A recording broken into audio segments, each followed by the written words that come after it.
Good morning, everybody. Hello, hello. Wow, I don't know if I've seen my head with the headphones on and no hair yet. Good morning, everybody. Happy Saturday. I hope you're all doing well. Noble, you're up like just past 7, man. Are you feeling okay? Bitch is bald as hell. You're damn right, man. I'm Mr. Eggman. Vibes, I will do my best to lure in the lads. I'm not sure where they are. They might be asleep upstairs.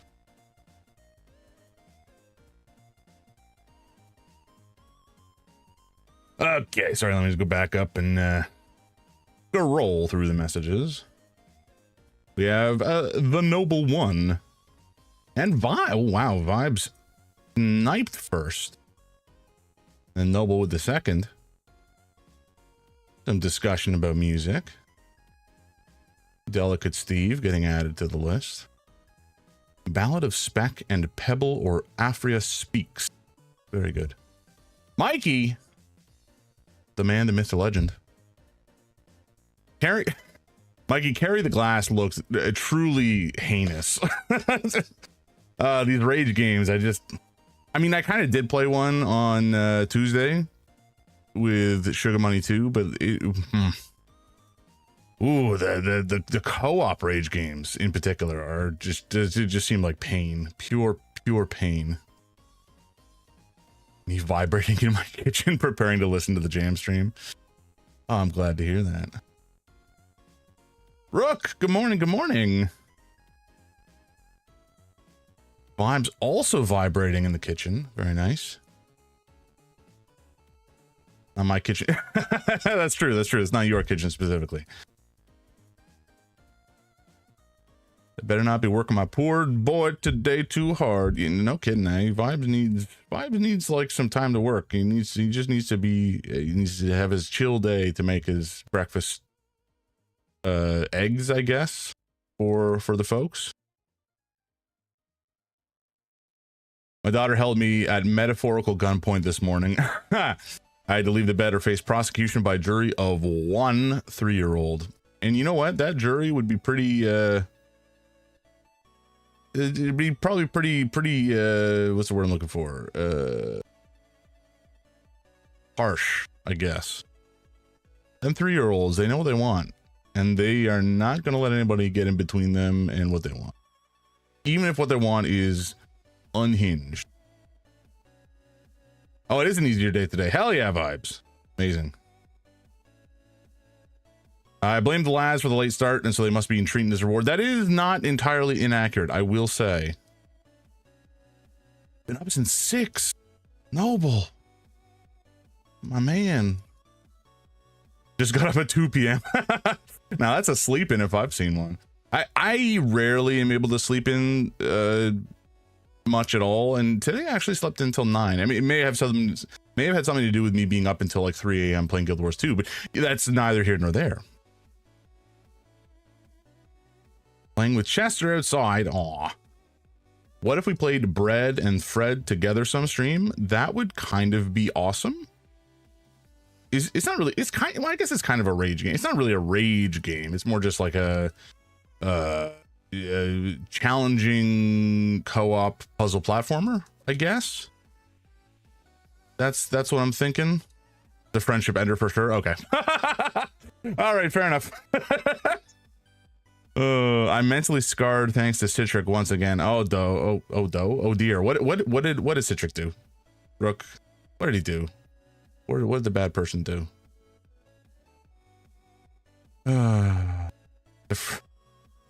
We watched Naked Lunch. What in the hell is Naked Lunch? Do I want to know what Naked Lunch is? That sounds unsanitary. All right. I have the healthiest start to a day. An energy drink on an empty stomach. Why is it so damp? Rick? I guess it's just condensation, but damn, condensation going hard. Okay, all right. Let me try to lure the lads. I'm just gonna mute myself as I shout for them upstairs.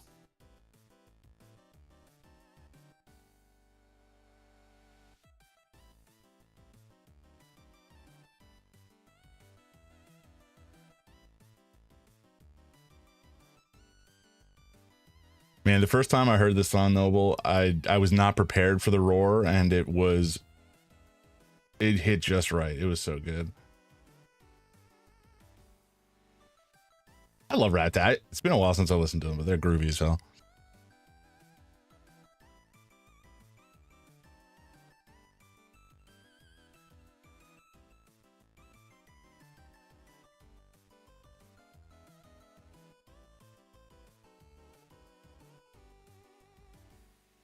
No such luck just yet. I'm sure they'll be down later, and I will have plenty of opportunity to stuff them full of treats, but alas, they are not available at this point in time.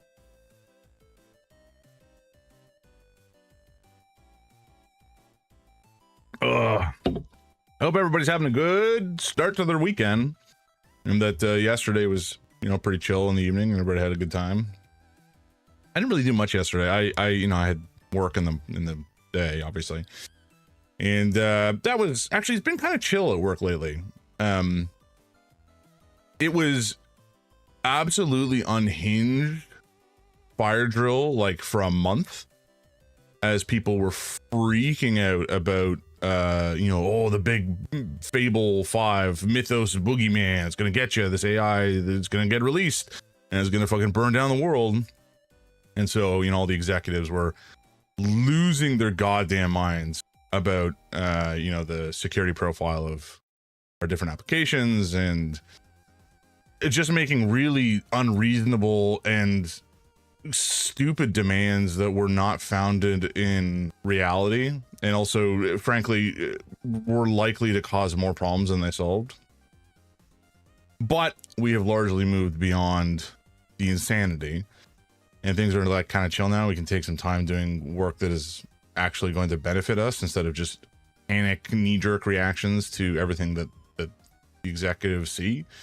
So that's been kind of nice in some ways, but it was scorching hot this last week. So I just try to stay inside as much as possible, and I did. It was great. But yeah, I went after work. I had to meet somebody at Union Station in Toronto to pick up some I think they're antique dice or vintage dice. They have card faces on them, like the Queen of Spades and Seven of Hearts or whatever. I think my wife is planning on using them for some crafting project or a art project or something. I'm not entirely clear what they're for. Maybe just for display because they're cool. But it was kind of funny to meet this random dude who was in Union.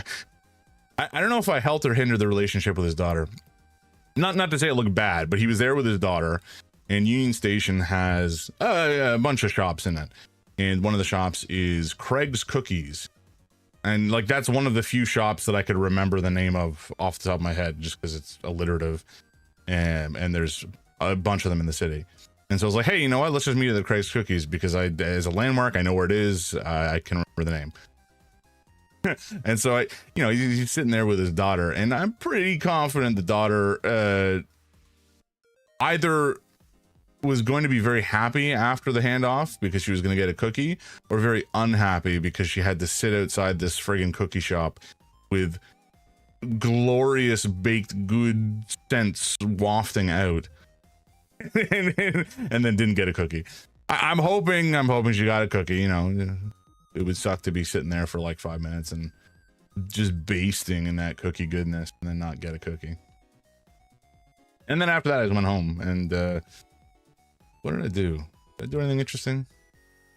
I don't think I really did. I just hung out and played Guild Wars 2 some, and watched some streams, and hung out with my wife, dinner.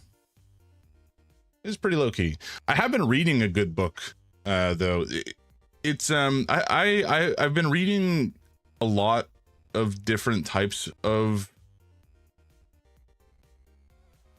I was about to say lots of different types of books, lots of different types of fantasy and sci-fi books, I guess, because I don't tend to read nonfiction, and I don't tend to read just straight fiction.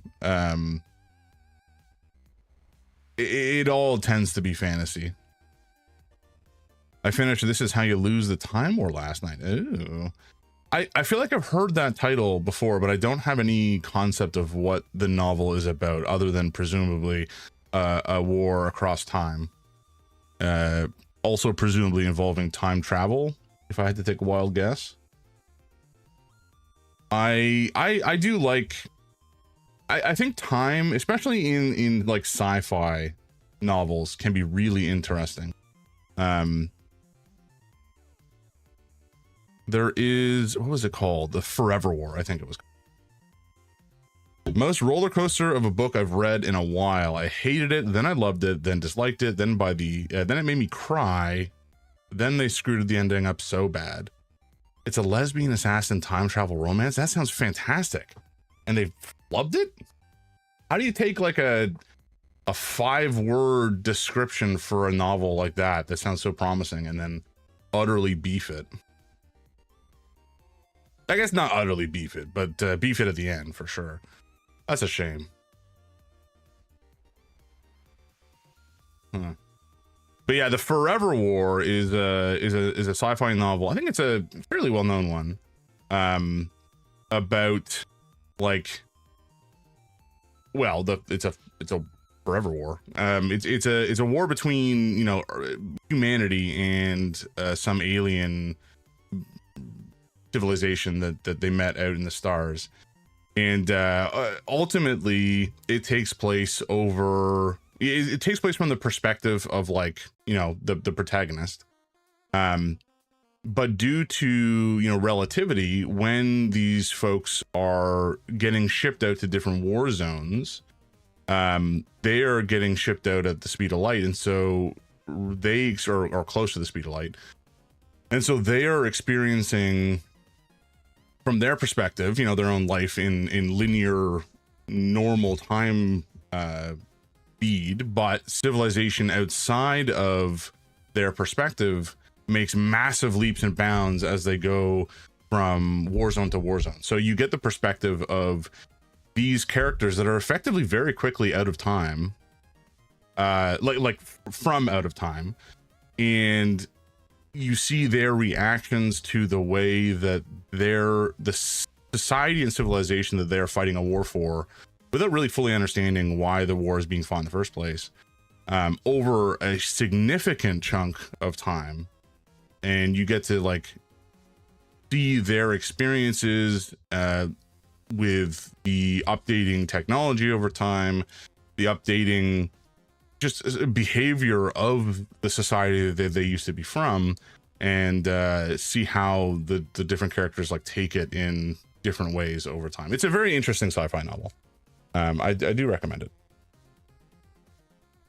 I never went back, and so don't watch Naked Lunch. Adaptation of a book, but yeah, it's cursed. Probably more manageable to read. Generally I would agree with that in terms of, like, any novel that is kind of gruesome, especially if David Cronenberg is involved, who royally fucks up everything he touches. Yes, sir. Canadian treasure. I mean, if he's involved, I have some inkling of what the book might be like, but yeah. The more than 5-word gist is that two rival civilizations go up and down the time stream and make small ripples, catastrophically butterfly effect downstream in an attempt to win this far future war with minimal casualties. Top agent from each side fall in love on the battlefield and have to juggle their mission and their feelings. That sounds about what I would expect based on the description. But yeah, it's a shame that they didn't manage to tie it off nicely. The world was really sick, but yeah, I think they tried to tie things up a little too cleanly. Had a good little tragedy going on, but then they rug pull you. Still worth a read. It's short. But I wish they left the last, like, 5 pages off. I know that feeling. I need to finish off Project Hail Mary today. Got book club tomorrow. There's a bit of time dilation there. Yeah, for sure. Because I think, as far as I remember, the fuel that they make sends them close to light speed, or closer to light speed. Even a fraction of light speed is obviously still very fast. And I think as far as they experience time, the Earth is like 30 years behind or something, or 30 years ahead from his perspective or something like that by the time he gets out there. I don't really remember. I'm moving at a fraction of light speed right now. Damn straight. The noble one. You heard it here first, folks. The noble one moving at a fraction of light speed. Think about it. Man knows how to boogie. How did I even start this conversation about? Oh, I was gonna say, yeah. So I've been reading sci-fi fantasy like my whole life. And in the last, like, I guess since the pandemic, I started to read, I think mostly because I just wanted, like, brain off, you know, not power fantasy necessarily, but just like brain off popcorn style novels to consume, just to have a way to disconnect my brain and disengage from the horrors of reality. And so I've been reading, like I was reading anyways for a long time, a lot of like self-published stuff on Amazon. And one of the big authors in that space is now published and has his books available. Actually, he self-published with his own publishing company and got those books into like an Indigo or whatever. I don't know what bookstores you guys have in the States, but Indigo is like the big one in Canada. Relatable, and is my reason for reading janky retro comics. Barnes and Noble, right, is our Indigo. How did you get involved in the book business, Noble? Where did that come about? Is it like a family thing? And are the barns where the books are stored? Been here since day one, baby. Anyway, all this is to say, Will White is the one of the authors that I like a lot. His writing is very utilitarian. I don't mean that necessarily in a bad way. Like, I don't think his prose is absolutely lyrical and lovely, but it works. It works very competently for the story he's trying to tell, and I really like the characters and world building. So in particular, the Cradle series from him and the Horizon series, I think it's called. I'm misremembering the name of that one. But his books are fun. But lately, I've been reading a novel, the latest, it's like the 11th book in the series, by an author named Sarah Lynn. And this is a series called The Wire Key Chronicles. And it's very much, I think, based in, to a degree, like Eastern, like Chinese fantasy, like Shangxia. So as far as I understand, and I'm certainly no scholar, but in terms of like Chinese fantasy, you have several different types of fantasy. Like you have lower fantasy, and that's wuxia, and I'm probably butchering the pronunciations, of course. And that's like, you know, Crouching Tiger, Hidden Dragon is wuxia. And that's essentially their low fantasy, where you have martial artists who are able to, like, you know, run on water and leap through the air and such. And so they're certainly superhuman, but they're not like launching fireballs and becoming immortal. But then you have Xianxia, which is essentially high fantasy, and a lot of it has to do with you know, there's this concept of cultivation, or like, you know, increasing the power of your soul and your understanding of reality to achieve immortality. And it gets very complex very quickly. There's like DAOs, there's different levels of your soul. It's all like the different, I don't know, like energy points in your body. I don't know. I don't fully claim to understand it, because I never really got into reading Xianxia hardcore, because there's a huge community that reads these like web novels that are machine translated, and I don't like machine translated novels. They are absolutely horrendous to read, and I don't enjoy the story enough with the god awful translation to spend the time doing it. That's where the username comes from, Rusty. I want to start a bookstore someday and I live in an agricultural area. Someone told me I should start one in a barn and call it Noble and Barnes. That would be funny. Barnes and Noble might come after you if you try that, but I still think it'd be worth it. My next read is A Short Stay in Hell, which I'm excited for. Ruth just finished it and said it messed her up. Oh boy, only 100 pages. Would that be considered like a novella? I never really understand the distinction between a novel and a novella. Like, is it largely arbitrary? I feel like it's largely arbitrary, up to a certain point. Like, you know, anywhere between, I don't know, 50 to like 150 pages is probably novella adjacent, if not full on novella. And anything over maybe even 150 is too long for a novella. Feels like vibes. Yeah, 100%. I guess it's also a marketing thing, right? Like, I'm sure that a bookstore can charge more for a novel than a novella. I'd say like sub 130-ish is a novella. Yeah, fair. That makes sense. Anyway, Sarah Lynn. So the reason I was talking about cultivation and, you know, Chinese inspired fantasy, I would say Eastern, but I don't know enough about the different types of fantasy from different Asian nations for me to feel comfortable grouping them all together like that. And I think it's probably a bad idea to do that irrespective, because obviously culturally there's a huge swath of different types of fiction that comes out of different places. Anyway, but even that depends on print size and stuff too. Yeah, that's fair. Maybe word count matters more. Yeah, I mean, certainly as far as reading an ebook is concerned, pages are just like they're dynamic. It's like a factor of the size you set the font to and the layout of the novel and the number of words. I'm dynamic. Yeah, goddamn right. I'm dynamic as hell now that the wind speeds aren't keeping me back because I'm smooth as an egg. I don't know what that was. We're just going to move along.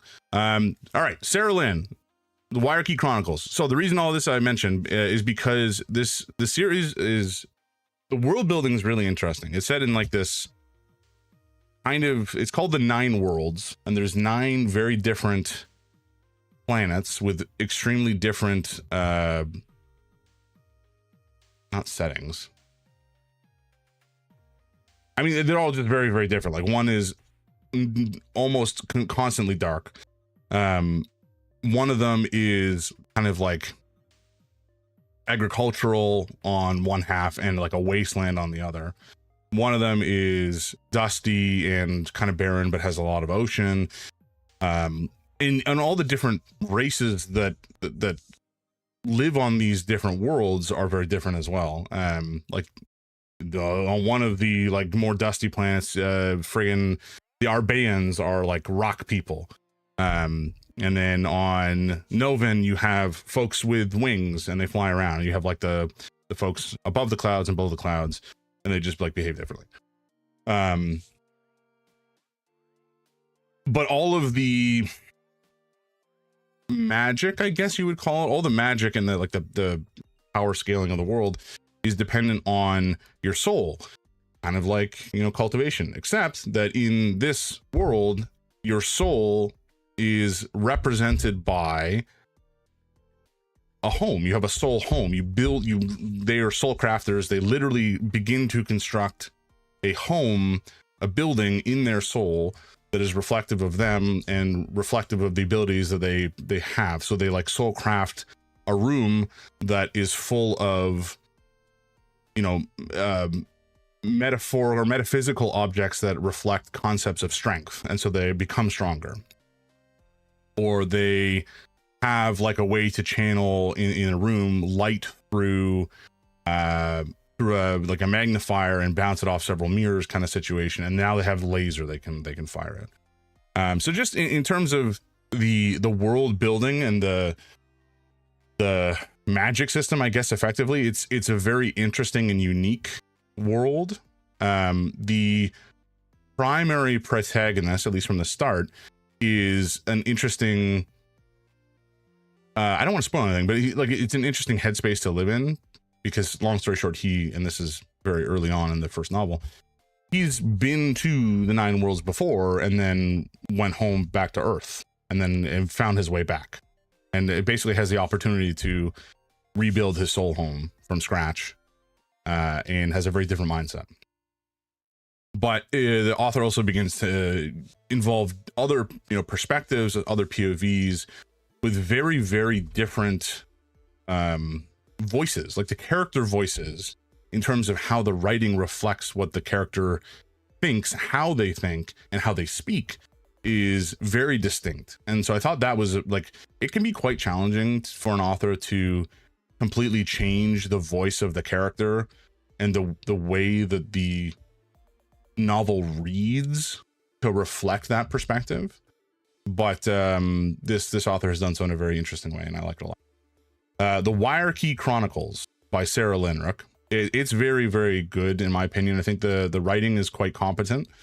Again, I'm not going to say that it's like god tier prose, but it is very good.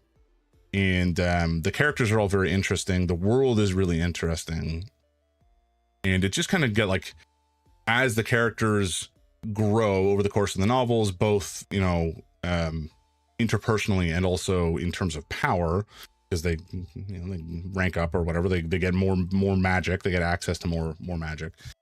They have larger and larger impacts on the societies that they are moving within, and you get to see more and more of the world as a result, kind of naturally, as they expand their sphere of influence.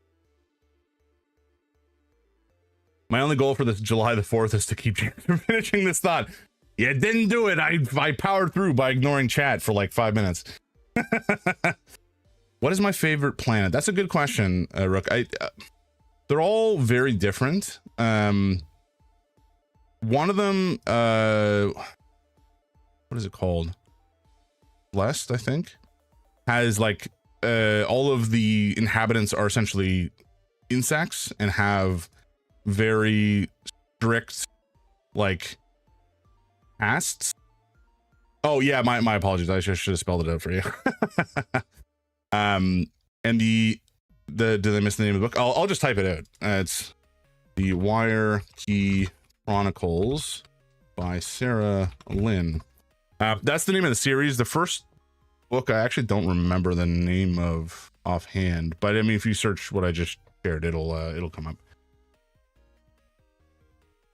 She's done some other stuff as well, which I've not read, so I cannot vouch for, but The Wire Key Chronicles is what I've read of hers, and it's very good in my opinion. Especially like the intro and the hook is quite compelling. Like the first, it's probably like, I don't know, 15, 20 pages maybe, is like, oh,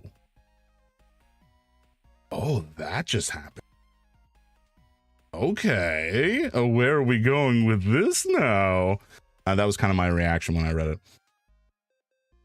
it. Wait, what? Worm planet? Oh, insect planet. Gotcha. Yeah.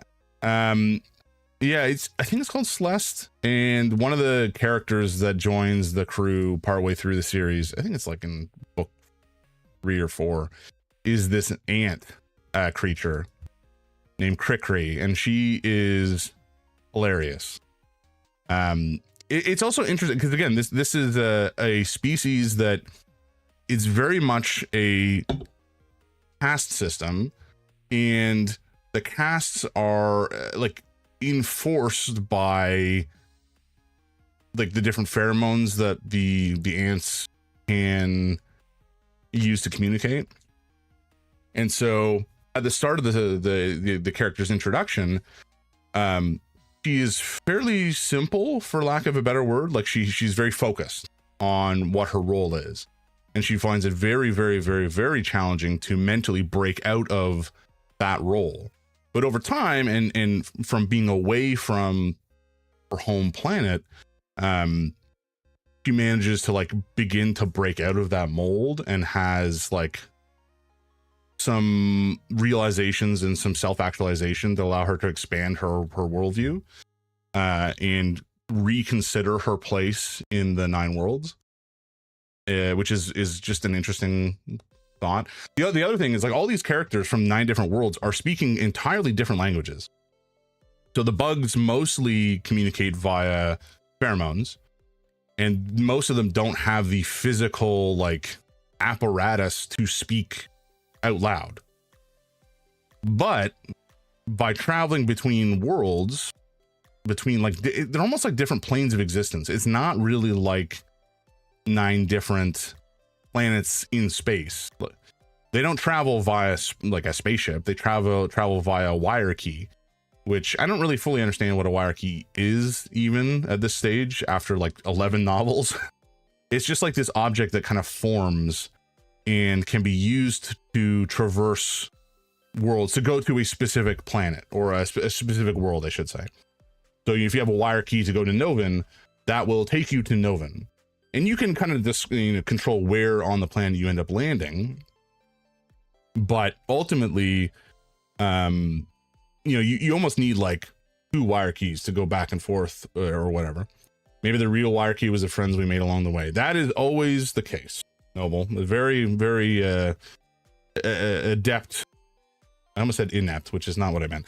Adept reasoning. But yeah, fantastic novel. I like them a lot. They're a lot of fun. And very inventive, in my opinion.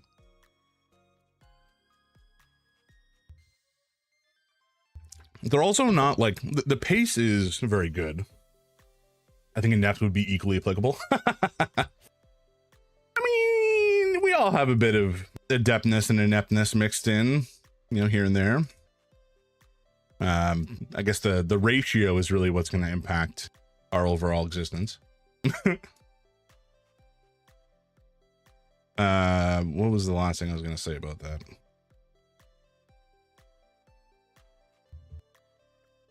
Shit. No, my brain's eyes is gone. It's gone. The brain has lost it. That's fine. Right. So we talked about books. We talked about uninteresting work stuff. Whoa, Coda. Welcome in. Congratulations on 3rd. How you doing? How's your Saturday going? I hope it is good. And I hope it's cool where you are. It's certainly not cool here. Whoa, you finished Meanie. Actually, no, I did see that. I saw your message about it. I did not look at the spoilers because I did not, in fact, want spoilers, but I did see that you said you finished it. It was, it's always hard to not click a spoiler because I want to know the secret. But at the same time, I was able to resist. It made you sad. Oh no. Did it make you sad because the game is over and you have no more like awesome Mina gameplay to play? Or did it make you sad because of the story? I am a spoiler clicker, no self-control. that is pretty relatable. I did manage to not click it this time. I'm off this weekend. Hell yeah. Very happy. I live in the basement, so my room is always colder than the rest of the house. Nice. Hell yeah. I'm in the basement right now. And I gotta say, basement life is the life for me. I am a mole man at heart, and I will always gravitate towards the dankness, the darkness, and the coolness. The story's a tragedy for sure. Ooh boy. I don't really know anything about the story, so I am very curious. I gotta play it. Depends on the content for me, but I also typically spoil everything. I'm the kind of person, like, spoilers, I think, generally don't tremendously impact my enjoyment of something unless it depends. I guess if I'm like super invested in something and the spoiler is like a massive twist that I didn't see coming, then I would be a little sad that I didn't experience the twist naturally. But generally speaking, I'm not going to be that bothered by a spoiler. I would prefer to not be spoiled if I can help it, but at the end of the day, I'll live. But especially like I don't like watching horror movies because they scare me. But I do like reading about horror movies, like the plot synopsis on Wikipedia. I go through like phases where I'll just go read through the synopsis of every, I don't know, Jason film in sequence for whatever reason. Did someone say dankness? Yeah, I did say dankness. That's where I thrive. I'm a mushroom man, the mole man. I'm gonna watch what I watch, even if it's gonna be spoiled. Yeah, exactly. I typically can figure out the horror plot within 30 to 45 minutes. Yeah, it's not so much that the plots are like complex. It's just that I would rather ingest the plot via reading than via watching. I don't know, something about the watching a horror movie just freaks me out. It's so funny because like I like playing horror games now. Horror games, I think, are objectively should be more scary than a movie because you can be impacted to a degree by what's happening. But I think that's actually where I find horror movies are more horrifying for me, is because I have no agency. Yeah, exactly. It's a sense of control. I have no agency when I'm watching the characters in a horror movie. I cannot change what is going to happen. It's just going to happen, and I have to sit there and accept it. Whereas in a horror video game, I have some amount of control, and I can like try to escape. I can try different things. I can blast whatever it is in the face with a gun if I have one. James is a dank bud. You know it, baby. Dankest as they come. But it's not real, bro. It's real to me, Rusty. It's funny though, because like horror novels and, you know, comics I'm also fine with, and it's really a specific type of horror that I think I don't like. I feel the opposite. If I'm watching, I'm like, these dumbasses are digging their own grave, not my problem. But if I'm in a game, I have to hold the forward button to confront my fears, and that's horrifying. Yeah, no, I totally get that. Like, in terms of, I completely understand that mindset. That makes a lot of sense to me.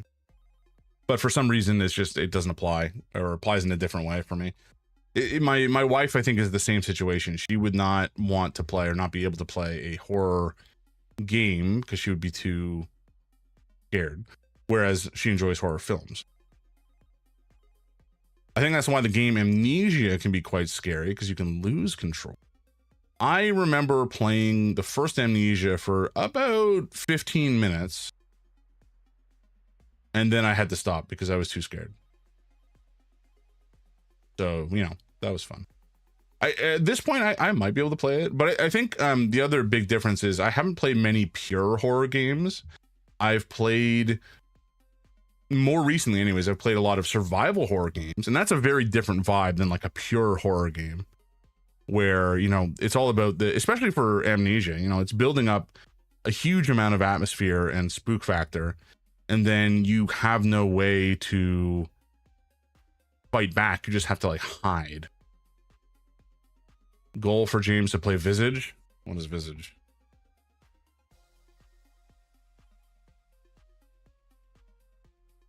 I'm just bringing it up on Steam.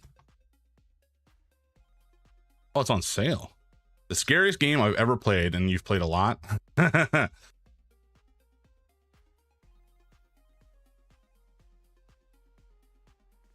It kind of gives me like PT vibes from the trailer that I'm seeing here. That game is weird but creepy. I'm totally desensitized. It is on sale. Well, I could just buy it. Wow, it has an 81% on Metacritic. I mean, not that Metacritic is like the be all end all, but usually for a more niche horror game, that's actually pretty high. Then again, maybe it's not niche. I don't know. Well, add to cart. Is there anything else that I should buy? Probably not. I should save my money, but I'm very stupid. I'm very stupid. Actually, let's take a look. Mouthwashing is next for me with horror games. Mouthwashing is a game I didn't play, but I did watch a playthrough. And I enjoyed it. Mouthwashing is so fucked up. Compliment. Yeah. It's fucked up on like a number of levels.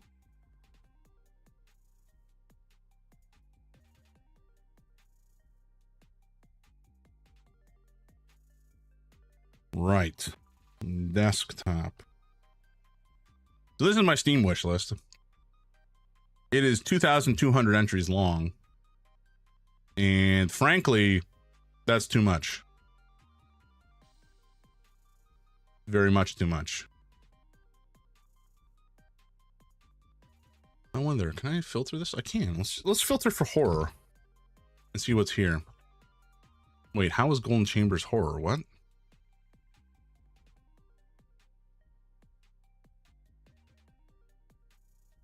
Oh, I mean, yeah, fair enough. That is kind of horror vibes.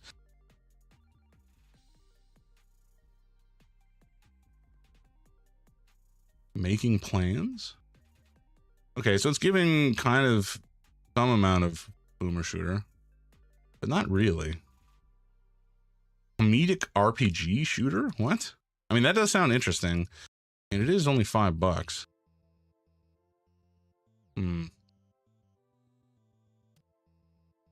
I will admit I am intrigued, which must be why it's on my wish list. I don't know that it's horror so much as it's just weird / disturbed, but did you play Indica? No, I've not played it. You can't stumble at your first watch list game, wish list game. No, I've not played it, but I think it is in my Steam family, if I remember correctly. Indica? Yeah, it is. But yes, I have seen a description of it. It does seem very interesting. A buddy of mine played it and really liked it. And I've heard really good things about it, so I think I will probably be playing it at some point. You can't stumble your first way. Yeah, I don't know how I managed to immediately bungle it. We wanted to find horror, and I guess it's horror adjacent.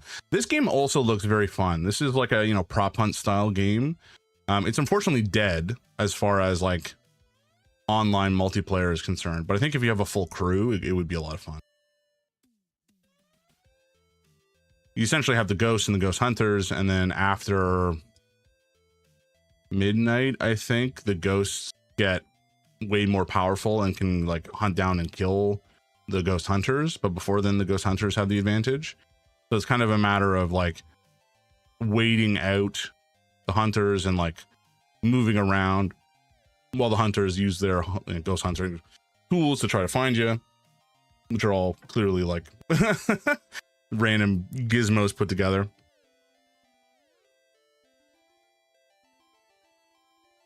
The letter. Oh, 25th Ward. This is what's his name? Grasshopper. Friggin' Suda51 game from, I think this was originally released on like the DS back in the day. And then got re-released a couple times. But I do love a Suda51. It's weird as hell.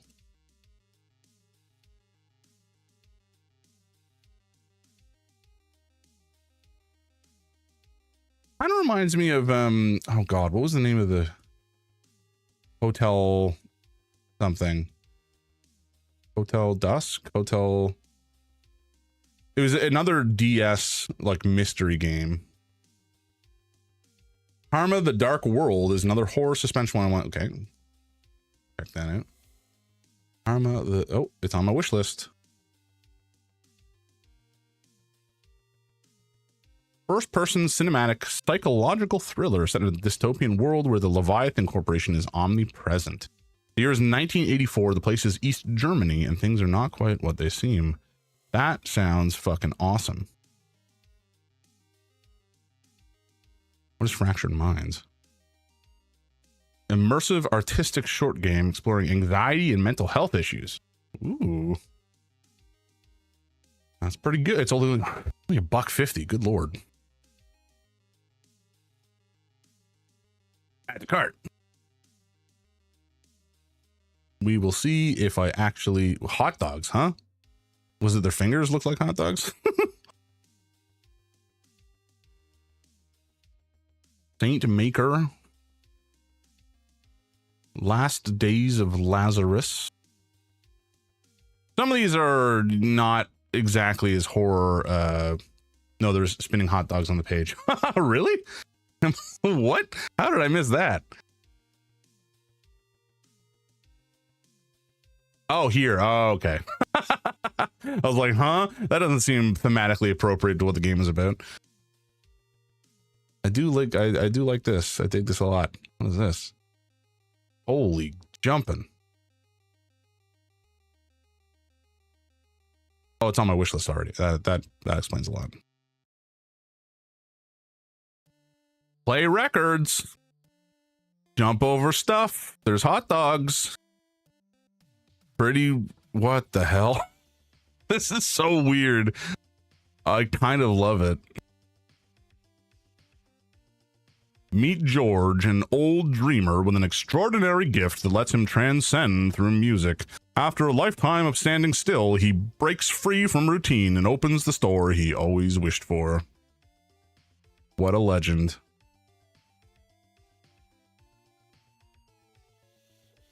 Ooh, that's spooky looking. When Sirens Fall Silent is a dark psychological thriller set in 1990s Italy.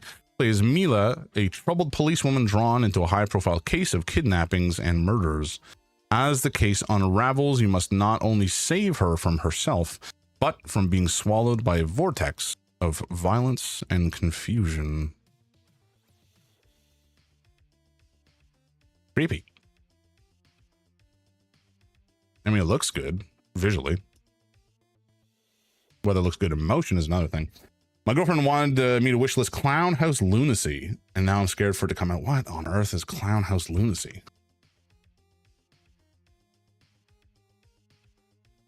A narrative horror experience where violence is a trap. Unravel the secrets of a derelict mansion and its uncanny clown residents. Solve puzzles, observe clowns, deduct their needs and what angers them to survive, and never harm the residents of the clown house. It has eyes. Well, that's upsetting. Yeah, just film the creepy... What the hell? I don't like it. I don't like it. I'll follow it, but I don't like it. I don't like the mime with the weird beef jerky arms.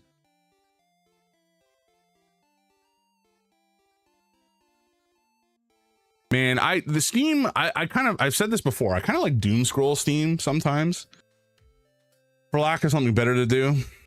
And I don't know if that's a good thing or not. I mean, objectively, it's probably not a good thing. Ooh, this one looked interesting as well, actually. At the cart. This one's like a psychological horror puzzle game situation. But it looked very surreal and interesting. I don't know how scary it ultimately is, but I mean, these environments, oh God, they move. Okay. Yep. That's good. All right, folks, we have ads coming up in 3 minutes. After ads are done, I think I've yapped for way more than I usually do, and that's okay, but we'll get into the game. Wait, this is still horror? Huh? I don't know why this poll popped into my head, but a game where you can't hurt anyone and must deduce their needs reminds me of the old Natsume PS2 game called Tulip. Total opposite vibes, but similar mechanics. Funny. I'm not familiar with that one. I'll have to look it up. Probably not on Steam, I would imagine. I don't think they've done a lot to release old stuff now. Is Natsume defunct now? Did they perish? I feel like they did. Left by Angels. $1.16. Holy jumping. Man, the Steam sales are a problematic place to exist for my wallet.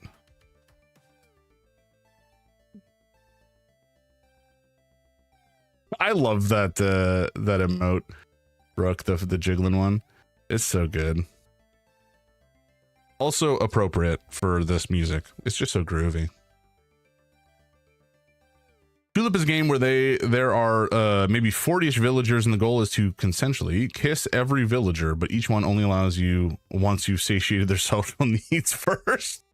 I mean, chew lip is, I suppose, an accurate name. Based on a real mansion? I don't. Get that reality shit out of here. Peaks of Yore. Psychological horror? Huh. Okay, it's a climbing. Why psychological horror?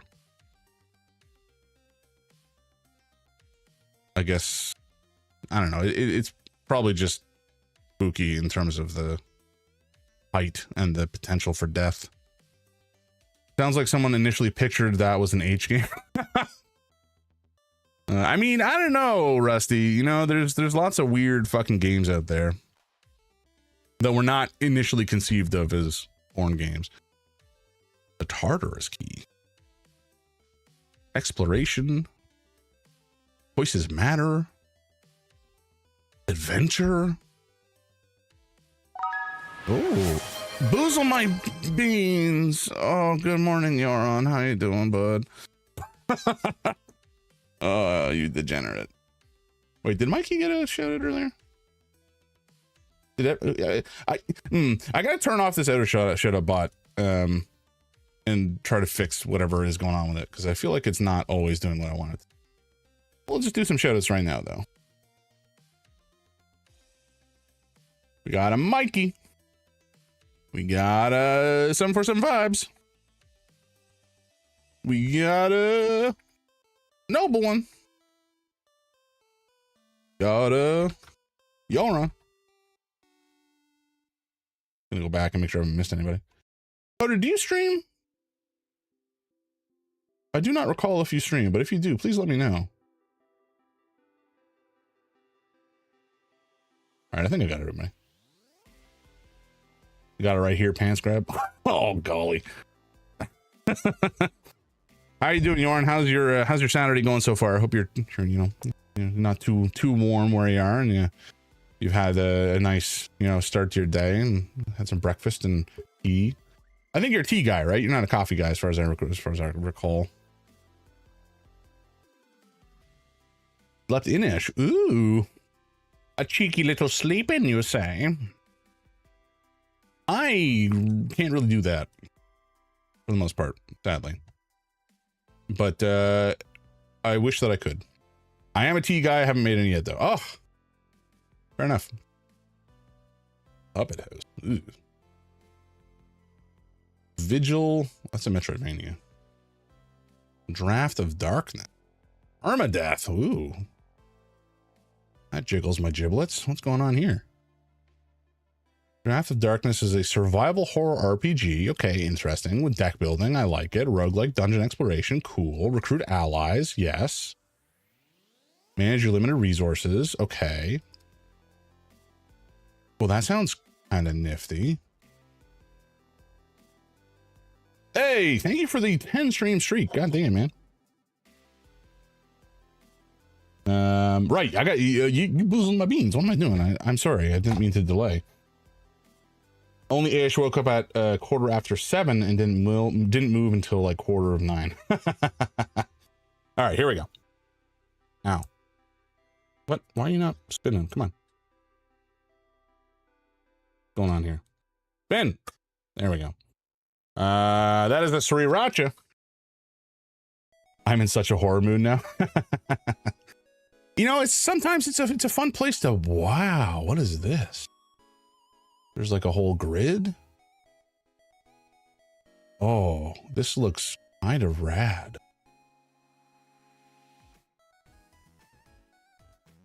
Add cart. I don't know if I actually buy, but I'm adding stuff to the cart until we figure it out.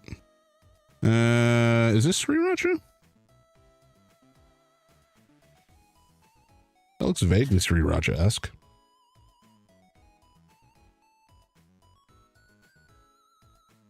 There we go. Nice way to start the day. Sure, I'm still in ads. Oh, I'm sorry, Rook. All right, here we go. Here's the bean. Ow.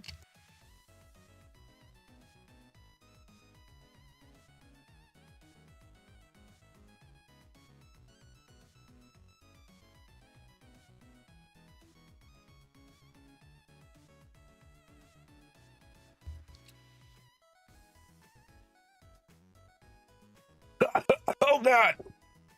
Oh, no. I'm dying.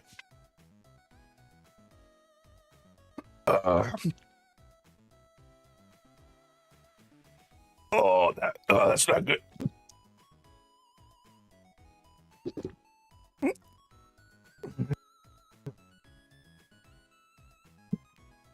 I'll be right back. Oh.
I think I almost vomited from that one. Holy shit. In part, rethinking if I should order those spicy bean. They're not normally that bad. That was like, oh, thank you, Rook. If I can like recover myself, I will explain why in a sec.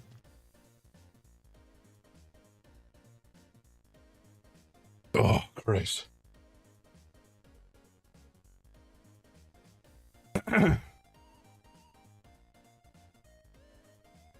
Most important meal of the day.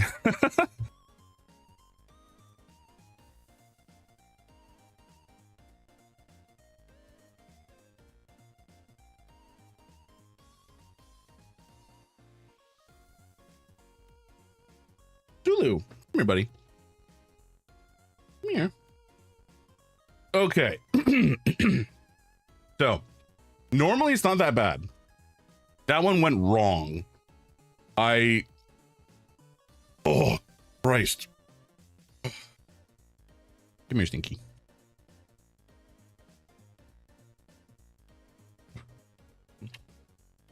Okay, we'll get you your treat, bud. That one went wrong because I was chewing it and I went to swallow and all of the like spice infused, this is maybe TMI, but all the spice infused like saliva in my mouth. I didn't swallow the bean and all of the saliva just like directly infused my uvula. And like I could feel the burning in my ears. And it almost made me throw up. So might turn off the beans for the rest of today. Oh, okay. Christ. Because that was a bad reaction. A uvula, this house must be a girl. That is a reference I was not expecting to hear on a Saturday morning. Monster House. Classic. I'm sorry, James. I'm not going to kill you. No, no, no. It's not your fault. That was a skill issue for the most part, I think. Oh, no, but truly, Yara, not at all your fault. I think I just beefed it when I went to swallow somehow, and good golly, it went wrong so badly. But I think for my own health, I'm going to disable the bean for today. Christ. I beefed the boozle. I did. I beefed it so hard. I might re-enable it in like an hour or two once I've gone back on my feet, metaphorically speaking. But holy shit, that went so wrong. I would have preferred like a normal bad bean to that. Oh, golly. Psychedelic. Human host. Chronicles of Taldoon. Actually, this one is interesting to me. A dark fantasy tale where death is not the end, but the path to the truth. Two magi trapped in a collapsing tower must unravel a deadly mystery. Each death reveals another piece of the puzzle that is their shared past and forbidden love. For fans of House and Fata Morgana and literary dark fantasy. Oh, you can't see Steam. Yeah, fair enough. Just your beautiful egg. Oh, crikey. I'm still like mentally trying to pull myself together after that. That was crazy. But yeah, I've heard this is quite good. It's 8 to 40 hours? Huh? And yes, the art is gorgeous.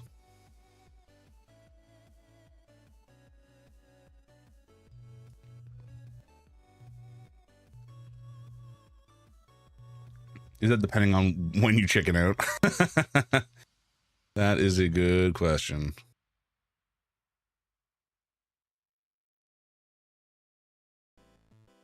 But yeah, it's been on my wish list for a while and I've just never pulled the trigger on it.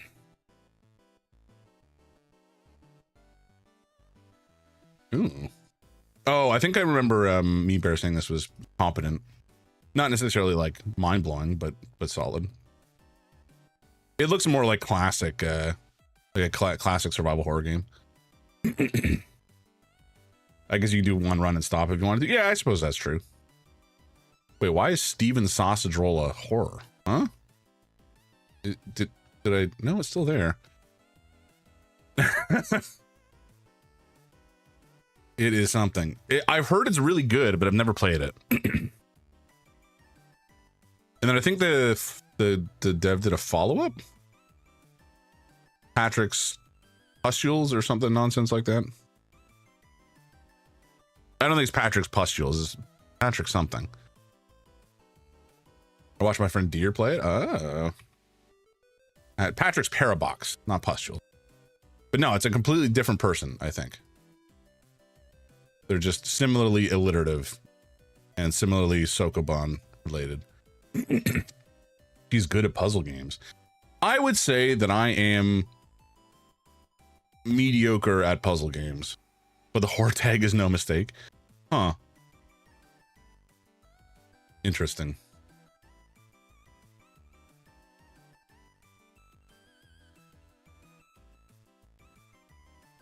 I don't understand why it's called Steven's Sausage Rolls either. But I suppose that's all part of the mystery. Yeah, I'd say the same. I couldn't stream them because I have to take breaks often. Yeah, I'm just like, sometimes I just have to like bash my head into something repeatedly until it goes through. Killer 7, also a phenomenal Suda51 game. Super freaking weird. Very unique. Very good though. Tucker for Love. I forgot this was on my wish list. Funny.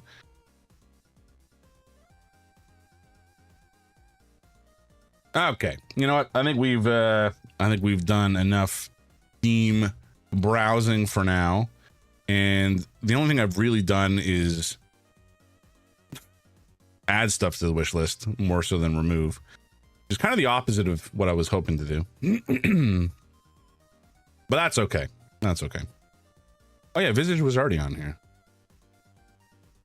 Total Chaos also looked interesting, but this is a little too pricey for me at this stage. Reverse Collapse, codename Bakery. Huh?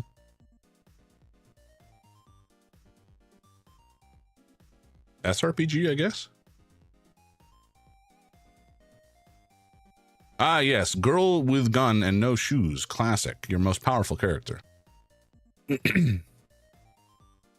What was the other thing I was going to say? It was vaguely... Was it related to this? Wait, why? Huh? Why is Wanderstop a horror? What? Isn't this about, like, making a tea house? I mean, it looks cute. I don't know if I would call it horror, but I don't know. It looks comfy. Exactly. I can see it having dark twist. Yeah, I suppose. I mean, I don't see the horror tag here either, so it's possible this is just like somebody has tagged it as horror and it's coming up that way.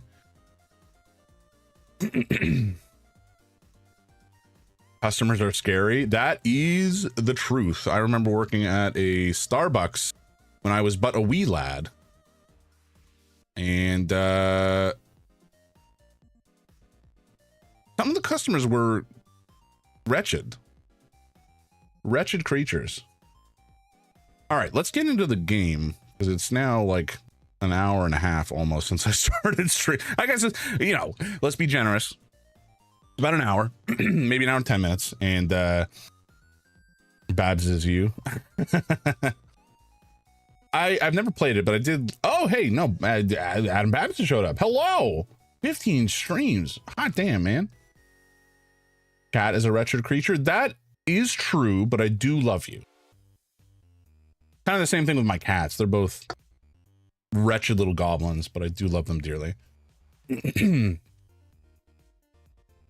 Oh, golly gee whiz, my nose is on fire still. Adam, I don't think you were here for it, but Yoron tried to kill me earlier. It was extremely rude of him. We are the monster to your Frankenstein. That's a fair, I think, analogy, honestly. I think that makes sense. Oh, the root trees are dead. I forgot that I had that. That would be a good one to play during Saturdays as well, once I finish Seance of Blake Manor. I'm innocent. You can't prove anything. I mean, we have it. We have the footage. I got you dead to rights. Gonna spend the rest of the day just typing Victor in chat. I did like Del Toro's Frankenstein. I watched it.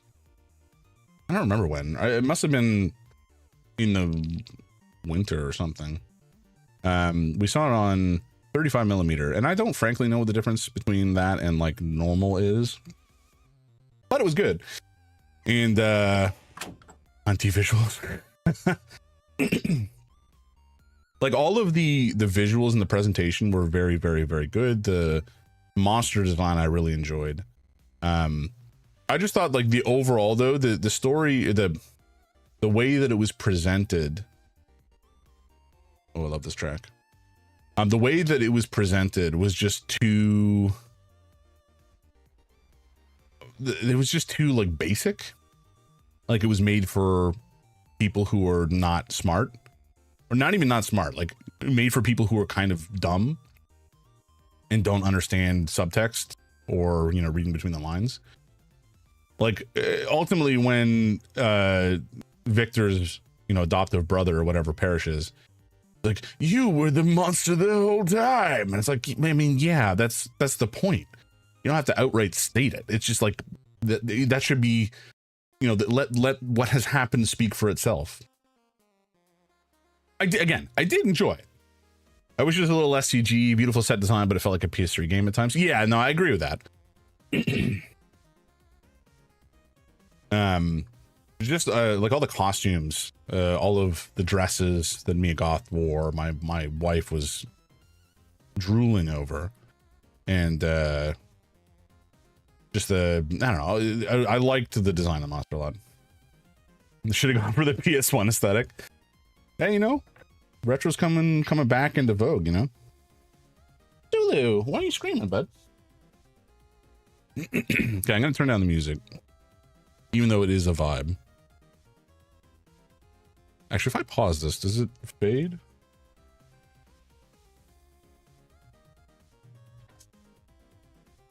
Zulu, come on, man. No, it does not fade. Thought I pulled it to... Bless you.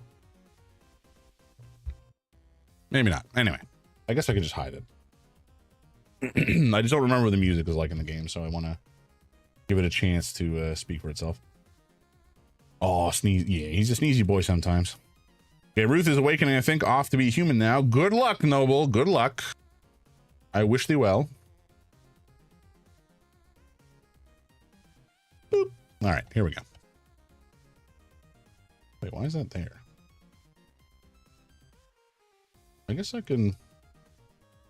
Can I move me? No, it's locked. It's all locked? Why are you all locked? Oh, you're not locked. You're just lying to me. Like a chud. Oh, golly. I'm still reeling from that bean. Right, okay. Let me know if the audio is too loud, not loud enough, etc. Continue. Sounds just right. Love it. Thank you. Come here, Stinky. Oh. Come on. There we go. Here's your good boy. Now, can I play the game and hold the cat? Probably not. Hello. He's a good boy, mostly. Are you just trying to get more treats out of me, Stinky? You've had breakfast, bud. Excuse me. All right, I can't actually recall. Act on Olivia Darcy? Huh? I can't actually recall what we were doing.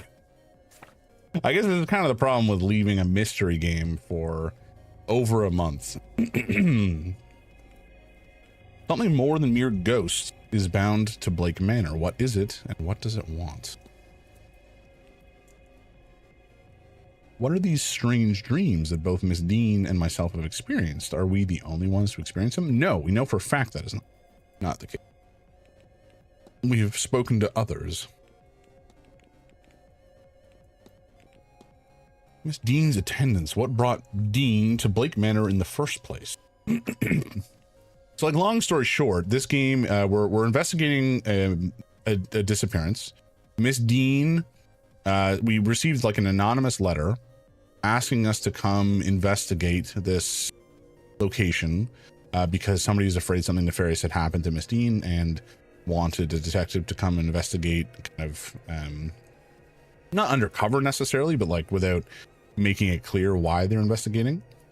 And so we're trying to puzzle out what happened to her, who did it, and all the while kind of weird stuff is starting to happen. And it is 3 p.m. No, yeah, 3:39 p.m. So we just finished listening to a talk. So all these folks here we can have a chat with about presumably what the chat was about, the talk was about. There is like some, oh, I like that. Did you guys see that? I love the sound effects coming up with the like fiery aesthetic. That's just good details. I dig that a lot. Dr. Callahan, Spirit Camera. This guy I don't think we've analyzed yet, so let's do that. You can make some observations about him. He's got some ink on his hands or something. Stained hands. What else do you got wrong with you, buddy? Oh, dusty clothes. The name rings a bell. Callahan?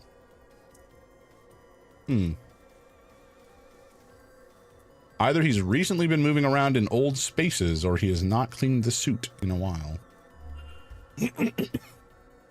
Good golly. Oh, what the? Huh? Why does pressing D make me look up? Excuse me? What? I'm so confused. Why is that? What has happened? What?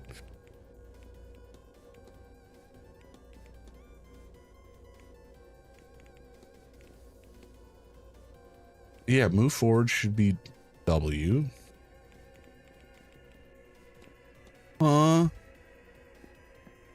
What? Okay, you know what? Let's try to reload. That's freaking bizarre.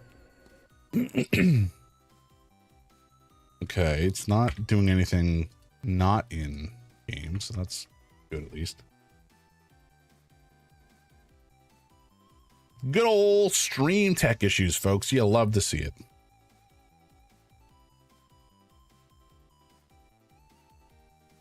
I feel like my mic is not set up as good as it could be. I think I think there's maybe some too much like post-processing going on. I don't know if it's the equalizer or what, but also I know when I peak, I get completely cut instead of just like compressing audio volume wise. So I just haven't had a chance to putz about with it and try to make it do something. There we go. Okay, so W is no longer making us look upwards for some reason. That was a bizarre bug. Is the professor in Legally Blonde Professor Callahan? Maybe, I don't know. I haven't seen that movie in a long time. It is a good one. Banger of a film. All right, buddy, I see your weird lime. See ya. Okay, have we analyzed? No, we have not analyzed Mr. O'Meara. Four observations. Powder stain. There are traces of a white substance around his pocket. Interesting. Do you have like chalk in there, bud?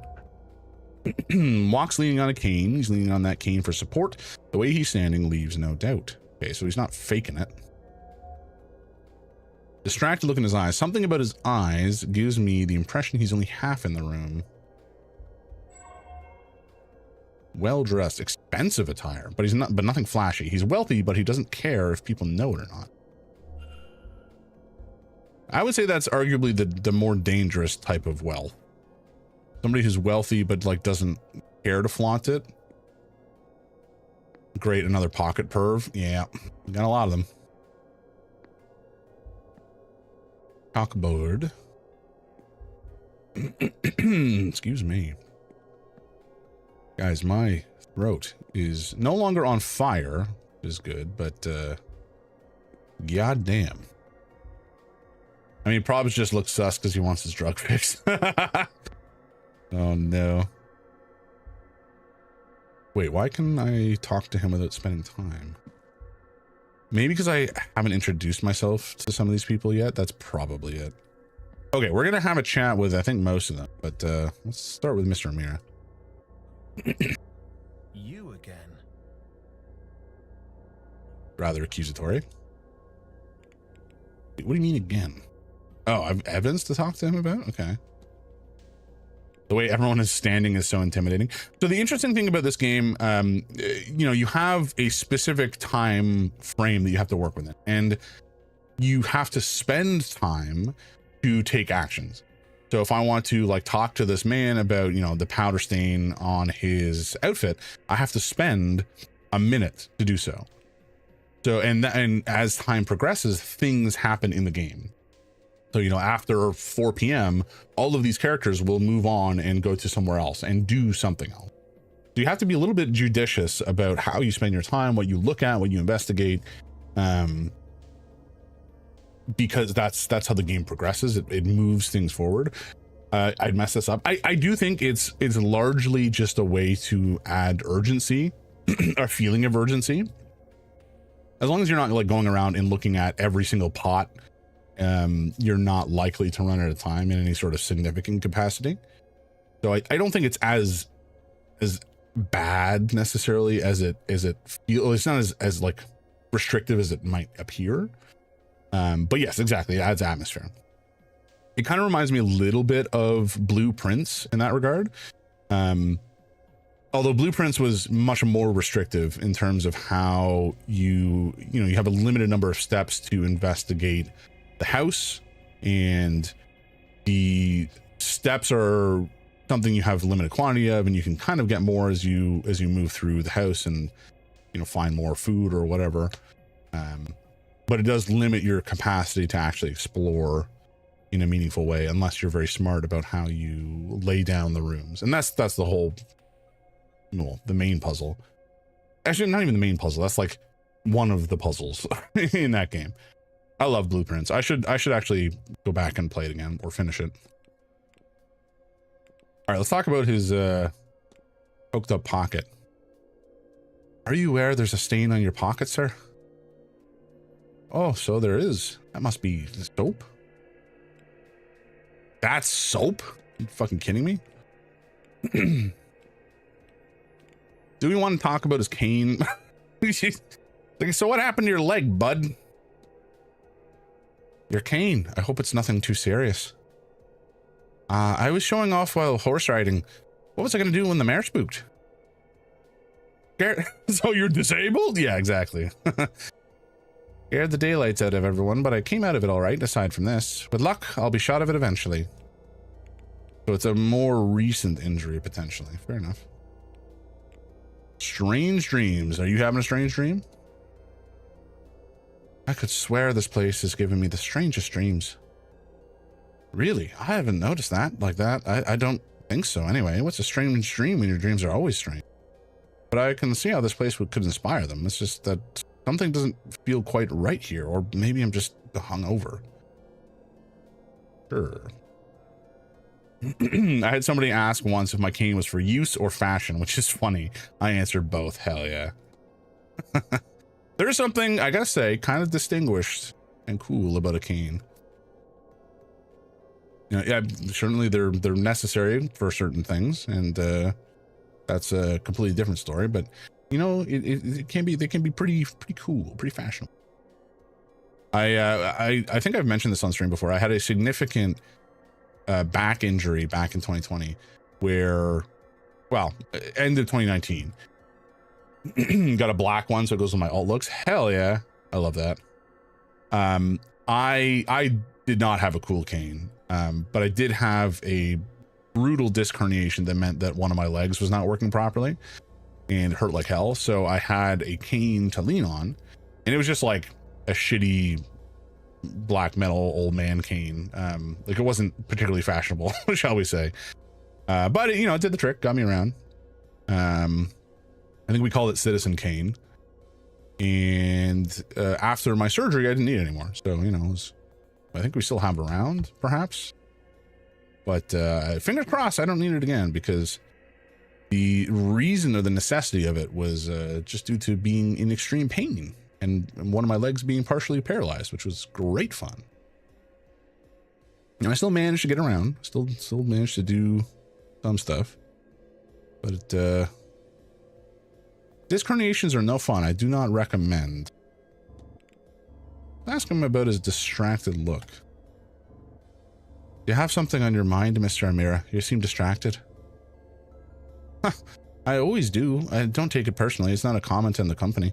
Not right now, it isn't anyway. You still have issues? Now and again. So the short answer is not really, no. Not in a significant capacity. Certainly not in the same capacity. My back is certainly more sensitive these days. It's it can act up like if I sleep in a different bed for one night. Sometimes it's like, oh, by the way, fuck you, and then I'm uncomfortable. And sometimes like this was back in May, I think, I had a awful spasm, which was not, I don't think, related to the disc so much as I just had like a terrible muscle spasm, and I was like on the ground, unable to move for an hour, because if I moved, everything clenched up and hurt like hell. But again, that's not so much related to the disc herniation as that was just like my back being a bastard. No, I've always had this look, I think. I'm glad it's mostly better. Thank you. I appreciate that, Rook. It is not always a fun time living in a body that is not like a cool robot body. But you know what? That's the price we pay for being alive sometimes. Do I want to talk about anybody else? I don't. Oh, maybe we actually ask about Dean. Hey, you know what? If we have the ability to transfer into robot body, sign me the frick up. Have you by chance met Miss Dean? Have I? I mightn't have shown my face if I knew Evelyn was here, but why should I suffer for her lack of decorum? Miss Dean turned down a marriage proposal I made her a year or two ago, and there was not a second thought to it. It'd have been one thing if it were just an offer of convenience, but I thought... I was stupid enough to ask if she'd mind me switching to room 16, you know, just to be near her. At least I was there to overhear her and Miss Quinn arguing in the corridor the other evening. Ooh. Honestly, Quarantine needs to let it go. Evelyn just makes use of people. It's just how she is. That is, I'll be off, Mr. O'Mara. Don't let me keep you. That is intriguing. So we have a little bit more information now about some of the interpersonal conflicts that we're surrounded by. So this guy certainly at one point had the hots for Dean and was spurned by her. So there's potentially motive, but he doesn't come across as particularly vindictive. But the other person, who was it? Quarantine, the culprit. Here.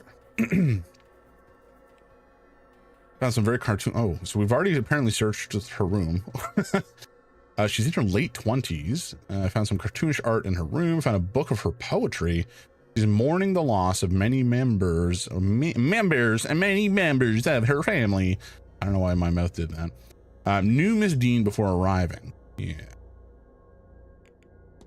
And we have a number of folks that we have investigated that we have ultimately, you know, it's allowed us to rule out whether or not they are involved in her disappearance, because we have some facts about the culprit. So they're able to write. This guy is not able to write English, and so we ruled him as a result. They use magic in the kidnapping, and so we know that there are some folks that are magically incapable. And they wear medium shoes. So anybody that we've managed to bust into the room, we've been able to identify their shoe size, and as a result, we've been able to, you know, say, oh, this person's probably not involved. I can't remember if I've checked all of these shoes already. Wait, how have I not talked to S. Murphy before? Oh yeah, big time magic. There is certainly some magic going on, and we gotta get to the bottom of it. Act on I love you, Darcy. Right. Okay, let's talk to Miss Callahan. Hello. I don't believe we've met. We have not. I'm Declan Ward. I arrived just yesterday from Dublin. And yourself, ma'am? Fia Callahan. No need for the formalities. I arrived at the hotel just a few days ago, but I've lived in the area all my life. Ah, a local. A good person for a stranger to become acquainted to.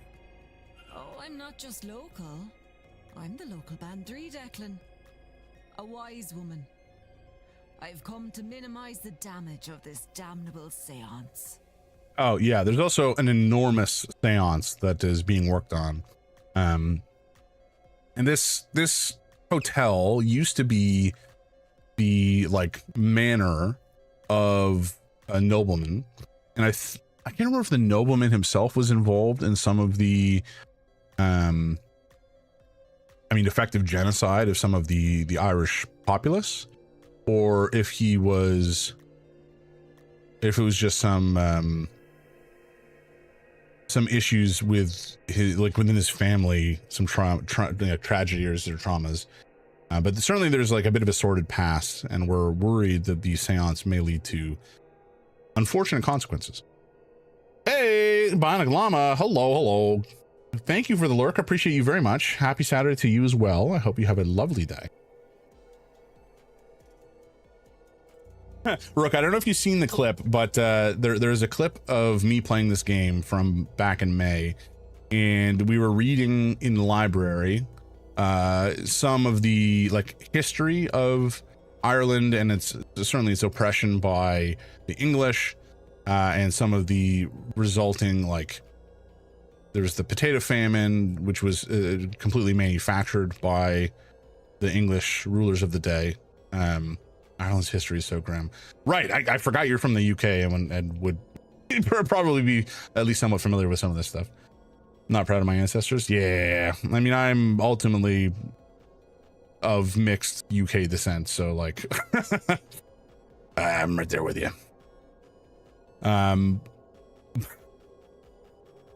But we were reading all this, and I paused for just a second. I looked directly at the camera and I said, fuck the Irish.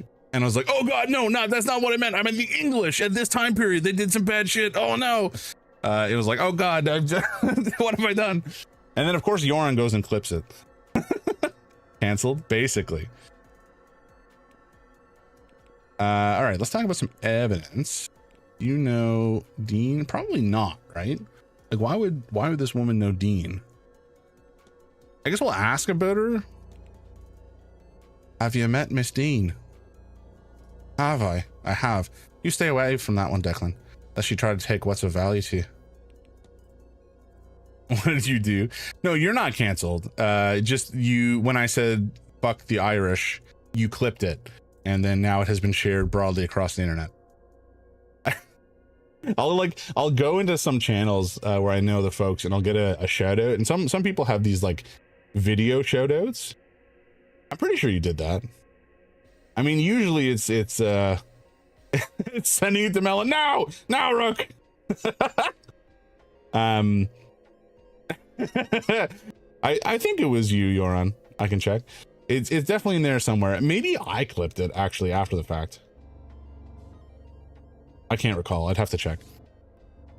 But either way, I'm glad that somebody clipped it, because it was very funny and makes me look very stupid. Fortunately, the clip does contain the context of me like saying, oh God, no, that's not what I meant. I meant this instead, as opposed to just like hard. Like the Irish people were terribly oppressed. There was a genocide. You know, there's the English basically enforced a famine on them. Fuck them. And then end clip. That would be unfortunate. Do we care too much about the rest of this? Rory, I can't remember who he was involved with. There was some. Maybe we'll have her talk about Carmella. It says clip by Chance the Thoth. Well, self-report, I guess. That's funny. I mean, the odds of it being you having clipped it are pretty high, I would say. It appears the culprit frames himself. Yeah. That one's funny. Grew dark when it was mentioned. It is unknown how long it will take the country to recover. Yeah, it was rough. Fuck the Irish, or excuse me. It's so funny because you can like, I pause to consider what I'm about to say. Yeah, it was rough. Fuck. And then I take in that breath to like prepare myself for the expletive. Fuck the Irish, or excuse me. Oh no, not the Irish. Fuck the English in this time period. The Irish were extremely oppressed. I definitely said the wrong. Oh no. Hopefully nobody clips that out of context. No, Yoran. Okay, so I think that's why I thought you clipped it, because I remembered that ending to the clip. But it was just that you said someone clipped that, and then I went back and clipped it myself. I think I clipped you calling Lady Grey a hoe. No, it wasn't a hoe. It was a thought. That's also a funny clip. Let's see if we can. Nope, I don't want to listen to myself. That's not good. Clips.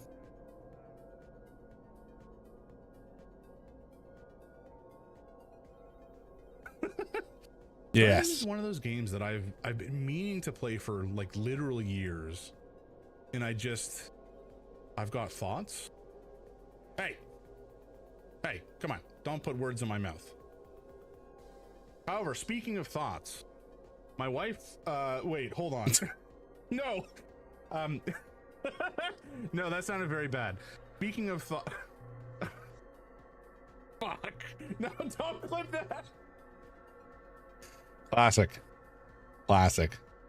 No, so the reason I mentioned thoughts in this particular circumstance, to lose ears even though you messed up. No, so the context behind that particular story is, or that particular clip I should say, is my wife came up with this idea for like a burlesque bar facility studio, whatever, I don't know, what do you call a burlesque theater, called Train of Thought, and all of the performances would be train related and like philosophy related somehow. I don't remember the full scope of what was, you know, comprising the performances and Train of Thought, but it was a funny idea, and that's where I was going with it. You know, like you have a train of thought, and so it's like train, choo-choo, but then thought, you know, THOT, blah blah blah blah blah. You know, it's like it kind of works, but more it was just kind of a funny concept. Let's ask about this person. And Thomas has changed. Oh man, what do you think of Miss Mantovani? She's a woman of many talents, to be sure. A shame she's so flippant in her use of them. I would have expected a wise woman to be, well, wiser. Maybe all the bright lights have blinded her. Still, I suppose it's hard to argue with the paycheck I hear she's been promised. Okay, so that's not super helpful. Seance aftermath. Oh, we should actually ask about this. That's a good idea. Why do you think the seance is so dangerous? Declan, are you a holy man? I am. Then you'd be of the mind that how all this works is God's will, God's design, yes? I suppose that would be fair. Whatever system you live by has starts and ends. To pull that apart with no plan to patch it up, mind, is to open a door that was never meant to be opened. It's what the Greeks call a Pandora's box. I mean, kind of. Unusual hair color? I guess we could ask about that. No, let's ask about these well symbols. I noticed that the well has been covered in these strange symbols. Would you have any idea what they mean? I should certainly hope so. I'm the one who drew them. Oh, the land here has suffered, Declan. I fear the seance and all its agendas may push her past the edge. That well is a pillar of the land, has been since the time of the gods. If it is safe, the land will be safe. The symbols are simply protective. But I fear all these short-sighted people have left us more in need of an optician than a healer. Interesting. So she's looking to protect the area. Large shrouded figure I have felt around the manor.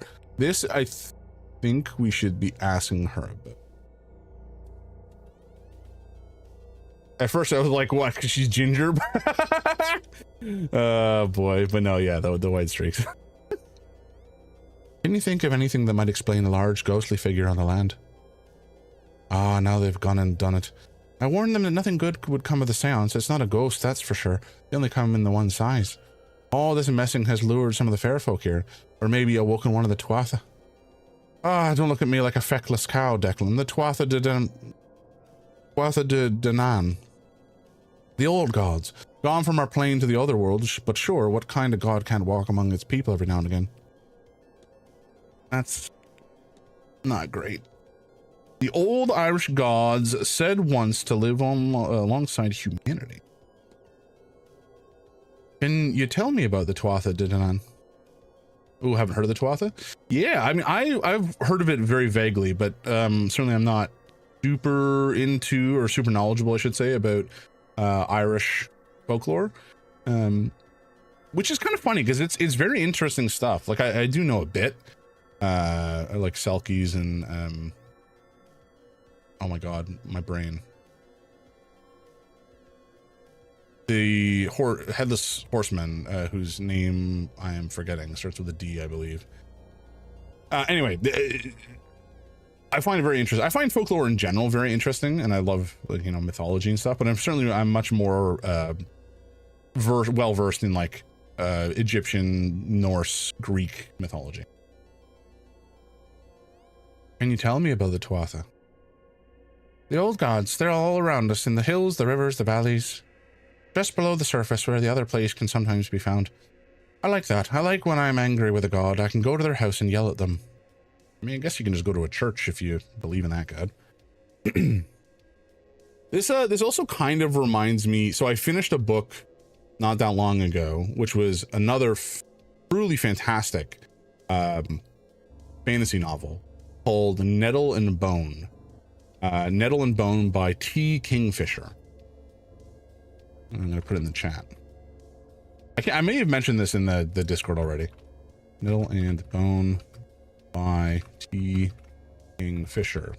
And it's kind of like a subversion to a degree of the traditional hero's journey. The main character is kind of absolutely not your normal like hero. I appreciate you typing it. My audio processing is so ass. Well, I'm glad to do so, Rook. But yeah, it's a fantastic novel. It's very well written. It shows much more than it tells in terms of like, they're not just dumping exposition on you to explain what's happening. You just kind of have to go be along for the ride, which I love. It doesn't over explain what is happening. You just kind of exist within the world, and what is happening is happening. And the main character is like, sure, we're just gonna like go along with it. And it's just good. It's just a good tale, a good yarn. Lots of really, really interesting world building and little details sprinkled throughout. And just a really fun, interesting novel story that upends some of the kind of more traditional tropes, which I dig. Kind of good writing, exactly. But it's like it's referential to existing tropes, but in a way that like subverts them and makes them more interesting and fresh. Do I have any other evidence to discuss? The old well and the hedge maze? I mean, she did say that this was Aunt's shadow. Strange device. I guess we can talk about this. I don't know if they are really gonna have much to say. What do you make of that strange device in the atrium? That worrisome jar of green energy. I've seen it, I've poked it, I've even spilled wine on it, but nothing seems to deter it from whatever it's doing. I have a bad feeling about it, Declan. Okay, we're gonna leave you well enough alone for now. Declan. And don't forget to get a bite to eat into you. It's going to be a long day. I will try. Mr. Toussaint, we've largely finished our work with. We don't really care about him that much anymore. I think Mr. Dupre, we have perhaps a little bit more that we need to discuss. Wears a medium shoe. He can write, mourning the recent loss of a friend. Like, Dupre definitely has some amount of motive and magical capability, and he's able to write. So he's certainly, you know, he's currently on the list. Not necessarily I don't think anybody is super high on the list necessarily, but he's, you know, higher on the list. Let's talk to Coventry. Mr. Ward, how are you? I'm doing okay. What is your deal? Strange dreams. Do you have them? I found I'm having the strangest dreams ever since I got here. Have you had anything of the sort? Dreams? No, nothing interesting anyway. All right. What about your stained hands? Your hands, sir, they're stained? Ah, so they are. My apologies. I must admit I took some work with me. I was working on some pieces in my room before I stepped out. I should have done a better job cleaning up after myself. Okay, and what pieces are you talking about, you weird to you. old pervert? probably, I mean, look at him. Look at this man. He's probably a pervert. Anybody rich enough to come here and like hang out and just spend time doing nothing. Signor Ward, we meet again. Also, she appears very sickly, in my opinion. Did we ask about, oh, we did ask about most of this crap already. Okay, forget it. We don't want to talk to you. That's all. Of course. Take her. Also, I think just, you know, pervert is a funny word. Is that just me? Does anybody else think that? I think it just sounds funny. It's just, you know, when used, not liberally, the opposite. When used with sufficient irregularity, it can have quite an impact as a funny word. I don't know that there's anything else here we need to really talk about. Actually, have we talked to Barbosa much? More questions? Yes. We've not really talked. Oh, the wanted poster. Wanted for arson and manslaughter. Hell yeah, let's talk to her. I found this. I thought you might want it before anyone else sees it. How did you get this? Did you break into Dean's room? Does that matter? I suggest you take it and dispose of it before anyone else sees it. You're right, of course. She told me she had it, tried to make use of it over me. She must have seen the fire in my eyes because she left me and has avoided me since. It is a foolish keepsake. I was an idiot to take it. I was captured, taken by the man who killed my mother. I do not know his plans for me, and I had no intention of finding out. And so I started a fire. I would rather have died in a blaze than let him choose my fate. But maybe my mother was watching over me because the way the fire went, I was able to escape instead. My captor and his crew were not so lucky, and good for them. I had no plan. I was lost. By the time I got to Rio, my face was on posters, so maybe not all of his people burned. Shame. That is when I decided it was time to leave Brazil. I go to the port, and a few hours later, there were posters there too. So I took one before I left. A souvenir. A stupid, dangerous souvenir. I hope that was a one-time thing. The fire? Damn, it was just the one time. Good. I implore you to keep it that way. Otherwise, I will bring you in myself. Understood? Understood. Hell yeah, sister. Exactly. I have to be off. Oh, if you see that lazy porter, tell him I want my telegram. I don't know if I'd say he's lazy, but I mean, maybe he is. We haven't really spoken to him that much. Okay, we got ads coming up in 3 minutes, folks. Let us quickly move along. Where to, however, I do not know. The ballroom, is it open? No. Well, I mean, I can see the sign. Well, it just said that we can interact with it, so I was curious. Okay, where are we and what are we doing? How do we get to the map? Who's this? Oh, the older woman. Okay. Maybe we could go talk to the cleaning lady or the maid here, because we haven't spoken to her yet, I don't believe.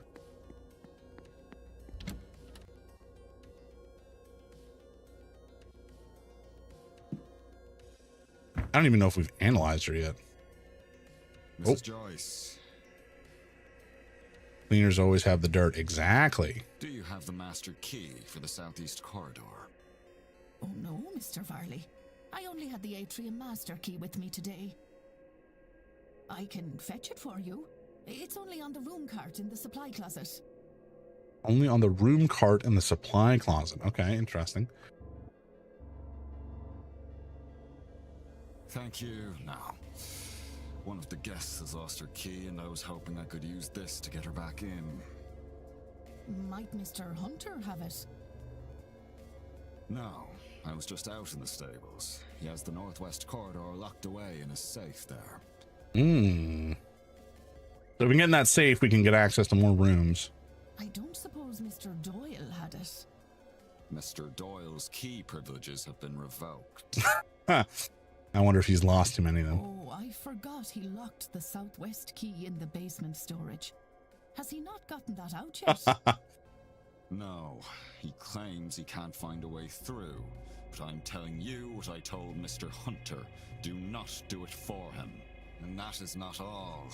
The fool also lost the northeast corridor master in one of the unassigned rooms. That one we've already found. What? What in the heavens was he doing in there? I do not know, but I doubt it was cleaning. When you have time, perhaps you would see if you can find it and clean up anything he's done. Oh, Mr. Farley, I've had it up to here with that boy. I'll get to it as soon as I'm done with my morning chores. Okay, maybe Doyle is a bit of a dipshit. I appreciate that. I would also appreciate some decorum with Miss Mantovani. She's the Marquess guest and the host of this seance, which you know is important to the future of this manor. Once this whole business is done, she and the rest of the guests will be moving on. It is only a few days' decency, Mrs. Joyce. Okay, so we have some leads on keys. Useful information to have. I've made a note of it. Oh, hell yeah. I didn't have to write that down at all. Many doors require keys to open. Keys can be found by exploring. Yeah, we've already found a couple. Southeast corridor key is missing. I think we have some of these though. Atrium keys and supply closet. We are an ad, so I'm not going to do anything too rambunctious at this time, but you know, hang in there. Actually, this might be a good time to take a short break, and I just need to grab a drink, maybe a snack. So we will be right back, folks. Hang in there, and I'll see you on the other side.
Alrighty.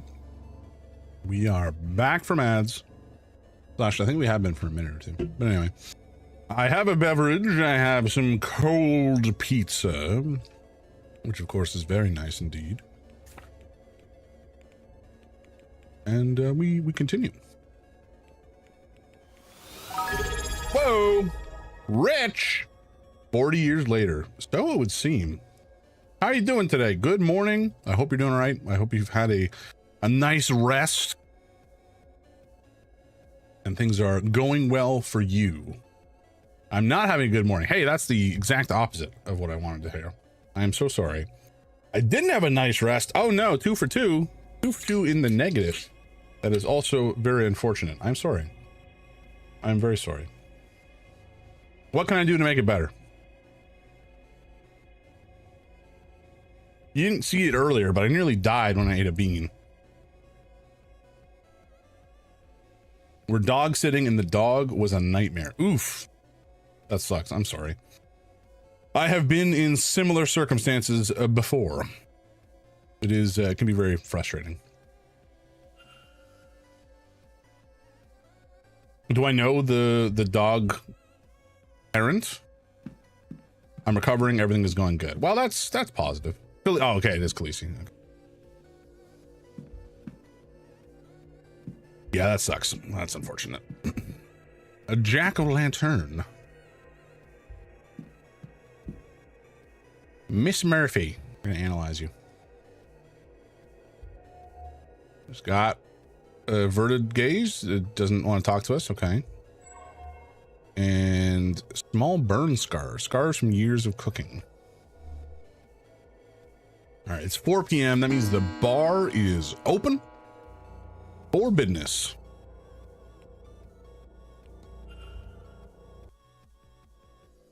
Yeah, we haven't really been doing that much gameplay so far. We were basically just chatting up until nearly 11:30 actually.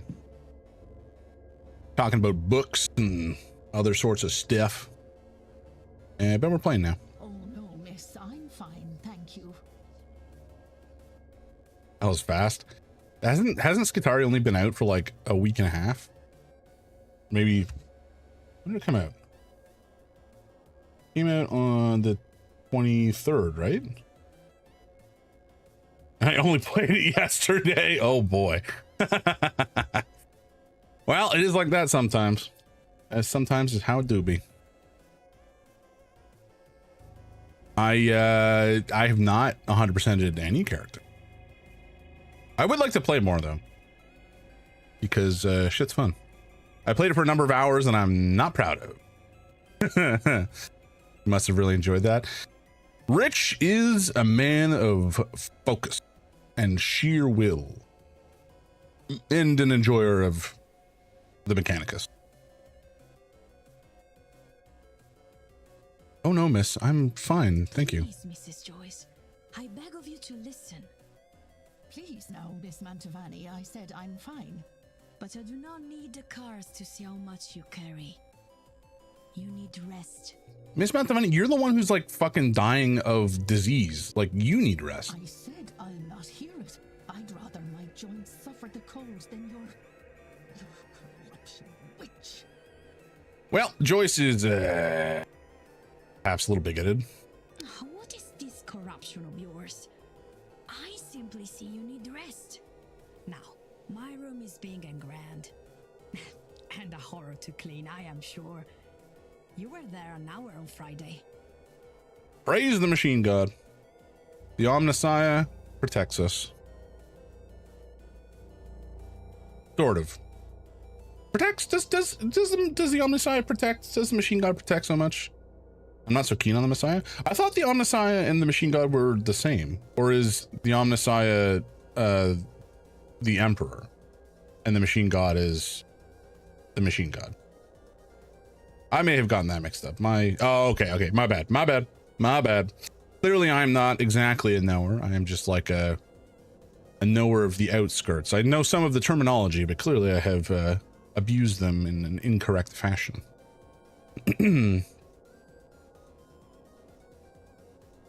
But yeah, the fact that the machine god is a real entity, the Admech religion is pseudo-Christianity. Oh, okay. So there's like the Father, the Son, the Holy Spirit kind of thing. Machine God, the Omnissiah, and the motive force or whatever. Yeah, okay. Gotcha. Yeah, the fact that Machine God is a real thing and has kind of just been rolled into the Imperial canon is interesting. And it's just kind of allowed. But does anybody really know what the Omnissiah, or excuse me, the Machine God is? Like, is there proof or evidence that there is a Machine God that is real and is an existing being? Or is it just kind of one of those worship begets gods and we're okay, so it's just like the fact that the Mechanicus on Mars believed so hard, essentially the Machine God was brought into being in the realm of chaos or whatever, the layer above reality. All worship. The Chaos Mechanicum still worship the Machine God. Oh, I didn't know there was a Chaos Mechanicum. That makes sense. But would the worship from the Chaos Mechanicum versus the regular Mechanicum, would they both have different kind of like corrupting influences on the Machine God? So like so they do influence each other. Okay. Interesting. But it's the same Machine God in both cases. Or has it like forked? Is there two Machine Gods that are kind of at odds? It's just the one. Okay. Yeah. Very interesting. Oh, there's more cat going on over here. Wait, okay, she's still there. That's good, because I didn't want to talk to her some more. Does all this not bore you? Does all this not bore you? Should it? It's fascinating, in a way. Lots of case studies, certainly. Well, it's nothing like your usual sort of thing. Burb. Oh, it's not all scientific, but... Look, you're talking to a woman with a shrine in her room. I'm not entirely clinical. Besides, look at you. Ivy, I said I would come with you. Do you expect me to regret it? I suppose. I just thought, what with these things are. You're always the first one to know when my tempers run short. Do you suppose I've managed to hide it from you, of all people? Besides, you know I would take any excuse to spend my time with you. Oh, good grief. But you are always so sweet. Oh, don't look away like that.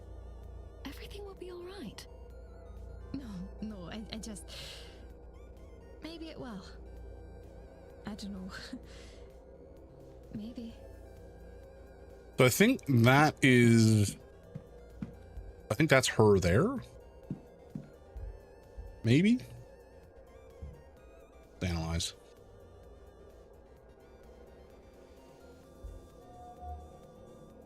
Innocent bearing. She presents herself more like a child than an adult. It's a choice. White heather hairpin. A collection of small, dried white flowers in her hair. You just creeping on them in the corner. Yeah, standing across the hall being like, what are you saying? I hear you ladies. I can do one. Declan, have a little bit more decorum, would you? Morning cameo, a jet and ivory cameo depicting a man's silhouette.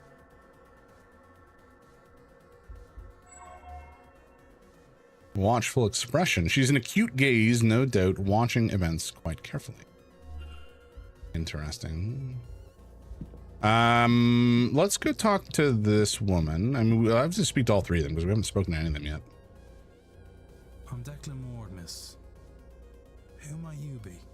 I mean, she clearly doesn't want to talk to us, but Saoirse Murphy? Just the cook, sir. I don't think there's anything I can help the likes of you with. I don't know magic or have powers like you folks. oh shit, I didn't mean to skip that. Maybe things would be different if... Sorry, sir, I lost the run of myself. Trying to talk with priest. Badly written note. Mostly unintelligible note, apparently addressed to Father Sinnoh. Key for a locker. Did we use this already? I don't know. Does this not kind of look like McLeod? McLeod? Let's talk about this. Please forgive me for prying, but it seems as though you're trying to speak with Father Sinnoh. Was there something you'd hope to ask him? Nothing that wouldn't be better left unasked, sir.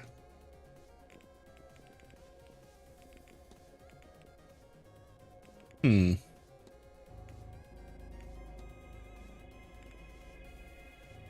by Olivia Darcy. I guess we can ask her about this complaint. I hear there've been complaints about Mrs. Joyce's conduct, miss. Really? Oh, she doesn't deserve it, sir. That breaks my heart. You won't tell her, will you? All that kindness to be treated so poorly. Okay, that's not terribly helpful. Strange dreams. Let's go. Have you had any strange dreams of late, miss? None worth your time, sir. Just me, then. Sometimes it's like I'm confused who I am in my dreams. I dream I'm minding horses or working over numbers or that. And sometimes I'm a critter in the maze, only much bigger. I can see over the hedges, not flying, mind you, just tall. When I see my prey and it's... Oh, sir, I don't know. It's okay, Miss Murphy. Please go on. It's not an animal at all I'm hunting. It's a woman. Oh, I shouldn't say such things. If only I wanted to tell you to know... I wanted to tell you to know you're not alone in it. Okay, so that sounds like she was taking the perspective of the Tuatha who was walking after Miss Dean in the hedge maze.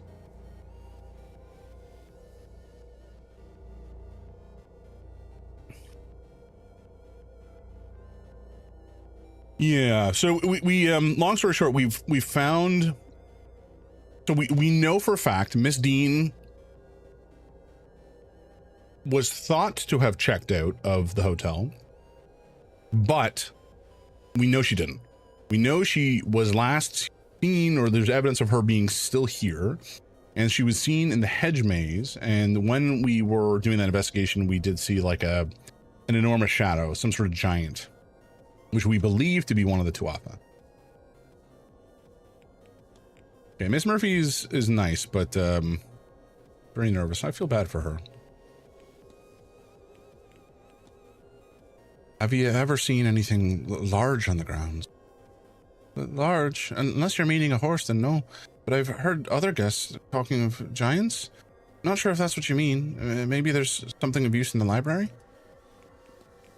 We did do some reading already. Small burn scars. I don't know that we really need to ask about this or care about this. It's kind of obvious. I found a note lying about the hallways, miss, but I couldn't make out all the words. It looks like someone was hoping to ask Father Sinnoh for help. Oh, it's just rubbish, sir. I'll dispose of it. Where did you say it was? Stupid idea. I mean, it wasn't a stupid idea. We kind of know it was yours.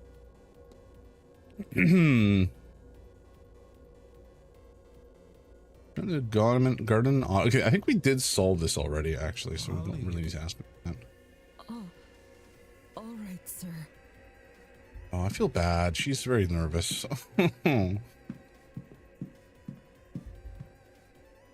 Let's talk to Lau first. I don't think we've met. Who might you be?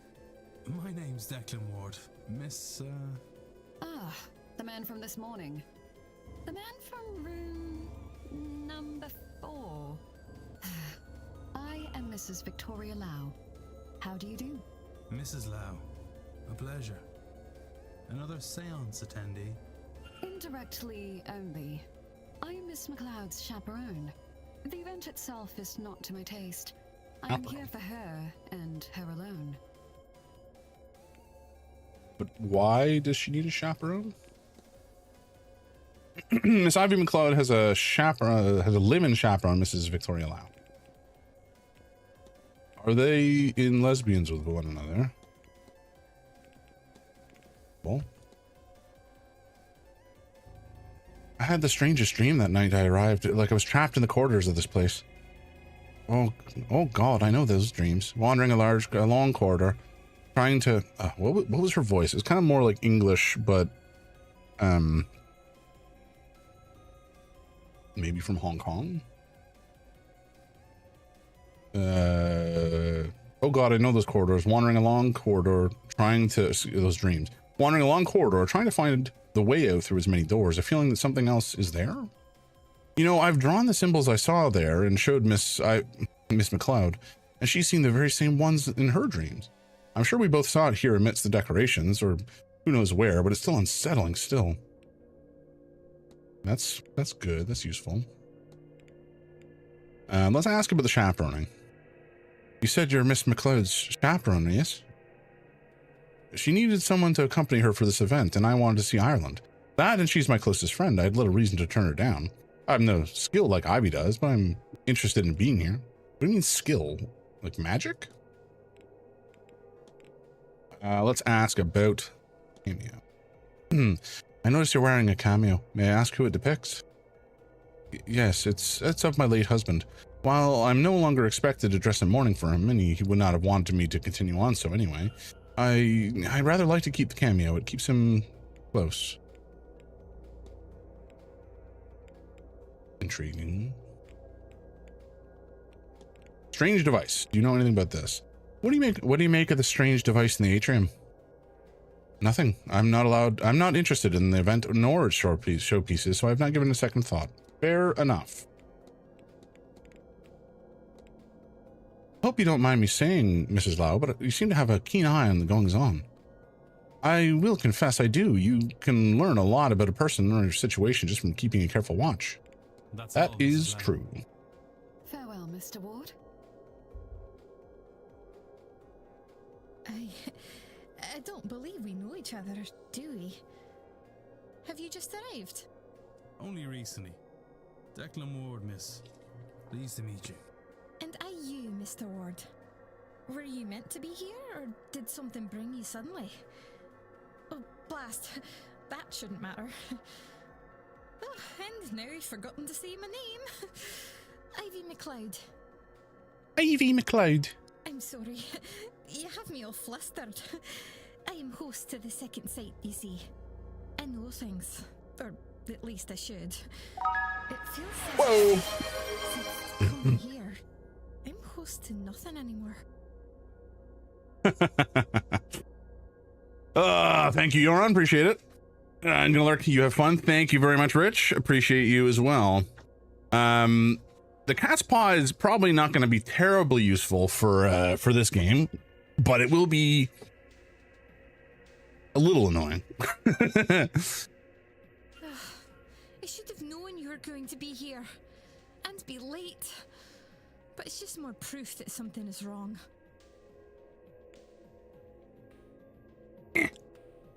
Wait, can I use? Probably not. All right, let's talk about the second site because that sounds interesting. Would you tell me about this ability of yours, miss? No, normally I'd... God, what was that? I think she's kind of Scottish.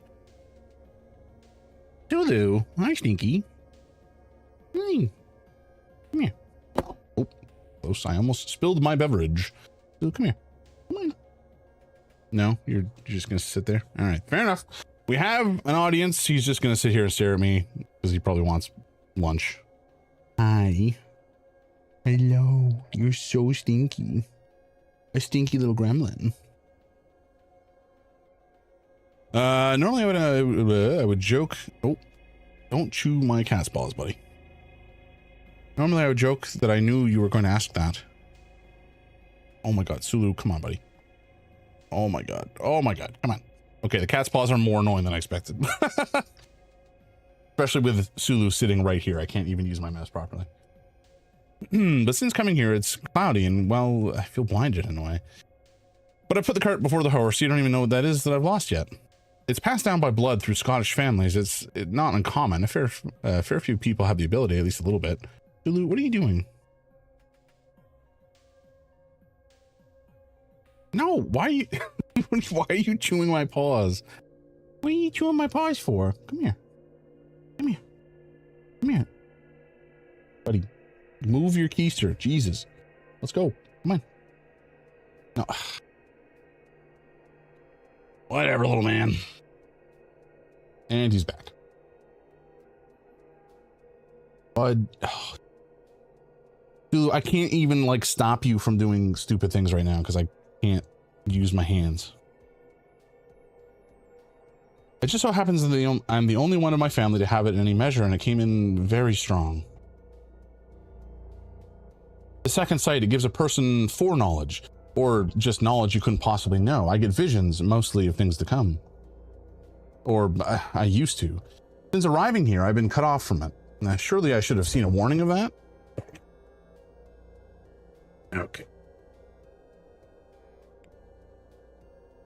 You'd think that. You were good at your job.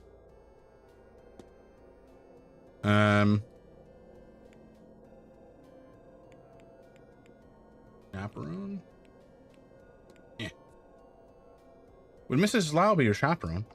She is. I needed somebody to vouch that I'm staying out of trouble. I admit she's my friend before she's my chaperone, but really that's all the better for having to keep each other's company so long. She's a darling for accompanying me in the first place. This is much more my sort of event than hers. How would that be, miss? Oh, Victoria isn't so much for mysticism. She's more interested in the sciences.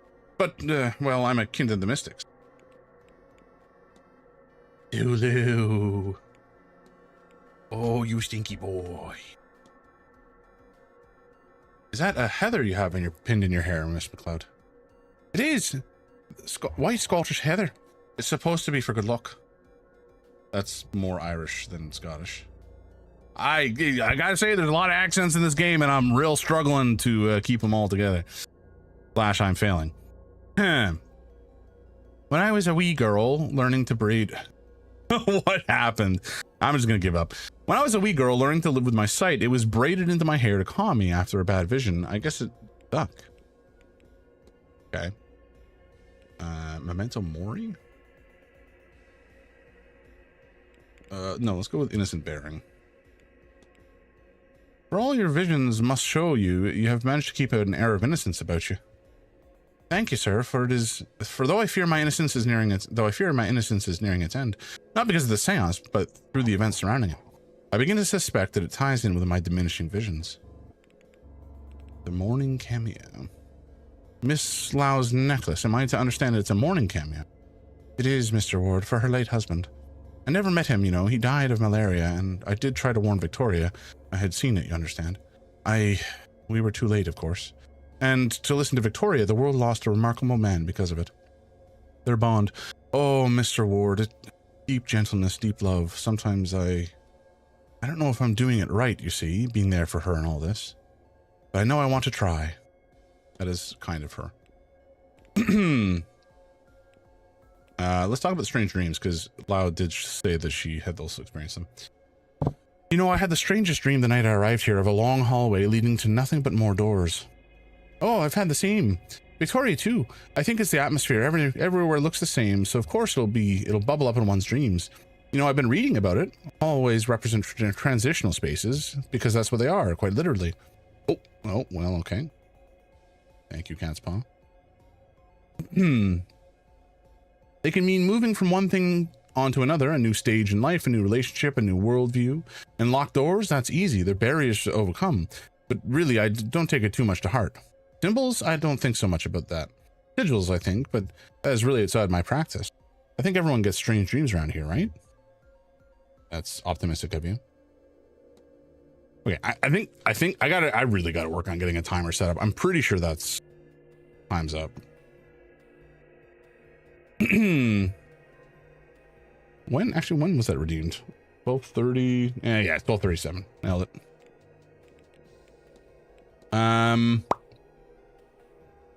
Miss Quinn. Strange occurrences. I don't think any of the rest of this stuff is that interesting to discuss with her, so maybe we'll just leave it for now. Take care, Mr. Ward. Thank you. Right. What do we have to the fight? Oh, the porter overheard Miss Dean arguing with a man not long before she disappeared. Right.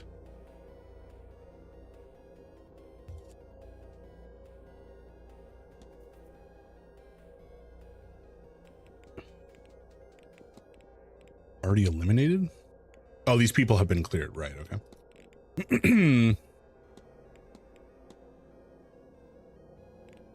Doyle. It was 8 p.m. they fought, I know, because the bar was quiet with all the blue bloods playing bridge. One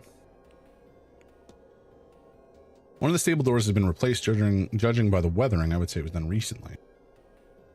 Okay, I kind of want to find the keys, which are mentioned here. Also, how do we know which keys we have?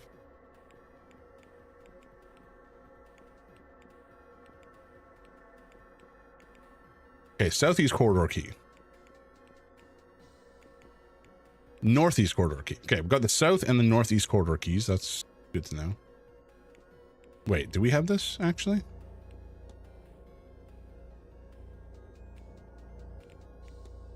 Sigils, observation, learned, documents, item. Keys. Okay, these are the keys we have. We must. Southeast and northeast corridor keys, and a couple of room keys. Cool. Okay. Southeast, northeast. Okay, these we have. Atrium keys in the supply closet, southwest keys and northwest key, basement and stables, and supply closet. Okay, those are all the keys, I guess, that we potentially need. Where is the supply closet?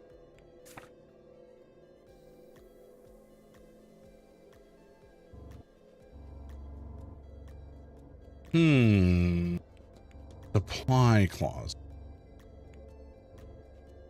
My room. Oh, there's a whole corridor over here we could potentially go to.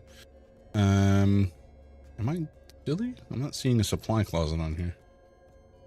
We don't know how to get into the basement yet. The east and west tower entrances are locked. Okay, there's some folks out in the hedge maze or the wall garden discussing some stuff. Can't go to the Blake family residence yet. The churchyard is closed. Hedge maze is unoccupied, it seems. Ground floor we have mostly explore. Oh, we haven't really explored the northeast corridor, actually. Oh, and the Blake family residence is accessible from here. Interesting. And we can't get into the ballroom, and there's nothing else over here. Okay, so let's go to the northeast corridor and explore these rooms and see what's there, and then go from there. Oh, it's just a... That's the wrong door. Oops. Have a spooky hallway. Wait, what? Oh, yeah, okay. The library. These spooky statues. We did experience one weeping angel situation previously, which was upsetting. Okay, the bar we can go to later. The supply closet. The key should be in here somewhere, in theory. In theory. Entertainment schedule. A listing of all guest activities planned for the event. Okay. There's a masked ball this evening at 9 p.m. There's a silent dinner and the seance tomorrow at 8 and 9. Ox held daily. Yeah, okay. None of this is really news. So why did I look at it, you ask? Oh. We'll take this key. Should open any of the bedrooms leading off the atrium. Nice. Plenty of access for us now. And a stone cross, which looks kind of like has blood on it. Those reddish stains are rust, or at least I pray it is. Otherwise, I'd need to ask why it's lying amidst the housekeeper's effects. Is it friggin' rust, though, or is it blood? A note that reads, "Where did I leave that damned Bible?" Then a follow-up note, "Of course, I left it handy for Mass on Sunday." Okay, so probably in the church, if I had to take a wild guess. Panel. Huh? What do these symbols mean? Is it a combination? That would make sense, yes. But a combination for what? I do not know. Tina and Sons General Goods. Okay, I think this is probably everything that we're going to find in here for now. We will need to get into that panel at some point, but I don't have any frickin' clue how. Whoa, slurp slurp. Thank you, Yoron. Appreciate it. A nice slurp of coke. Delightful. Oh, golly. I stayed up way too late last night. I was up till just about 3 a.m. playing Guild Wars 2 for no good reason. Other than I wanted to. It's one of those games I just kind of get sucked into, like doing one more thing. I just gotta do one more thing. And then suddenly it's 3 a.m. Does anybody else have games like that where it's just kind of like time bleeds away from you? Or maybe not even games, just like things that you do where time escapes you. That sometimes happens when I'm like really engrossed in a good book. Especially if I'm like going to bed and reading a good book and then suddenly it's 3 a.m. and I've finished the book. Like, oops. Wasn't what I intended to do. And now I'm going to feel like crap tomorrow, but yeah, it was a good book. A locked door. I don't think it sees much use from my memory of the outside. I suspect this leads to the Blake private residence. Okay, we don't care about that so much. We'll go to the bar later, I think. I don't really want to go bother exploring it now. The walled garden, I don't really care about either. North basement. Let's go check that out. This one may not be accessible. Locked and hasn't been open in a while. I suspect there's nothing I need from here. What? There's a key in the basement. I want it. What are you looking at, creepy statue? A bathhouse? Oh, it's closed for the winter months, but I want to go in. This key is for a locker in the changing rooms. Miss Dean must have found some other way inside. Intriguing. There's a way into the bathhouse. But how? We'll definitely have to go check some of these rooms as well, because there's a bunch of these rooms that will have information. Hey, Miso, how you doing? How has your Saturday been? I hope you've been doing okay. Last weekend that you went, you said you were going to visit your parents. I hope that was a good time. I think that was last weekend. Time has kind of escaped me this, well, year, but this month. Hold on. Is that relevant?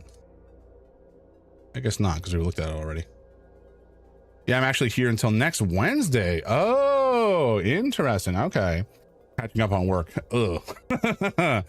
That's always fun. Well, I'm glad you're having a good time. How's your day? It has been very good indeed. I stayed up to degenerate hours, in fact, I would say, this morning. I was up until like 3 a.m. playing Guild Wars 2, which was a choice. Let me tell you. Sounds like there's someone on the other side. Well, let's not go invade their privacy. So I was a little rough when I woke up this morning. What is this dude doing in here? Go out and be social. The bar is open. Go have a drink. Jesus. Yeah, go check the north rooms. But yeah, so other than, waking up and be a little groggy, I'm doing pretty well. Thank you very much for asking. I hope your day is going well. I hope it's even with catching up on work, you're having a good time anyway. Can't hear anything. Okay, cool. We can break and enter. Oh, Miso, by the way, I know that you got one of the MS Paint drawings. Please let me know what you want me to draw for you, and I will get her done. Or if you want me to just kind of like go off and do something silly, I'm also good with that option. Just let me know. A letter in Italian. The ink has small circular stains that I recognize as teardrops. Uh-oh. The address is La Cascina Mantovani. Okay, so I don't know how to read Italian, but Carmela apparently was crying over this letter, so that's unfortunate. Medium-sized boots of fine Italian quality. Yeah, sorry, you messaged me about it. I was taking care of my sister. Oh no, totally fine. Anything is good. Not a rush either. If you want to take some time to think about it. Down for something silly or my dog emote. That's so cute. I mean, I could do like a scuffed version of you have the dog emote. Oh boy, yeah, I'll give that a shot. A note from Mr. Dupre confirming a meeting in the drawing room. It does not say time. Chest of drawers. Miss Mantovani's schedule for the week. Very nice. I don't think we care about the clothing. Posters. Spiritual. No, that's. I mean, we'll look at it. I don't think it matters though. Posters for events Carmela Mantovani has headlined in the past. Yes, that would be beautiful. Okay, sure thing. I can do. I can't promise it will be quality, but it will be Billy. Oh. La Stampa. A recent Italian newspaper. It seems to be from the same region as her family is from. Seems to be keeping an eye on the local news there. I wonder if she's looking for like an obituary or something from a person who is passing. Whoa! Holy jumping. A 50-pound postal order. Postal orders to La Cascina Mantovani. Miss Mantovani is planning to send money home to Italy. Miss Mantovani's family seemed very important to her. That makes sense. A contract for the event signed between her and Vincent Varley. I would wager this is an unusually high fee for such an event. Certainly I am being overpaid to be here, and she's receiving that many times over. So she's being paid an exorbitant amount to be here for the seance for some reason. Oh. Leviticus 20:27. A vandalized flyer for the grand seance. This must be the same one Miss Mantovani found stabbed into her door. Leviticus 20:27, that's all it says. I wonder what that verse is. Regardless, it feels threatening. Yeah, we'd have to find the Bible in order for us to actually look that up. Tarot deck. A fresh looking tarot deck. It must be a spare. Yeah, we don't need that. No.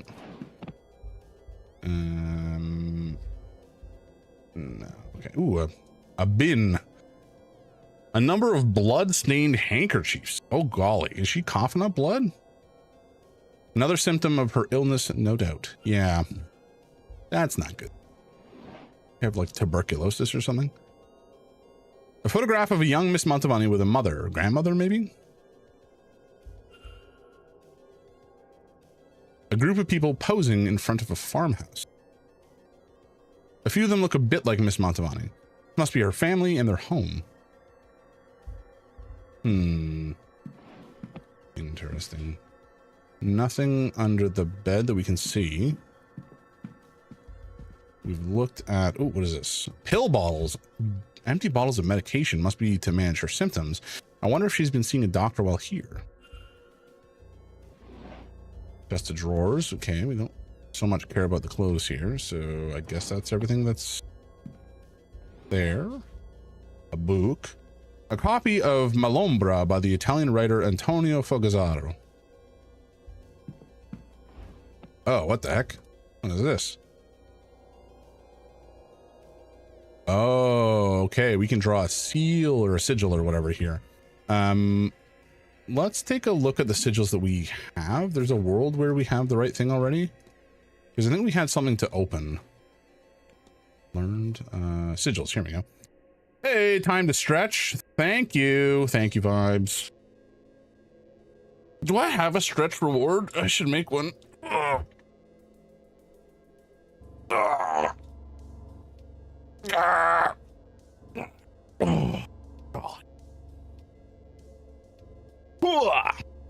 Okay, we're good. Back in business, baby. A sigil that reveals events from the past. This sigil fills me with dread, but then it's overpowered by a sense of ambition. Huh. A sigil that unlocks doors that have been magically sealed. Okay, this is just a friggin' triangle. That seems easy enough. Except we can't make it. Never mind.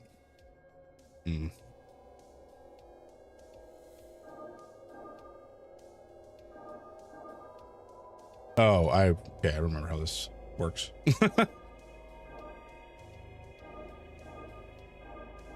I mean, I don't really remember how this works. I added that redeem not too long ago, and it's nice when people redeem it because I always forget. Yeah, I completely would not remember to stretch if, yeah, I'm not very good at keeping myself in good health. put it that way. Hello, wait, why can I not go? Oh, I can. It's just being aunts. Okay. Clearly I don't have the answer for this, and I'm not going to waste time by just like putzing with it.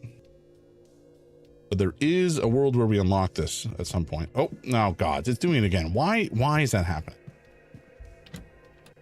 Maybe it'll stop once we transition to a new room. Nope. That's a pain in the ass. Oh, God. Okay, we're going to save to an empty slot. We're going to exit the main menu, and then we're going to try to reload the save and see what happens.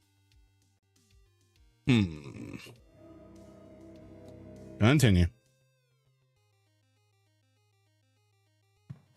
Oh, something. Okay, so something that we do need to do at some point, probably Tuesday, is go through the housekeeping items. You know, how many? Oh, God, it's still happening. How many items I still owe effectively for the fundraiser redeems, because I definitely owe a bunch still, and also the milestones. We have to go through and discuss the milestones and when they're going to happen. Because I want to make sure folks are generally going to be available when I plan to do them. In particular, you know, you guys chat making me a cocktail. I think that obviously everybody needs to be there for that. Or as everybody as we can manage. And some of the other events as well, I'll need to schedule. I do need to collect some information for some of them. I do need to gather. Hey, Durs, how you doing? Good morning, man. Happy Saturday. It is. Are you on the West Coast, Durs? Is it 10 a.m. for you? I didn't remember. But yes, Central Time. Oh, okay, gotcha. So yeah, we got to figure exactly when we're going to do some of these things. We got to vote on the sort of nonsense that I have to do for like the cosplay stream and the karaoke. You know, there's lots of opportunity for you guys to have an opinion on me doing silly stuff. Also, excuse me, can you start game? So we're gonna do some planning for that. I'm gonna try to work on that this weekend and make sure that I have my ducks in a row. The two truths and a lie, I need to start collecting information from folks. You guys as well can submit. So maybe I'll put something in the Discord for people to submit two truths and a lie to, or some information that maybe a channel that I can't or shouldn't access, so that you guys can plan cheeky stuff with Lady Grey that I will not be privy to, and we can collect some information that way.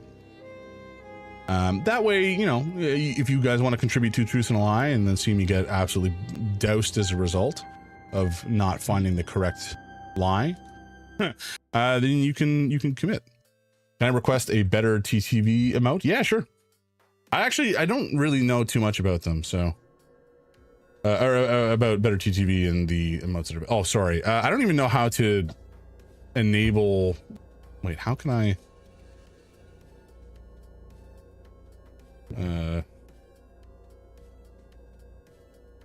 Durs, I don't remember if I'm even able to give you access. I would if I could. To share a link, I mean. Can't hear anything. Okay, we're going in.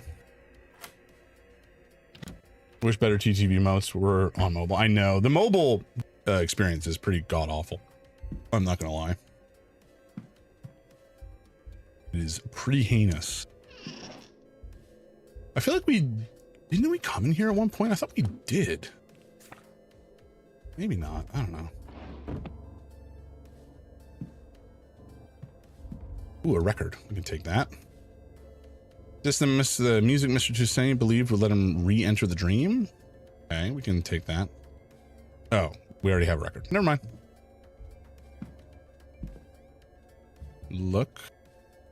Somewhere in the moderation settings in the Twitch dashboard, I think. I see. When I first started using Twitch mobile, I was like, why are people typing out Sag? I didn't understand, you know, Keck either. In fact, most of the emotes, I really had no clue what I was doing or why they were being said.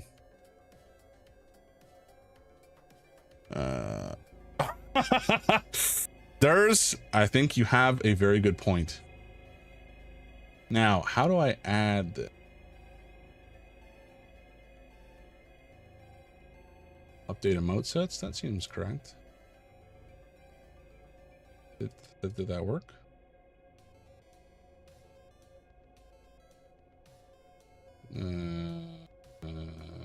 Editors? Bots? Emotes? Scale 50? No. Wait, what? What do you mean I added it to the set but it's not here? What are you talking about?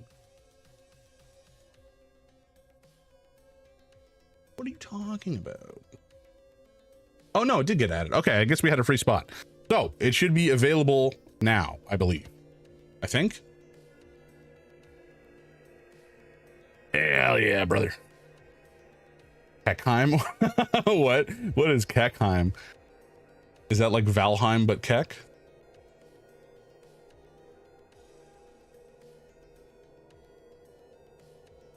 Popular trending. Can I search? I can. Keckheim. Wait, why is it an old man with weird? Is that like a league thing? Is that a league like Heimerdinger? I think it's a Heimerdinger thing. It's Heimerdinger from League of Legends. They added it around Arcane's release. Oh, I see. Oh, like it was an official Twitch release or a global remote? Yeah, okay. And then they removed it. Disgusting. Guide de Maupassant's Belle Amie. It is in French and I have no idea what it's about. Fair enough. Like me with French today. Once upon a time, I used to speak some amount of French, but alas, it has largely evaporated from my brain. Nothing here. Novel from the Manor Library. It doesn't seem especially well read. Just like me, for real. No, I joke. I am fairly well read, ultimately. 2 pairs of perfectly polished, medium-sized black shoes. I'm just not well read in anything that matters. Little of interest. Okay, fair enough. A comb. A comb with the scent of hair pomade to it. Oh, notes. Experiment 04B still unsuccessful. I have managed to induce lucid dream states, but they have not been the same dreams I have had. Oh, excuse me. Nope. I'd like you to open again, please. Thank you. I have managed to induce lucid dream states, but they have not been in the same dreams I have at night during real sleep. None of the corridors, sigils, or standing stones from my nightly dreams. Why is this? My technique is, as the research directs, comfortable in a safe space and suitable music. Could it be because I find myself here in an unfamiliar place? Could it be that could that be distorting my attempts? He seems to be missing something to revisit the dream. What could it be? Good question. Oh, we got some ads coming. A bottle of cologne. It's French, so I don't recognize the brand. Letter to Mr. Toussaint from another member of the Society of Psychical Research. They're urging him to reconsider his hardline stance against the use of magical practices in his work, saying a knowledge of the enemy's tools can help us fight them. Given where I found this, he does not seem moved by their argument. What a legend. Some fancy ass rings. Oh, hello. Handprints. What has Mr. Toussaint been up to? A letter from a solicitor advising Mr. Toussaint that there's no formal way to defect from the church and then declare himself an atheist. That's crazy. The fact that like you can't just say, no, I'm an atheist. Like you were locked in for life. Crazy. Nor is there any means to sue for wrongdoing suffered in their care, as no record was kept nor witnesses found in relation to his exorcism. Oh, that's fun. So he was abused. At Scientology. Wait, is Scientology on Twitch? Okay, no, you scared me for a second. I thought you were like summoning the Satan.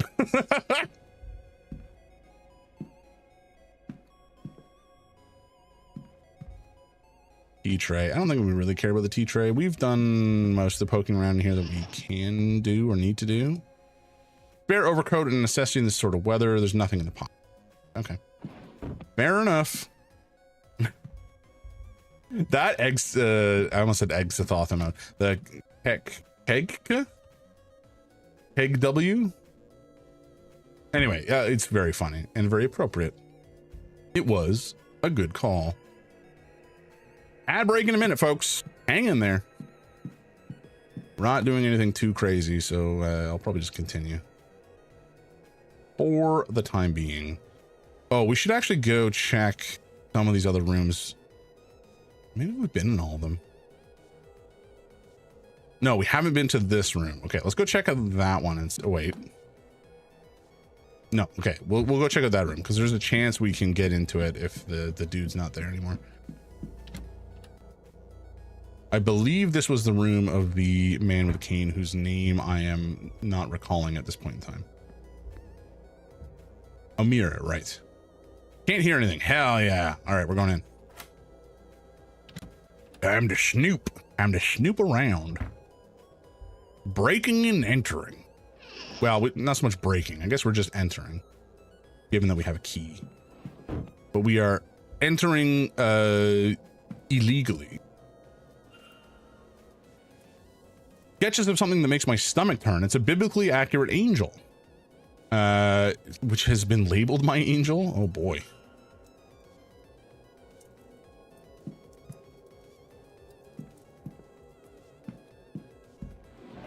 Okay, just close. Boring.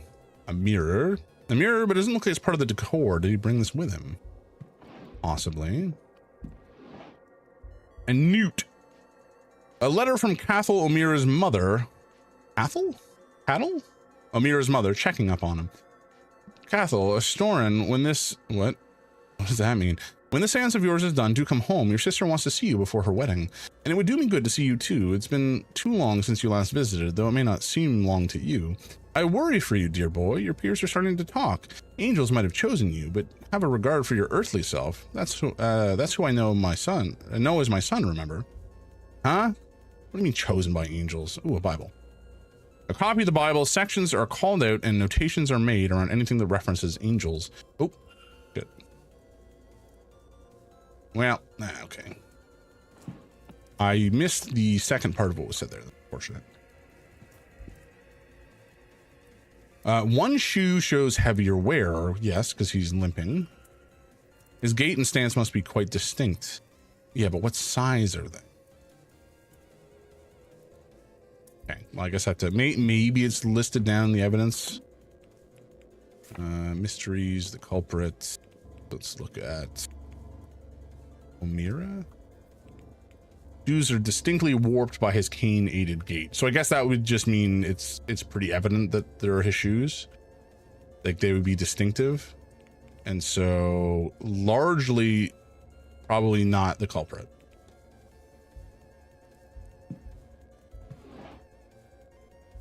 Stationary, but I don't know if there's there's no note. That's unfortunate. Okay. Laudanum. Oh boy. There's a lot of painkillers here. The dude is uncomfortable, which is fair. Oh shoot. No, I completely forgot to respond. Vibes. That's my bad. Canada's about to play. Do you have your Maple Leaf ready? That is a good question. I do not. And also I haven't really been following the World Cup, if I'm honest with you. I'm not really a big sports guy. 1983. The year John Dee was given the Enochian language and trusted with the ability to truly speak with angels. Okay, that seems likely related. I woke in the bath almost too weak to get out. I cut too deeply. I can't go on like this. There was only so many near misses one can survive. Oh gods, he is intentionally bleeding himself to try to get closer to God. Good Lord. Religious fanatics. I caught a glimpse though, just as I passed out, a pale and glowing shape, out of reach again the moment I knew it to be there. Evelyn. Saturday, 7 p.m, changing rooms, McLeod. Why does she want to meet? At least it's in private. Hopefully she'll be looking for some fun. Oh man. Good God, I hope Evelyn comes to her senses soon. I'm so bored without her. She a fuck boy. Gotcha, but if they win, you gotta get a full back tattoo of the maple leaf. No, I'll get it on the top of my head. Head tattoo, scalp tattoo. But yeah, I never really followed any sport too closely. Certainly my in-laws, in particular my mother-in-law, is huge into sports, and so is her whole family. So they're all very enthusiastic about like tennis and hockey and such. I don't actually know if they follow football. They probably do, at least at a surface level during the World Cup. But then my family is also not terribly into organized sports. Like my dad, I think, and my mom enjoy watching hockey. And my brother, I'm sure, enjoys it as well. But like none of us really care that much about it from like a fan perspective. My brother does rock climbing, but that's obviously a very different type of sport. Thanks to Mrs. Sean's jars, I have everything I need now to trap it, apart from its bloody name, but soon I'll have it. It won't escape me again. I have an awful notion to open one of these jars. Sheer curiosity. Best not. Isn't hockey a required class in Canada? Oh, no, don't get me wrong. I definitely played it. I just never really followed it. Like, I learned to skate when I was probably 3 or 4. A horrific sketch. It's not that horrific. Dude's Ward is just losing it. The adjacent note says, had it just for a moment and then gone again, but I'll try again, have it back. The dude is trying to capture an angel for some reason. Kind of weird. Oh, I think that was just this closing. That freaked me out a little bit. He did? I was just joking. Yeah, no. I think lots of kids in Canada end up playing hockey to a degree when they're younger. An in-progress piece of a woman resting in a boat by a lake. Or is she dead? The figure watching makes me wonder. He seems a natural talent, but the piece is chilling. Some fresh oil paint. Wait, shit, what was the combination for this again? Was it 1587? That stays. Wrong direction. Yeah, I mean, again, I think, like, I guess it depends on the family, the community, etc. Okay, so I've looked at it wrong. Ah, shit. Well, hopefully he doesn't come in here. Talk what we know of ghosts. Drawing room. Okay, so I have 15 minutes to get to the drawing room for that talk. And the guy did not come back, which is fortuitous. 1583. What a fool I am. I wish I could do this just by using the key. Oh, I was also on the wrong spot entirely. 15, 8, 3. Boom. Hell yeah. Excuse me. Pages. Seems that in the past he has used something called Enochian magic to commune with something he believes to be an angel. His notes and tools here seem to be part of the rituals he's used to that end, though he has also employed near-death experiences and other unwise methods to talk with this entity. I see ritual markings here with trapping circle, and now if only I could summon it written next to them. That's cool. Being Mexican American in SoCal meant it was either soccer or baseball, and my parents are more baseball people. Oh, that's fair. Did you play baseball when you were younger then? I think I did do, like, I feel like as a kid you get put into so many activities, at least here, just to try to figure out the kind of stuff that you like to play or do. And so, you know, I played hockey, I played soccer, I played tennis, I did not really golf earnestly, but we went to the driving range. Baseball or b-ball or softball or whatever I played. I played rugby in high school, and I did wrestling in high school, archery a little bit in high school. That was just like once in a while, but I do like archery, and I do have a bow at home. I think that's most of the sports that we did. I never really got into track and field, although it was technically an option. It was just not interesting to me. So yeah, I don't know. You kind of, it's funny. You kind of get thrown into all these different experiences as a youth to try to find out the kind of things that you might gravitate towards or gel with. And you know, it's basically just the shotgun approach. Like, just throw a bunch of shit at a wall and see what sticks. Jars labeled soul jars. They have odd symbols on them and some sort of fluid inside. Ugh. Okay, I think that's us done in here for now. Did we check under the bed? Well, we've done so now. Okay, I think we're done in this room, so let's head on out. No one saw me. All right, map.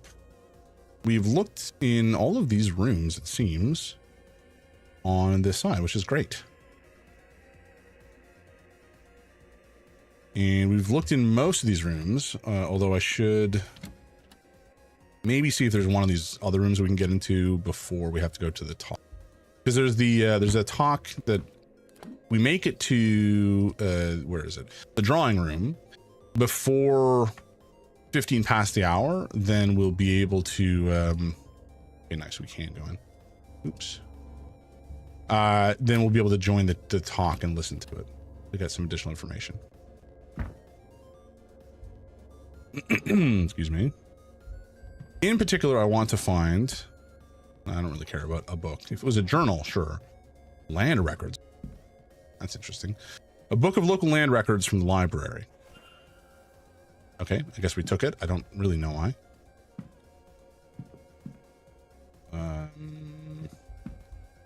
Schedule. We'll take that. Nothing here is useful. Yeah, from 3 to 12 years. My first activity that was my choice was actually a marching band. Oh, hell yeah. I'm very grateful to my girlfriend for thinking I'm at least somewhat cool. No, you're very cool. Come on, don't sell yourself short. Oh, what is this? Is that anything? Oh, it's just stationery. I don't care about that. Oh, and some personal items. Just some trinkets. All right. Does she not wear shoes? Girl, where are your oh, there they are. Seems to prefer a medium boot. Not helpful. We have many of those. Travel documents. Travel documents detailing a journey starting from Brazil in March of this year. She arrived in Lisbon in June. She then worked her way up to Ireland over 3 months. She was in Ireland for about 6 weeks before the event. And there's something else here. Oh, it's just a book. I can't offer your books. Nothing under the bed. Okay, let's go take a look at this weird puzzle box. Beautiful and looks like it won't open without some effort. If it looks like to open, I'll need to navigate the emerald into the rightmost extrusion. Okay, so it's just like a whatchamacall. Traffic game. What are they called again?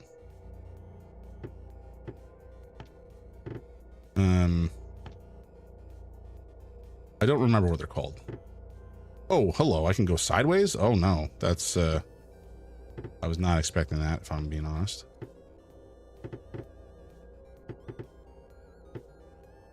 Let's do that. Guess. What do you mean some effort? That was so easy. The only thing I'm noting here is the following. Why do my dreams have me stuck in this place? It's endless halls and confusing doors. I want to get out, but I cannot. The night that the dream does not wake me, I end up in the seance. I think my father there? A burial record from late last year. It's mostly in Portuguese, but from what I can make... Fuck. But from what I can make out, it seems to be from Miss Barbossa's mother. Photograph of younger Inez Barbosa with a woman who bears a striking resemblance to her mother, perhaps? I really hope it was 15 past the hour, not 10 past the hour. Also, why is it that looking at these again cost me more time? Bananas. Anyway, let's head down, and if I've missed the chat, I may have to reload because I do not want to miss the chat. Load. Do I have an autosave? I have an autosave at 502. Okay, good. We can make it back if we need to without losing too much time.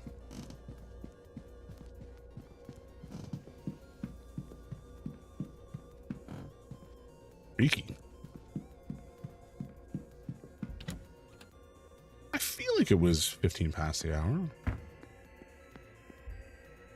Ow. By their nature. Crap. By the some, while odd regard, but. All right. Well, it was 10 past the hour. That's a shit show. Okay. Well, we reload. And make our way back over without reading too many things twice.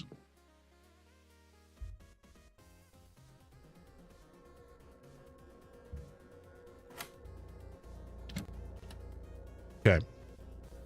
At least we didn't lose much. That's fortunate. Don't care. Don't care. Pick you. Nothing of interest. We'll take the schedule. Nothing to care about. What is this? Travel documents? I guess we take this. Oh, well, that didn't really give us anything, but that's fine.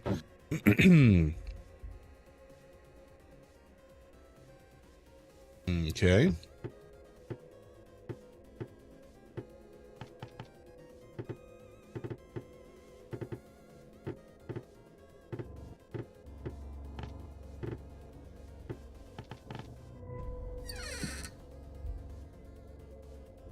Okay, we have the journal, burial, and the photograph.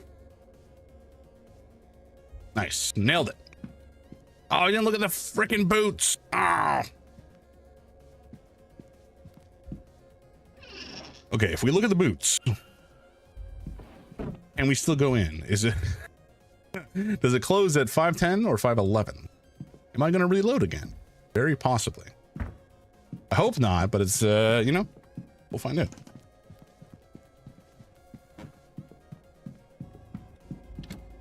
I'm trying to time max, but I've been clock mogged once more. Ah, we're good. All right, hell yeah. The mogging maxing dichotomy is some of the dumbest shit I've ever heard, but it's very funny as a format. Those of you I have not yet had the pleasure of meeting, I am Carmela Mantovani, and I'm here to talk about ghosts and all that we know about them. Booby. We shall stay and listen. So, grazie mille for attending.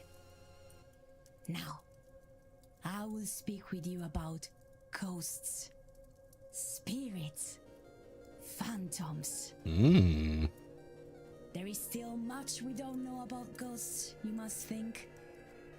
And this is true.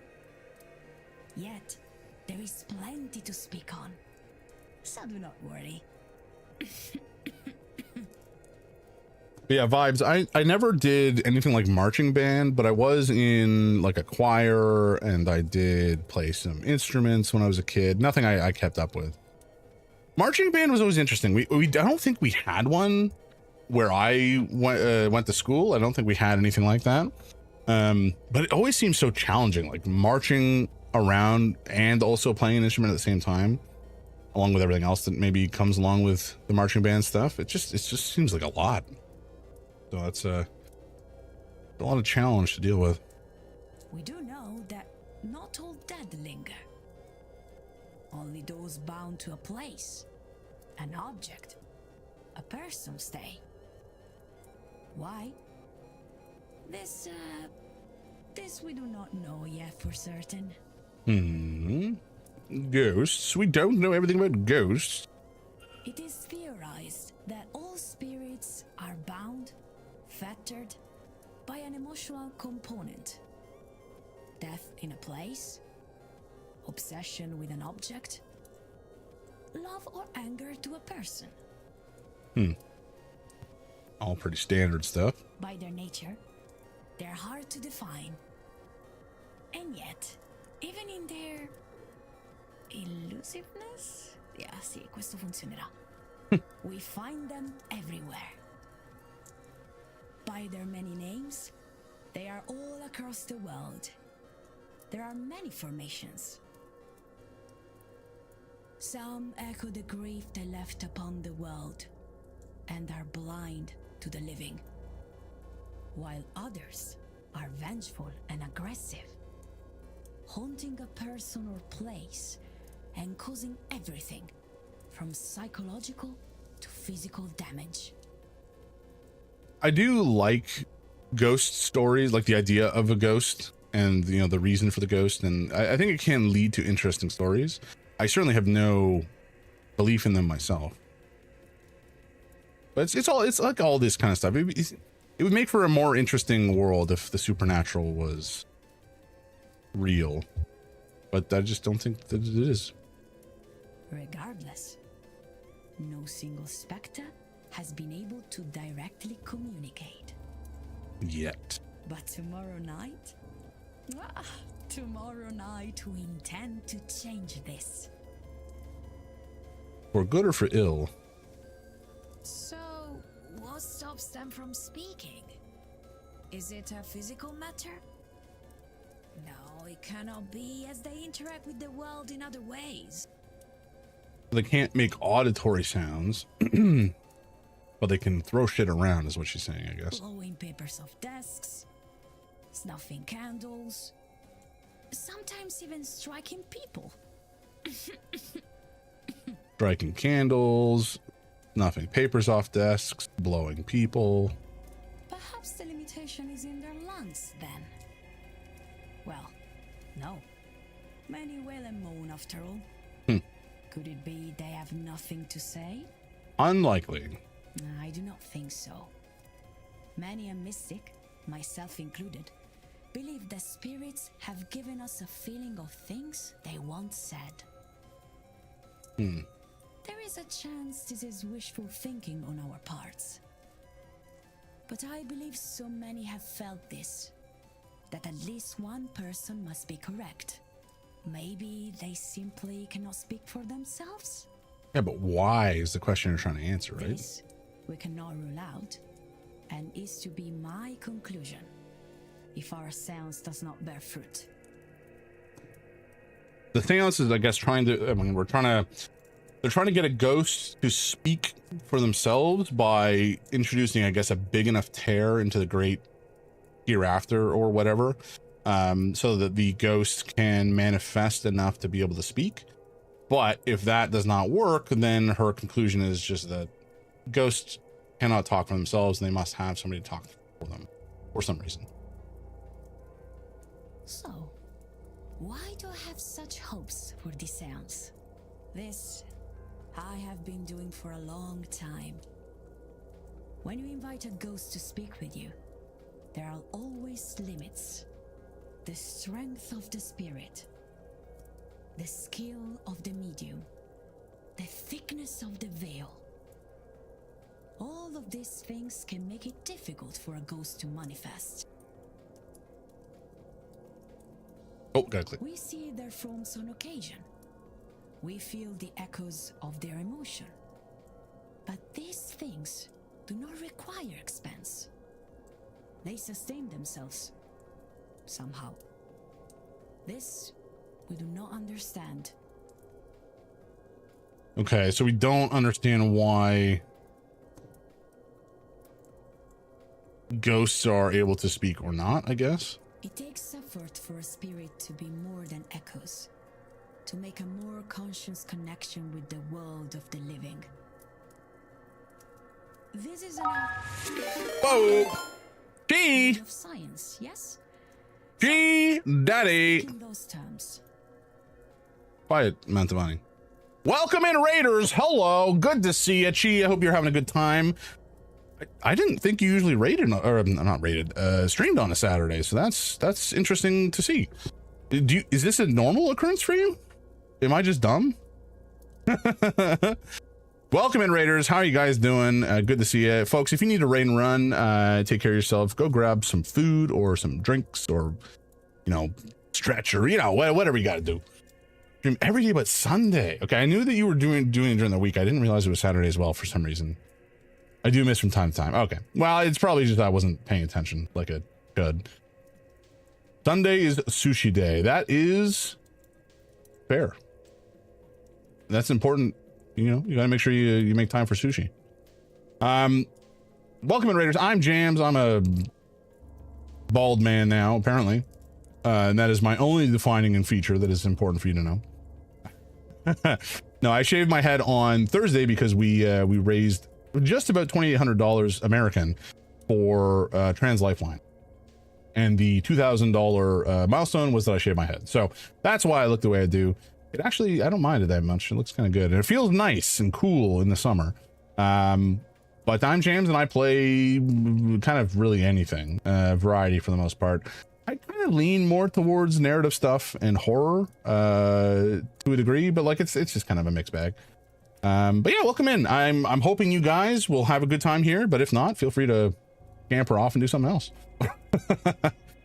Hell yeah, nice. Yeah, no, it was I will be honest, I was not expecting to raise anywhere close to that amount. I was expecting, and I set the initial milestone at $1,000, and I was expecting to potentially hit that, or rather, I was not expecting to hit that. I was expecting to hit $500 by the end of the month.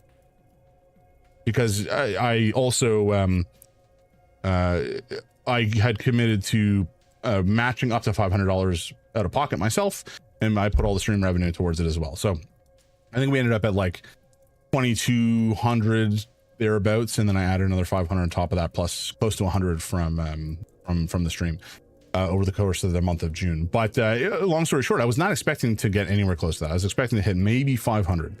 And we blew well through that and passed $1,000 in like the first week. So it was really an excellent experience. The community came together in a huge way. I was very proud of them. I was proud of the fact that the community was so like open and compassionate and caring for their fellow man. Broadly speaking, not gender wise, but it was great. It was a great experience. I'm definitely going to do it again next year, and it was a lot of fun. Oh, Imparting? A warning. Shit, I just skipped a whole bunch of dialogue. Love that for us. Why do I have such hopes for this seance? This I've been doing for a long time. When you invite a ghost to speak with you, there are always limits. The strength of the spirit, the skill of the medium, the thickness of the veil, all of these things can make it difficult for a ghost to manifest. We see their forms on occasion, we feel the echoes of their emotion, but these things do not require expense. They sustain themselves somehow. This we do not understand. It takes effort for a spirit to be more than echoes, to make a more conscious connection with the world of the living. This is an age of science, yes? So let me speak in those terms. We think of ghosts as waveforms, spiritual waveforms, a soul rippling long past the death of its host, its shell. They are a frequency we cannot easily see. In daytime, they are almost invisible to us. At night, easier to see. The less interference around, lights, other people, and so on, the easier still.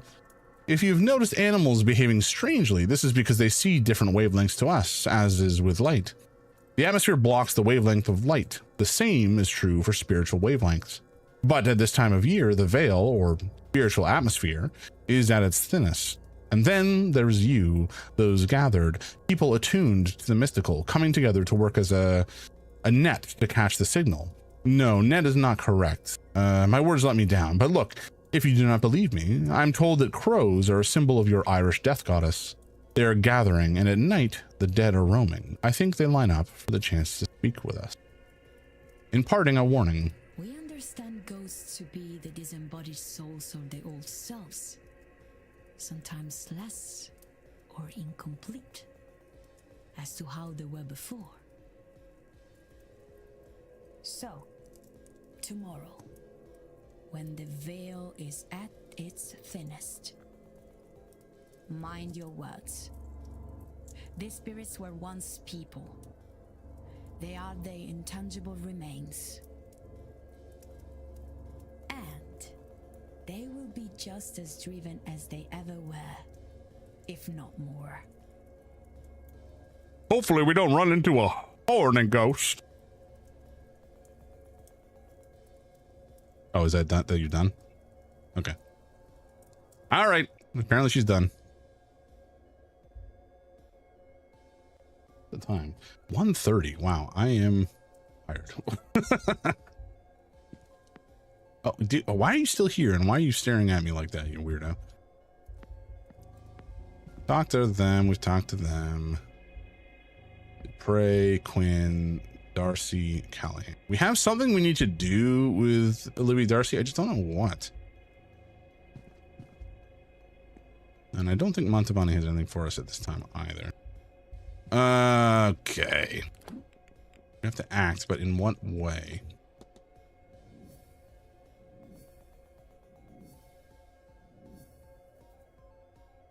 Okay, so we have to do some lucid dreaming, I guess, to try to get back into the dream. Discussable with two people who are locked. Interesting. Should learn more about lucid dreaming to see if it can help me revisit the dream I had. Must find some hypnotic music to aid my attempt to lucid dream. Surely I can find something suitable within the manor. And I did indeed find a record. The Haunting. Guatha de Danan. I thought we had talked about this already with some. Oh, we did. Okay, there's just two more folks to talk to. And then the Fae. The Fae are said to be a mythical race, blah, blah, blah. Okay, we got a bunch of folks we could talk about it with. Presumably, the two most relevant would be her and him. But that's not necessarily the only people we should talk about it with. Oh. Some more information in the library. Okay, so we could go back and check, but I think we did largely play it everything we needed to there. You have a hunch this person isn't the culprit. Yes, well, why is this exclamation mark then? Oh. Okay, he's an atheist, sure.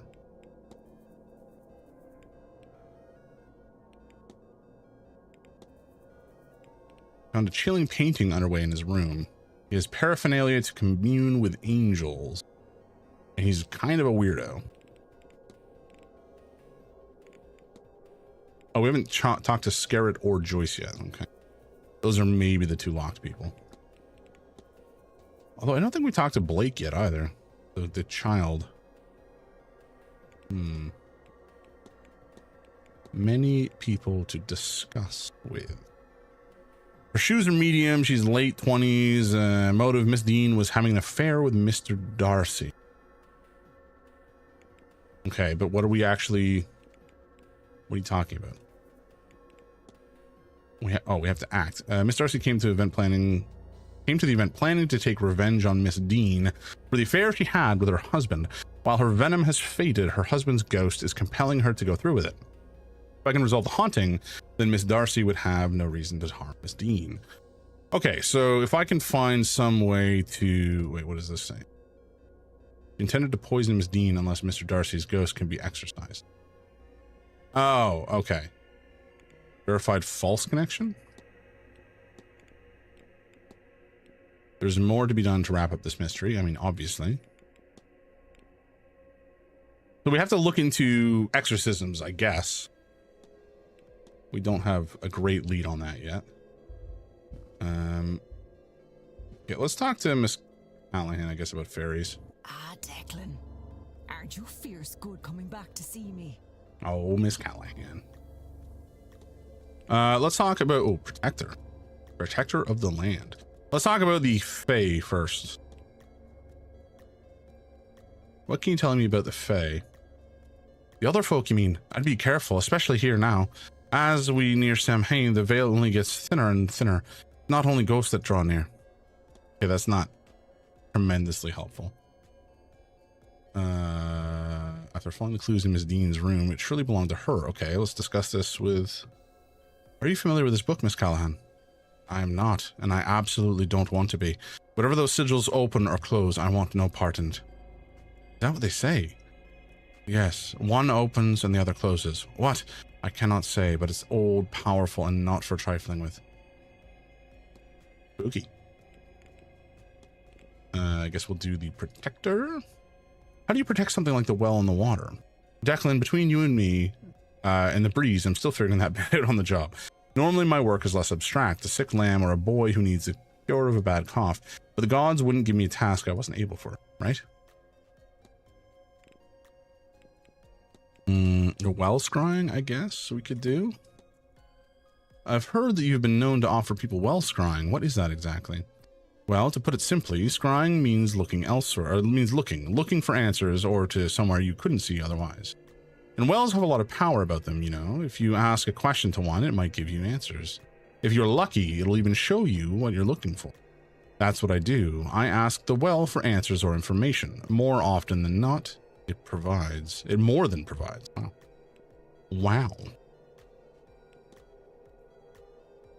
A request from Miss Dean to be tutored in Irish magic by Miss Callahan.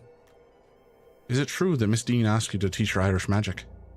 Not much gets by you, does it, Declan? The nerve of her. She didn't ask, she demanded. For her attitude alone, I'd reject her, but you can't just learn these things on a course. It's a way of life. A means, not an end. It wasn't the path for her. Okay, none of this is giving me a huge amount of new information. So I think we're going to just wrap up. Let you go. You take care now, Declan. And don't forget to get a bite to eat into you. It's going to be a... I mean, going to be. It's like halfway done. Let's talk to Miss Quinn, actually, because we did have some information about her, potentially. What? Listen, sir, I don't want to. Unless you have that book, I'm afraid I just don't have time to talk. Huh? What are you talking? Oh, wait, did she lose a book? The records book? I'll see what I can do. What records book? I do not remember. Oh, was it the land records? A book on local historical land records from the turn of the century. The spine is broken. It must be that. But I don't know why she wants it.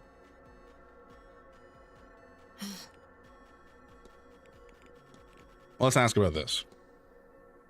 Does this book mean anything to you? I was reading it, looking for information on the families that used to live around here. Quinn gave it to me, but it was no help. Still, she was good to offer it. Okay. Oh, if you say that. Yeah, lazy porter. I get it. You don't like him. He is a bit of a dingus. I will admit. What? Listen. Yes, I have the book. Relax. I believe I might have the records you're looking for. Wait, you... Look at that. You do indeed. Where was it? Miss Barbosa had it. How did she get it? You lent it to her? Of course. I loaned it to her during tea and then forgot. Too many late nights researching. Speaking of which, Goober. Page 78 and... Oh, that's what I was looking for. Thank you, sir. You've helped me a lot. I don't know why you would, but you have. I don't think... I haven't seen you before the incident with the bird, unless I'm wrong. Incident with a bird? Huh? I don't remember that. Rest assured, miss, we haven't met. My name's Declan Ward. I've only arrived recently. Even then, I could still have missed you if you hadn't come by the library, I mean. Anyhow, I'm pleased to meet you, Mr. Ward. My name is Quarantine Quinn. You can call me Quarantine, and I might now owe you a favor. But for now, thank you sincerely. And do please excuse me, I have work to do. Okay. That was abrupt. Very good. Do we talk? Maybe we could talk to Mr. Toussaint about an exorcism. Oh, okay. Shared dreams, lucid dreaming. I'm actually surprised we don't have a way to ask him about an exorcism here. Oh, we did. Okay, we already asked him about it. Okay. Never mind. Let's talk about lucid dreaming. Can you tell me more about this lucid dreaming? Ah, le rêve lucide. I said that. My pronunciation is fucking atrocious. I don't even know I tried. I have only passing familiarity with the work of Marquis David de Saint-Denis. I had to research what I could in the library here to try it myself, and so far I've had little luck with it. Perhaps the record I'm using isn't suitable, or my technique is otherwise flawed. We shall see. I'm told Madame Lau is a psychologist. Perhaps she would know more, or the doctor. This seems up his alley, no? Good call. Take care. But where is Lau? I would have expected her to be here, because she's supposed to be chaperoning McLeod. Oh, hey, this dingus. We haven't spoken to him yet at all. Terrible weather out, eh? Sure. Really ruined my morning walk. Yeah, but you seem like a pervert. Still, we're safe enough from it in here. Where are my manners? Oh, god damn it. I don't like that right click automatically skips all the dialogue. Where am I? Because it's so easy to do. I'm Michael Scarrett over from London. And you mark my words, young man, that's a name everyone will remember by the end of this event. Why exactly? I don't really care about the fact that he smokes cigars. I'm not gonna lie. We'll talk about this though, this crest. May I ask what the crest on your necktie represents? Aha, I would love to, Mr. Ward, but that would rather defeat its purpose. I'm afraid I must leave you in the dark. Yeah. He's not leaning on it, it's just for show. Do we care about much? I guess we'll talk about this. Do you know much about that strange device in the atrium? Ah, yes, a spirit gauge, I think. Monitors the amount of spectral activity in the area. More ghosts, better sounds. Is that right? You don't know? Are you just making shit up like most men? God, I've had the strangest dreams since coming here. Have you noticed anything of the sort? The strangest thing is that I can walk properly in them. But yes, I do. What do you mean walk properly? You're not using your cane for anything relevant. But yes, I do dream that I'm walking these passageways, seeking, well, what I'm seeking doesn't matter to you, but there are doors, magical doors. I cannot figure out how to pass them. So I'm trapped until I wake, which feels as if it takes time I do not have. Same. Good day, Mrs. Scarrett. Good day. Whatever, man. Let's talk to this guy, because he might have some information about lucid dreaming as well. What can I do? Tell me all you know about lucid dreaming. What can you tell me about lucid dreaming, Doctor? Funny you should say. I have a plan to try it here. I thought maybe it would help me to understand these strange dreams. I have a record in my room that I borrowed from the drawing room towards that end, but I keep forgetting to ask the staff to bring a gramophone up to my room. They had a second suitable record there, I noticed. Should you wish to try it yourself? Oh, and you should use an anchor, something to focus on to ensure your dreams is what you want it to be. A picture of a person if you want to summon your mental image of them into the dream, or a scent, or, well, there are any number of things you could use. Even a book on a topic could work. Maybe Miss Dean's journal would work. That's what started me on this, of course. Do we have Miss Dean's journal?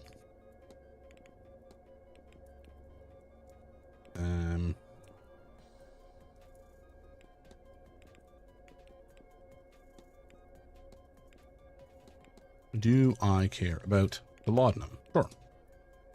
I saw Mr. O'Mara taking some laudanum. No small amount, too. Was there a danger in that, Doctor? Of course there is, but I worry more about why he's taking it at that volume. Some people get a dependency for the stuff, it's true, but he's using it to mask the pain of his various foolhardy risks. A riding accident here, a beating in an alleyway there. People talk, and it seems this poor young man has something of a death wish. I have to be on my way. Be well, Mr. Ward. Okay.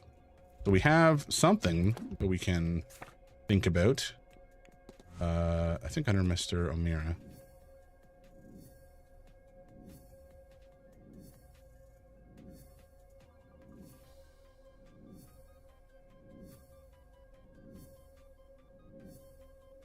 Good golly.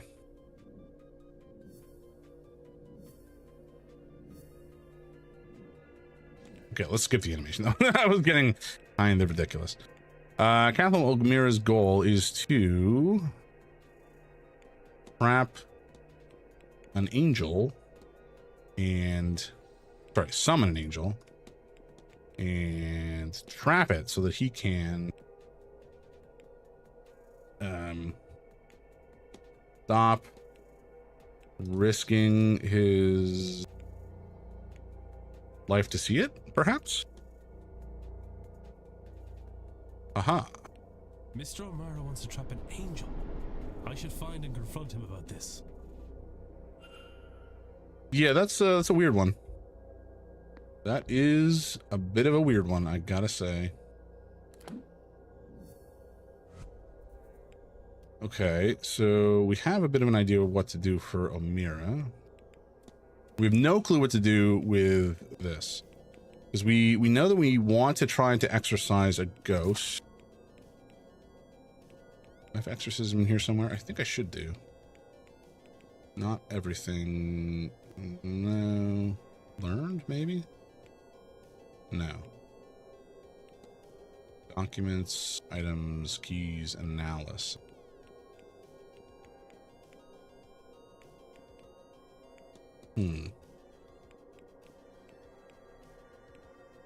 Maybe it is in here somewhere?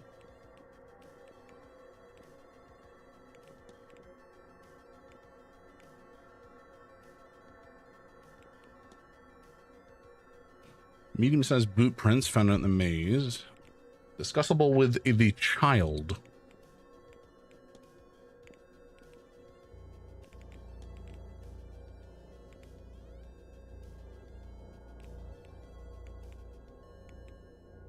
Where is...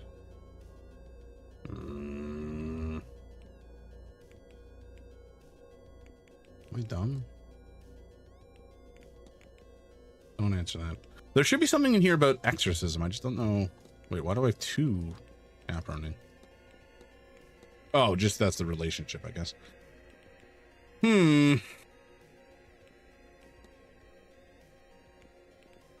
Hogged.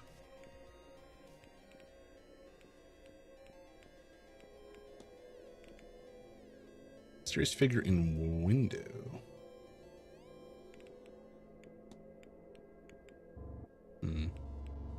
The Aeon, what? Supposedly one is trapped here at Blake Manor. What? All right. I don't think we need to talk to him right now. Let's just get out of here.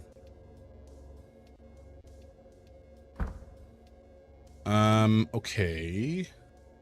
Let's go back to the map. I think we've looked in all of the rooms that we can, really. We haven't gotten... Okay, let's go to the bar, just because I want to know what's there, and we've not been in there yet. And there may not be anything that we can actually do there at this stage, but, you know, we've got 4 minutes, 5 minutes, something like that, until time will cause things to progress. So presumably, there will be at least a minute or two that we can use to investigate or find something.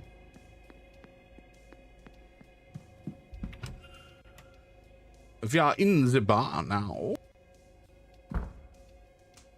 I guess I can turn up the music, can't we? For something else in the background. Okay, so Lau is here. We did actually want to talk to her, so that's good. Newspaper, which I feel like I don't particularly care about. Ah, Mr. O'Mara. Maybe we'll talk to him in a bit. Doesn't seem like there's much left out and about that would be relevant to our interests. Some darts. 19-3? Yeah, 19-3 and 1. 23. A pretty terrible score. Book, another one of these guys. Anything back here that we can like get into. Okay, apparently he does not care if I snoop through the drawers, which is kind of interesting. Cleaning items. Nope, I care not. I care not for your cleaning items. Fuel. Staff only? Staff only locked. Okay, well, you know, that's fine. Don't care about that. We've seen that already. Let's talk to Lau. Hello. What brings you back?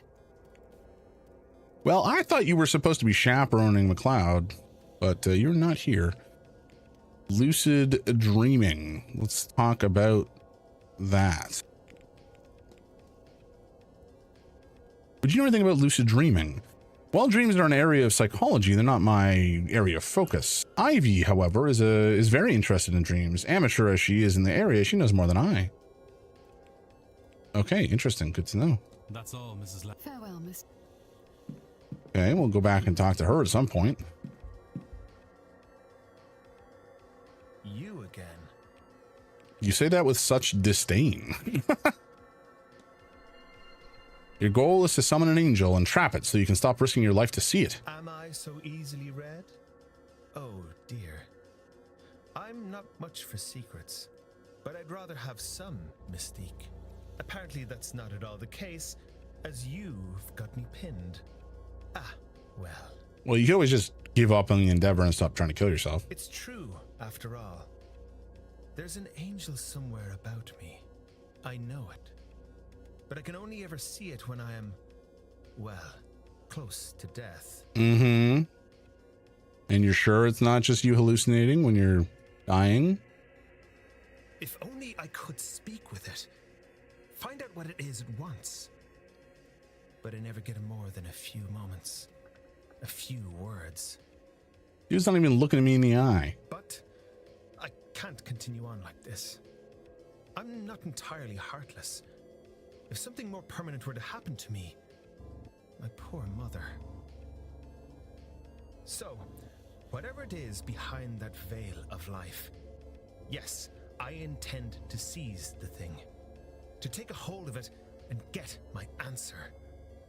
That's the idea, anyhow. But I cannot get to the thing, and I'm going absolutely spare trying to make it work. Maybe... would you help me with it? While the veil is low, I mean, and with more eyes on it, this might be my best chance. Come to my room and see if you can help. After all, your senses were sharp enough to figure me out. This seems like a trap. But also... sure. Why not? Oh, okay, we're in his room. This is a Babel stone. It's used to translate Enochian, the language of angels. Do you think you can figure out how it works? It's a matter of translation, I think, for a name. The notes are here in my trunk. Okay, where's your trunk? Oh, the one I already looked at? Sure. You know what, we'll save. Ah, bollocks. Yeah, that didn't use time, fortunately. Yeah, use Babelstone. Okay.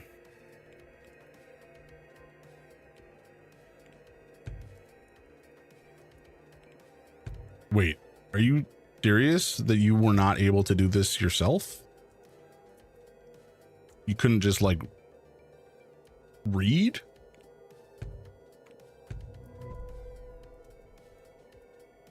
The script reads Suibne. Must be the name of the angel. Okay. Dude, if you couldn't figure that shit out, you are thick as a brick. Any joy, Mr. Ward? The notes for the Babelstone are just here in my trunk. Yeah, your trunk, which is mysteriously open. Don't worry about it. I think your angel's name is Swivna. Swivna. Interesting. Okay. Swivna? All right, I'll try it. You'll stay, right? You couldn't possibly leave at this stage. I mean, I could. But I guess I'll stick around. Why not? Okay, so we've drawn the trap. Now, I just say the thing's name. I will say we kind of look like a vampire. I'm not gonna lie. Swivna, come to me, O angel of mine. Oh shit, it's actually working. It worked. You do have that dark gothic vibe. I mean, look at this, the widow's peak, the coat, the red vest, the cravat, like it's all there, man.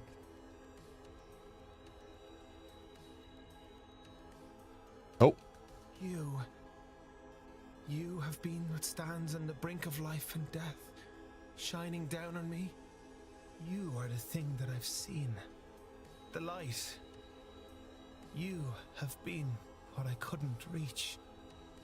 But now, I can see you. I can see you.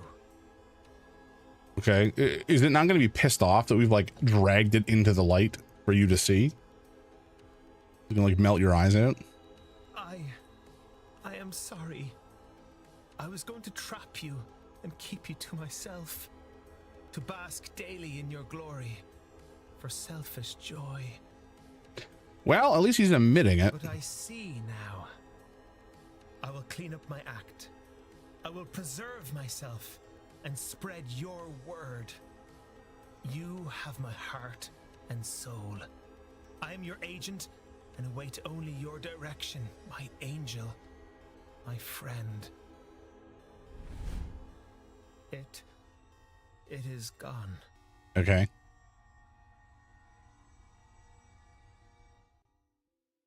Sure.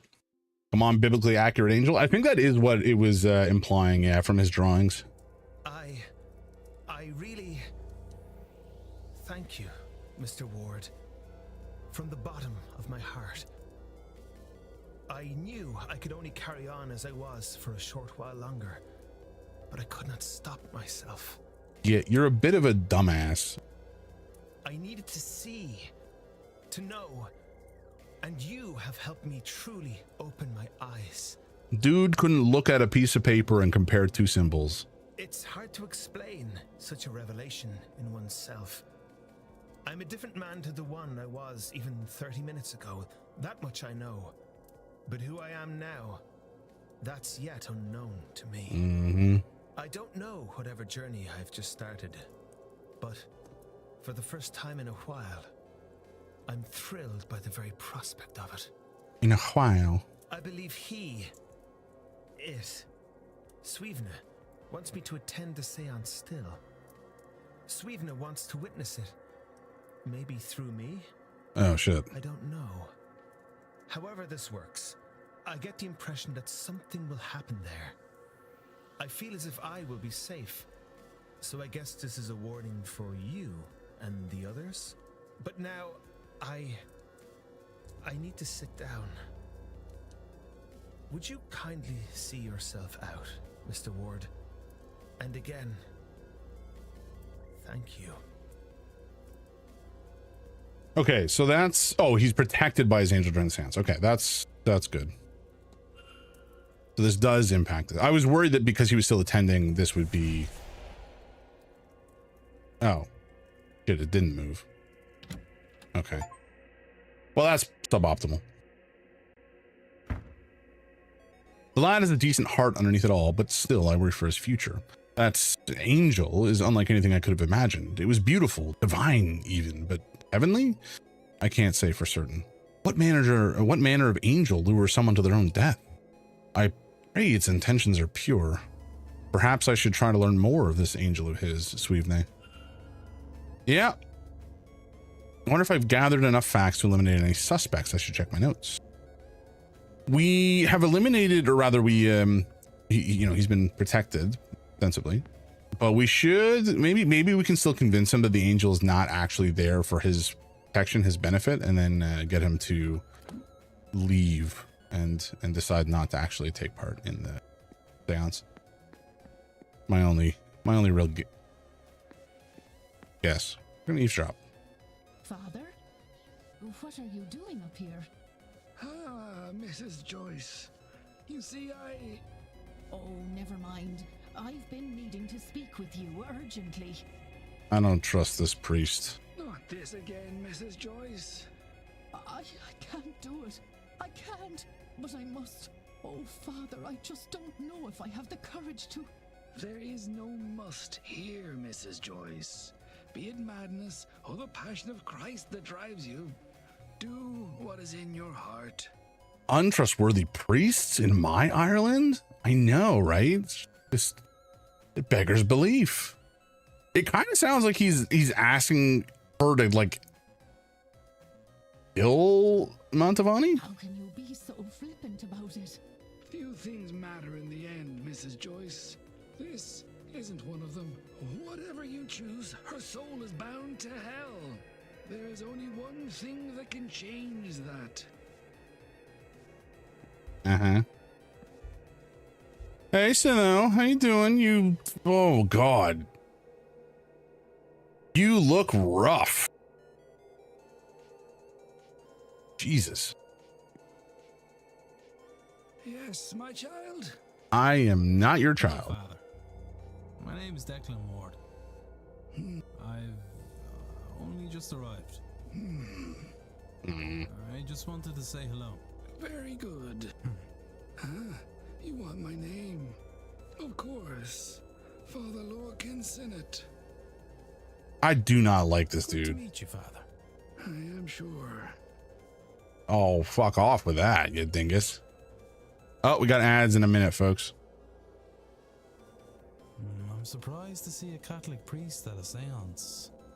Is that so? Worried for my eternal soul, are you? That I should attend something so blasphemous? No, that doesn't surprise me. I mean, you're probably some fucking pervert. Worry not, dear child. The church keeps an eye on all such things. It is good for us to know what secrets these events uncover, what secrets these old houses hold. Mm-hmm. Better. I'm told that ghosts can be bound to the world of the living by objects and old emotional ties. The chains are called fetters. The Black Iron Prison. I'm unsure what this is, but the Gnostics think we need to be freed from it? Huh? Oh, I forgot he was a Gnostic weirdo. Arring.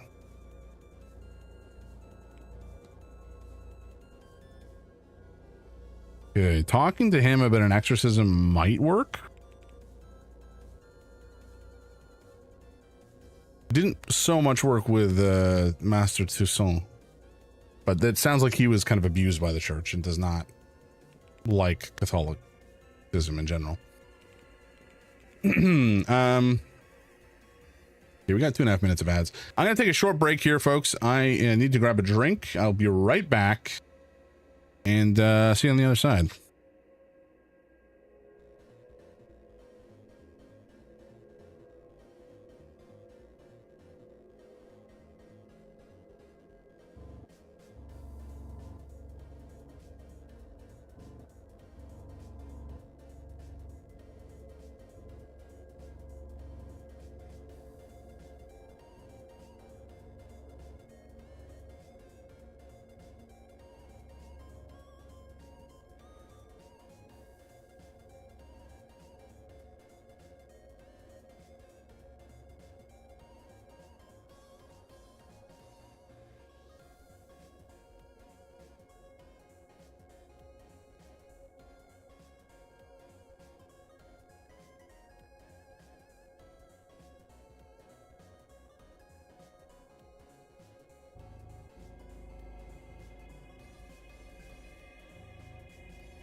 Alrighty, we're back from ads, and so am I.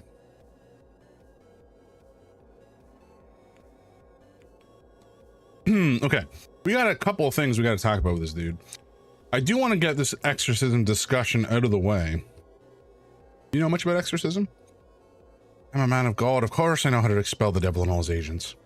But before he asked me to do one, not that one would suffice for this forsaken place, they require permission and great effort.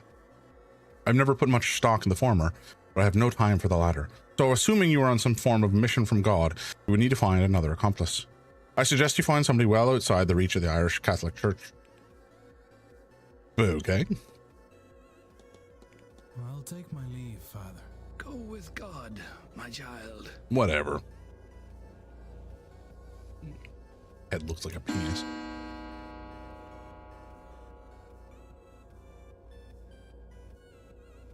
Carmela Montavani's in the drawing room.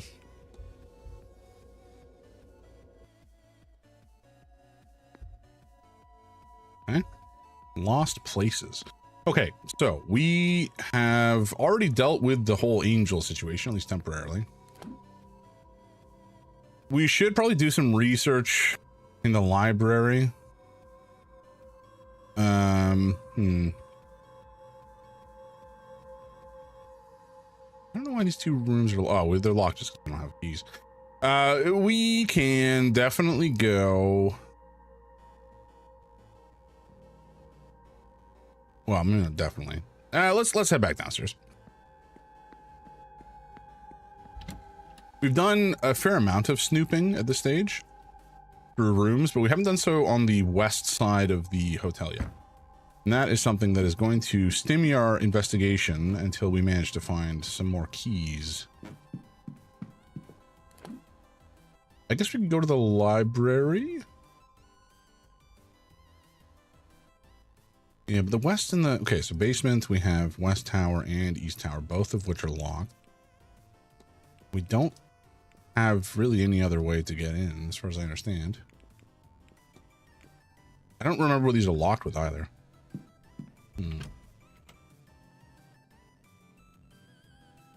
But if we can find out some information about Suivne at the research table... Medical codes, lucid dreaming, Book of Gnosticism. Information on Gnosticism. Sure. An early branch of Christianity that believes that the material realm we currently reside in is a hell, what they call the Black Iron Prison, and that the being commonly seen as God is in fact a powerful but lesser demiurge, a version of the traditional devil figure. Huh. This demiurge is the secret child of some aeons, the faith's greater angels, that was hidden in this realm by its parent for fear of retaliation from the true creator. Bored, lonely, and jealous, it created humanity to worship it as a god, but it itself was... Oh, shit. Well, all right. Well, I have to spend time to read this again. No, okay, good. They believe that the only actual way to ascend into heaven and meet the true creator, Monad, is to realize the falsities of this reality and find a way to break free of this plane of material lies. The faith seems to exist as an answer to the question, why does God allow bad things to happen? With the response being, true God does not know of this. Yeah, that makes sense.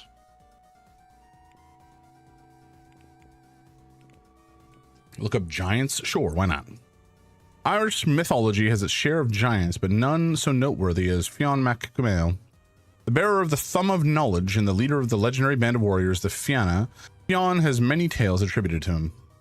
I frequently say there is no benevolent God because I can't prove there isn't a God. But I sure can prove that if there is, they aren't benevolent. The formation of the Giant's Causeway, the creation of the Isle of Man and Lonig, and the battling of many mythological foes. There are some who believe him to be the demigod as descendant of Macuil, the last king of the Tuatha De Danann. I guess we looked up some of this stuff already? Yeah. Okay. That Wilhelmina Blake, I think we did all our reading on already. Same with Mary Blake, probably. Percival Blake. Medical codes. Lucid dreaming. Lucid dreaming, we probably have not read this book yet.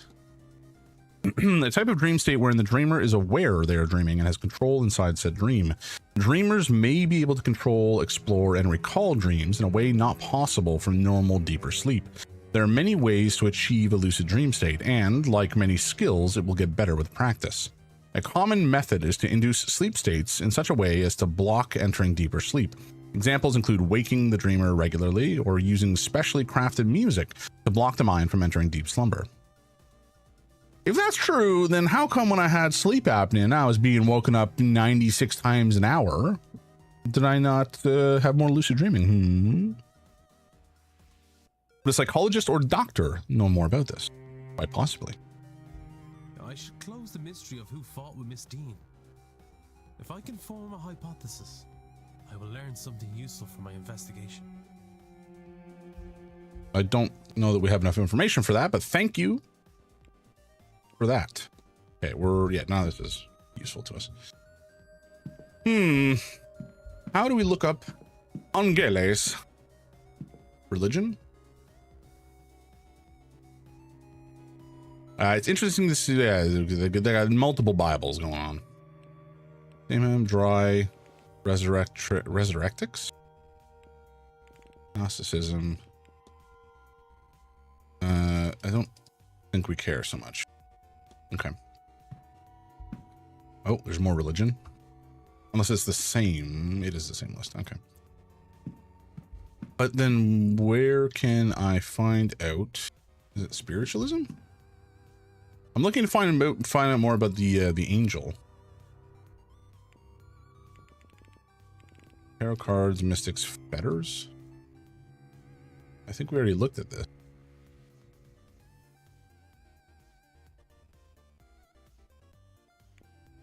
Yeah, we did. Ghost, second sight. Come on, I just want to find out some more about scrap of paper. Ritual requires a body of water. I can use a bathtub on the ladies on the first. What is Miss Quinn planning? Are you trying to do something? Look at her schedule. Okay.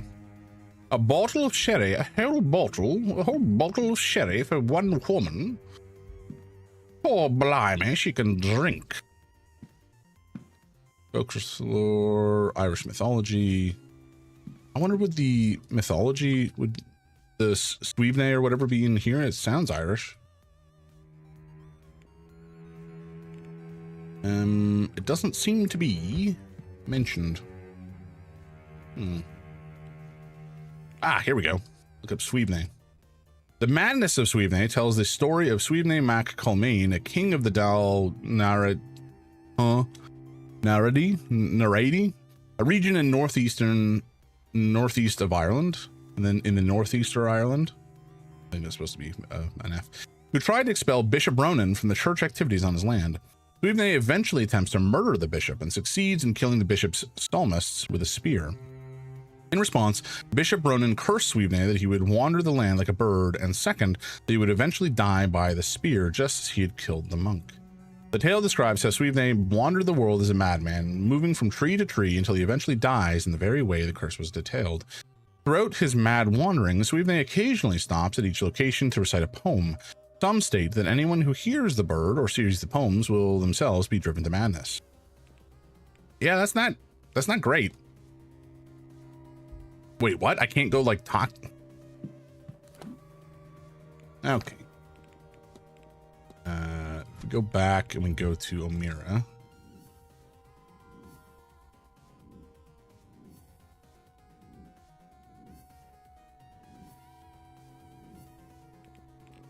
Yeah, but like, it's bad.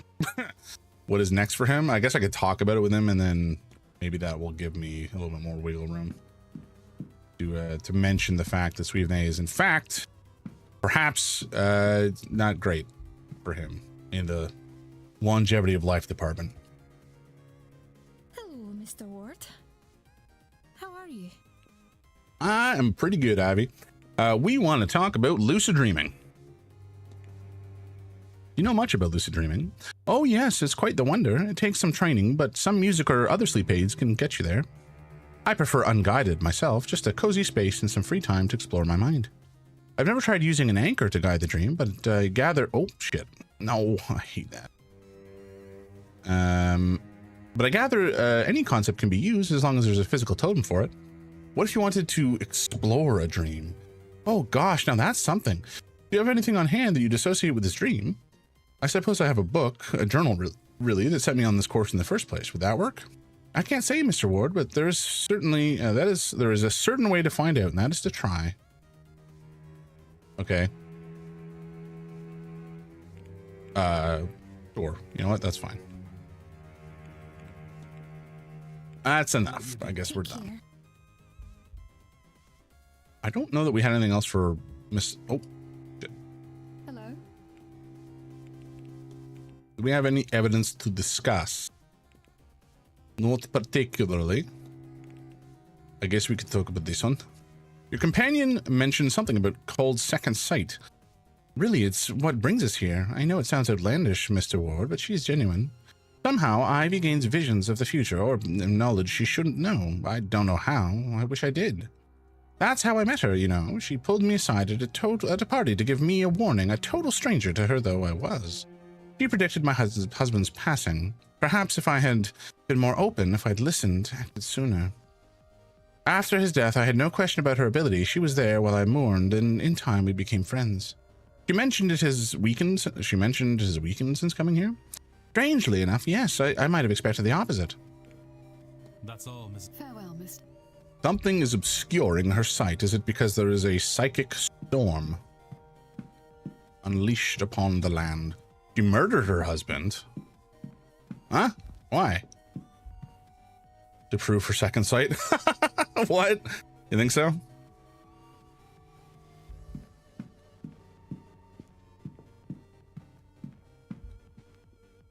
There was another person who murdered her husband.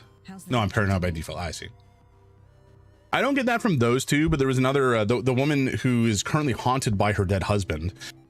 She poisoned him to death because she found he was cheating with the woman who's now missing, Mrs. Dean. And we have to try to exorcise him to get her off of the course of determining. I think he, like, the husband's ghost is like pushing Ms. Darcy to murder Ms. Dean, I believe. And by exorcising him, she'll just like fuck off and not have any reason to stick around. Hello, Mr. Ward. How's the day treating you? Let's have a chat. What's this about, girl? Scrap of paper left in the library. I mean, I picked it up right in front of her, so... Did you leave this behind in the library, Miss Quinn? That is my handwriting, certainly. It looks like it's one of my notes. Magical theory. But I'm beyond the theorizing part now. Okay, what does that mean? What about strange dreams? Do y'all have them? I had the strangest dream on coming here of a long corridor somewhere at this place and lots of locked doors. The doors at regular increments down it. You've experienced it then? No, I wouldn't worry too much about it. I think an unsettling dream or two is the least of your worries in a place like this. What does that mean? That's kind of grim. So she uses her pen a lot. She has a brooch. I don't know why a striking brooch is all that important. Let's talk about the memento mori. Are you the sort to keep death mementos, Miss Quinn? At a certain point, it's all you can do. I have many. I keep my brother, Alexander, particularly close. He didn't die long ago. I miss him terribly. I wonder if that's the brooch, then. That's quite a striking brooch you have. Nope, I lied. My sister gave it to me as a keepsake when I set off. A good luck charm, she called it. I hope she's right. What about your pen, then? You have a pen in your pocket, miss, just in case it slipped your mind. Oh, don't worry, it's clean. I've stained enough of my clothes not to make that mistake again. I take it you're not often without one. I'm a poet by trade. I prefer to carry one, so I'm never caught without a refrain or such like. Never caught with a refrain or such like, and without the means to write it down. Okay. Scars on hand and face. Sure. It looks like she got in some sort of fight with an animal. Forgive me, Miss Dean. Excuse me, miss, but can I ask, how did you end up with the injuries you sustained? Is it enough to say I have terrible luck? But there is some luck, I suppose, in the fact that I have only been scarred and it hasn't killed me yet. You talk like there's something after you. It does look that way, Mr. Ward. Okay, but huh? What do you know about well scrying? It's an Irish tradition, gazing into a well and asking for answers. It doesn't seem to have transferred to England like you might expect of a mostly secular spiritual practice. It might be that it only works, at least as it's known in Ireland. I wonder. I have arranged a session with Miss Callahan. I want to check on my family. Okay, that didn't seem terribly useful to us, frankly. Shit, I rolled right past what I wanted to click. Okay, bye.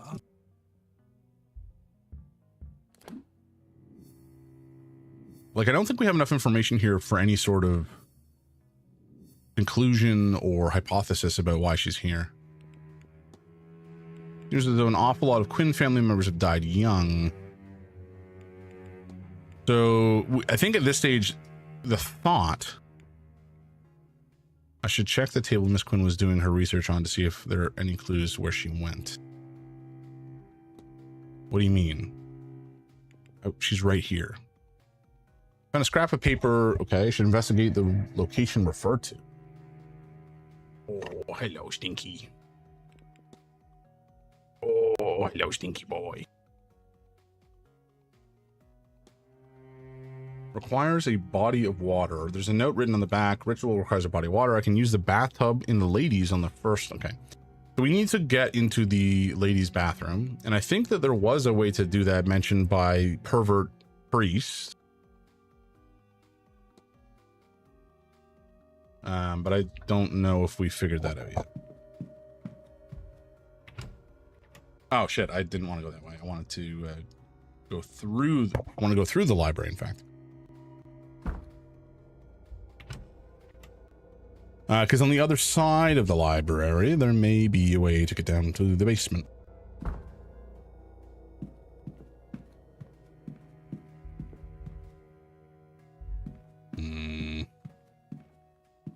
I went for a rest. How's it going? It is going well. We are continuing our investigation, and we managed to summon an angel. Although at this point I'm pretty confident it's in fact not an angel and is more some sort of first ghost. So I don't know. We're gonna see what happens with the dude who we helped summon it with. Currently, he is convinced going to the, cool. My thoughts exactly. Currently, he is under the impression that if he goes to the seance, he will be fine. I have a suspicion everyone who goes to the seance will end up dead. So, we gotta be careful about that. Okay, gardens, I don't actually know that it has anything for us, and it might be raining, so I don't know that I want to be. Although this dude's out here.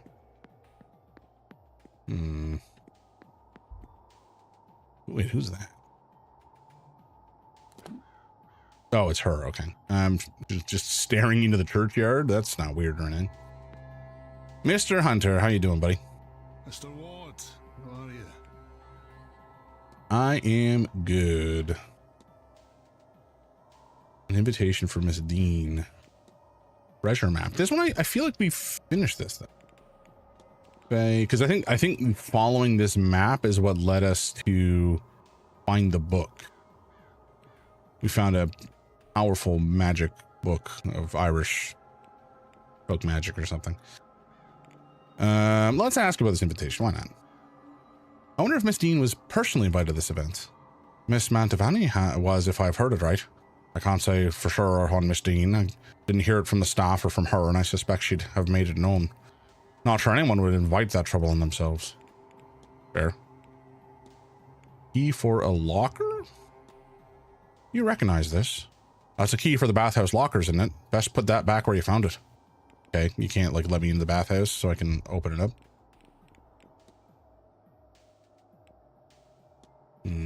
I guess I don't think we ever talked to him about this. We did not. We'll ask. You've been here a while. Have you experienced strange dreams since coming here? Aye, not often, mind, but enough. Sometimes I think I'm taking the young master to see his mother's grave, but we're walking through the hedge maze, not the way you'd normally go, you see, and we come to a pit. And the boy, he starts crying. I think he knows what's coming up. I keep walking right up to the pit, and casual as you mind, I tip the lad in, and I just watch him fall into the darkness until I wake.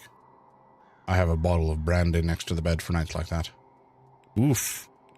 That's fucking rough.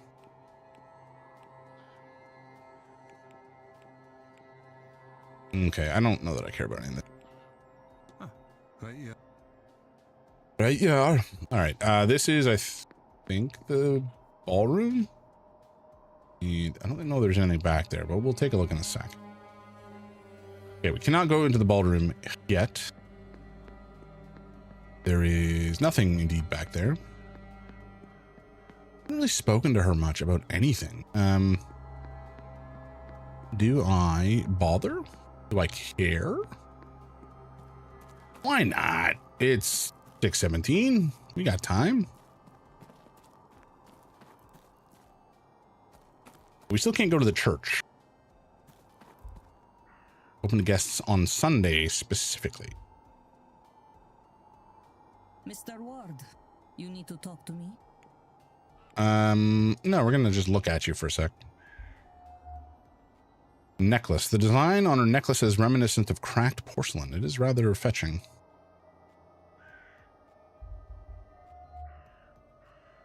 She looks tired, as if she hasn't slept well in a long time. Feel that. Headdress of some sort. Okay, not super useful information. Oh, there it is. Charcoal smudged hands. There are dark smudges on her hands. Perhaps she has been drawing. Okay, let's talk about your drawing, shall we? Or wait, no, she was drawing some maps, right? I've explored much of the manor. Some, but I'm keen to see it all. Not all of it is open to the public. I wonder how upset they would be, or they would really be, to find me outside of those bounds. What harm could come from curiosity? Well, if you've heard about the proverbial cat, you might know. Let's talk about the strange dreams. I usually want to poke around for any information about this. I've had some strange dreams while I've been staying here. This place, it gets too easily into one's head. I haven't tasted a good night's sleep in a very long time. How long have you been here? I guess we'll ask about the hands. You've been drawing? The charcoal, yes, it gets everywhere. It is useful for sketches of artifacts, shading, to manipulate the values of light and dark and bring life to a still image, but still to never match the real thing. That's oddly philosophical, but May Allah guide you. Sure. I don't really care about the necklace. That kind of feels like everything out here that I would find interest in, so maybe let's head back inside. I don't remember where we left Omira, but we do need to talk to him about Suivne and tell him that it's probably not an angel and is in fact some other cursed spiritual entity. But where is he? He on the first floor? Is he in the hedge maze? Is he in the courtyards? Where is this dude? He just like evaporated? Huh? Maybe he's in his room?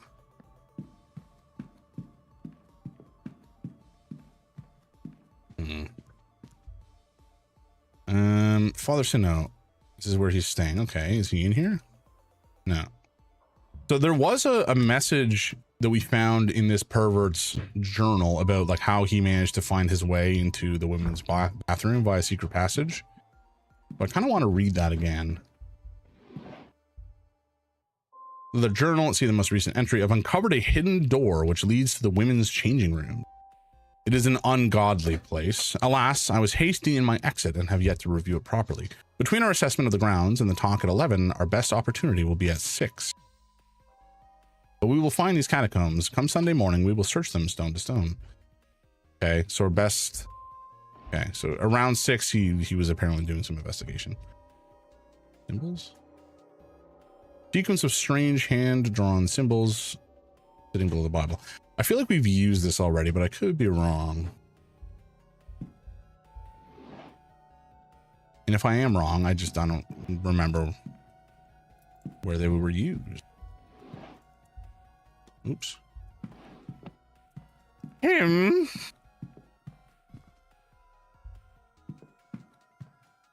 We've already peeled this place apart. I don't think there's anything else in here for us. If we can find that hidden door, that would be helpful. Hi. Oh, hello, stinky boy. Oh, hello, my stinky boy. Sometimes he just wants a snug, folks. And you gotta deliver on that.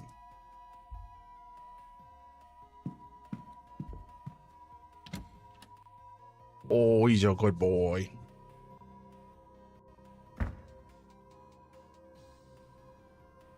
He's a very good boy. Yeah. Hi. Hello, Stinky.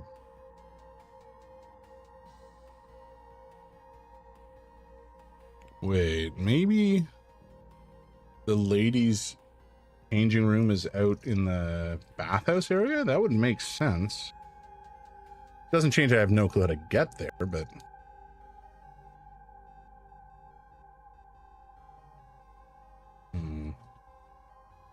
You guys hear the purring? I don't know if that's coming across. It may be too low to register. Okay, we have to go back the other direction.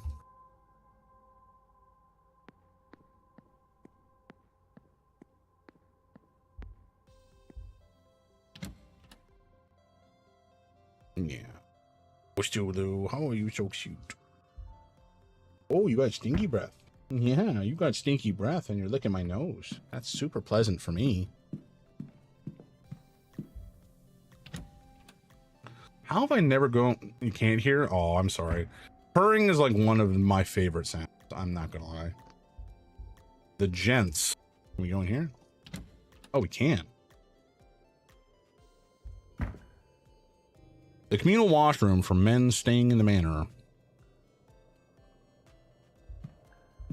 A wicker basket. Nothing. Somebody forget something here? No, it's just a hand towel. And there's nothing underneath. Uninteresting. The loo. Flush. Fortuitously. Tub. Okay. Sorry, I'm a little slow because I have to move with the same hand I'm looking around with. Hi. Hello, pretty boy.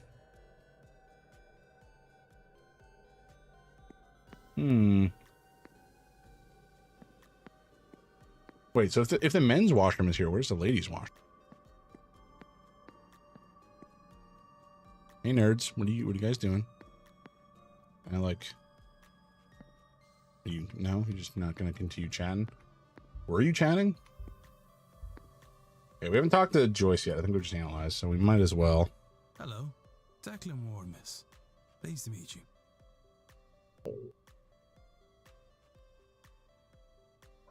Look at this man. God bless you, sir. It isn't often someone introduces themselves to the help. Oh, he's a baby. We do have like a bindle that we can wrap him up in sometimes, and he'll stick around. Oh. At the mention of the bindle, away he goes. Caitlin Joyce, I'm the housekeeper here. Nice to meet you, Joyce. If there's anything you need, just come right to me. Oh, well, thank you, Mrs. Joyce. I'll try not to. Nonsense, Lord knows.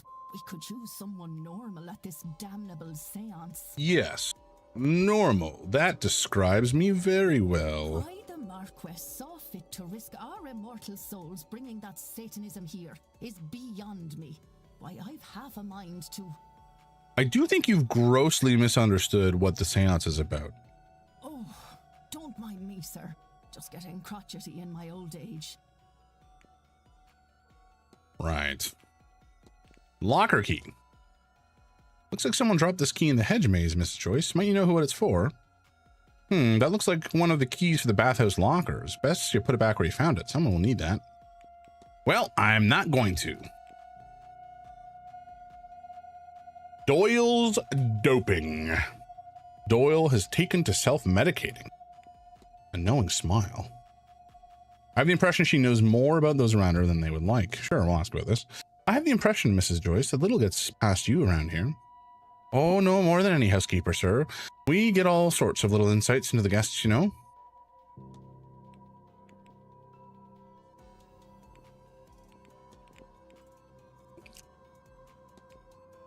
I accidentally stumbled into the broom closet recently, and I noticed a stone cross on the cleaning trolley. Oh, yes, sir. That'd be mine, of course. It had broken off an old statue that was being tossed out, and, well, I thought it shouldn't go to waste. Of course, it's a shame about those red stains, though, isn't it? Ah, that's only rust, sir. I quite like it, to be honest with you. After all, Jesus must have bled when he died for our sins. Okay. Badly written note. No, I wanted to talk about Doyle's doping. I hesitate to ask, but would you mind keeping an eye on Mr. Doyle? I fear he may have taken to self-medicating. Oh, that... Don't you worry, sir. I'll set him straight. He's a good boy at heart, I promise you. He just needs a little guidance. At least he has Father Sinnoh to help him along. Always together recently, them two. I'm sure it'll do Seamus some good. I don't know that tying a lad and a father, that kind of father, together and leaving them alone is a great idea. I mean, she's standing right there. We're having this discussion right beside her. Seems Miss Murphy is rather eager to discuss something with Father Sinnoh. Do you know, I haven't a clue about that, sir. But he's a priest, a spiritual teacher of sorts, no? Perfectly normal for us to ask him all manner of things, I'm sure. Of course. You sought guidance from him as well, then? That's between me and the Lord, sir. It could also be between you and I, if you chose. I found this note. Note? I found this note, Mrs. Joyce. I found this note, Mrs. Joyce, but I can't make head nor tail of it. Is that note from her handwriting? Isn't it? Oh, goodness, sir, I haven't a clue what it says. The scroll is too messy, far too messy. Yes. Okay, so if we're saying the scroll is too messy to read, then this person, Murphy, probably can't write. God bless you, sir. At least well, right? So we go to mysteries. I think it's probably safe to say that Murphy is... The note she signed shows she's unable to write. Okie dokie. Eliminate. Boom. Never met Miss Dean. Do not think the boy is even 10 years old yet. Mid-40s. There must be some clue about the general age of the person. Getting in the way, Dean was getting in the way of his mission. He has incomplete maps of the grounds. His attempts at drawing are poor. His shoes are medium. He is a Gnostic and Catholic priest.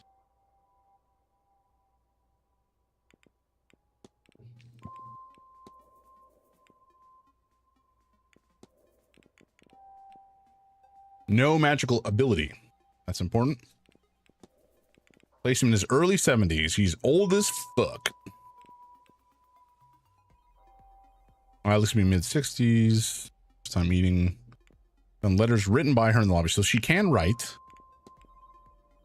And again, I don't understand why these are exclamation marks. I'm not sure what that's indicating.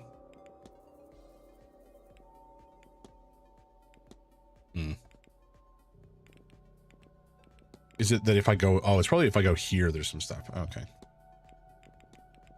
Yeah, that's what it is. No, wait, is it? It's not. God damn it. Oh, maybe it is. It was. All right, we're good. Mark all as seen, because otherwise that will bother me.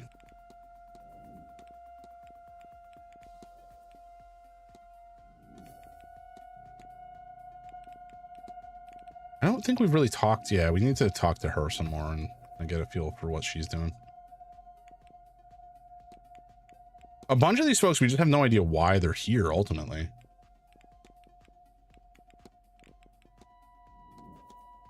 Which is, maybe we don't need to solve all of them before the, the seance comes, but it would be good to have a more comprehensive profile about them before we make any decisions.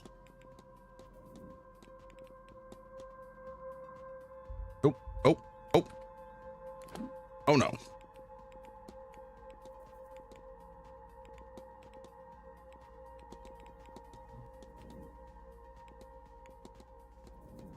Yeah, we have no clue what this dude's doing here either.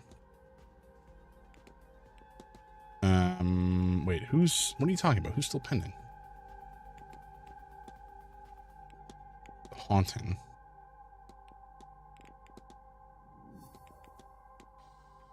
Okay. I don't know, whatever.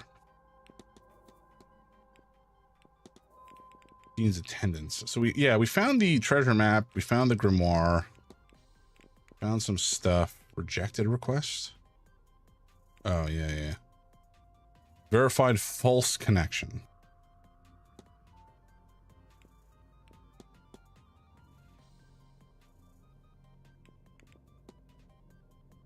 Potential connection. Okay. Hey, Mean Bear. Good morning. Slept like a rock. I'll say it's nearly 3. That is quite a sleep. I slept fine, just not enough. I went to bed at 3 in the morning like a nincompoop. I'll figure it out someday. Wait a second. Was there something here? No. How you doing, Mean Bear?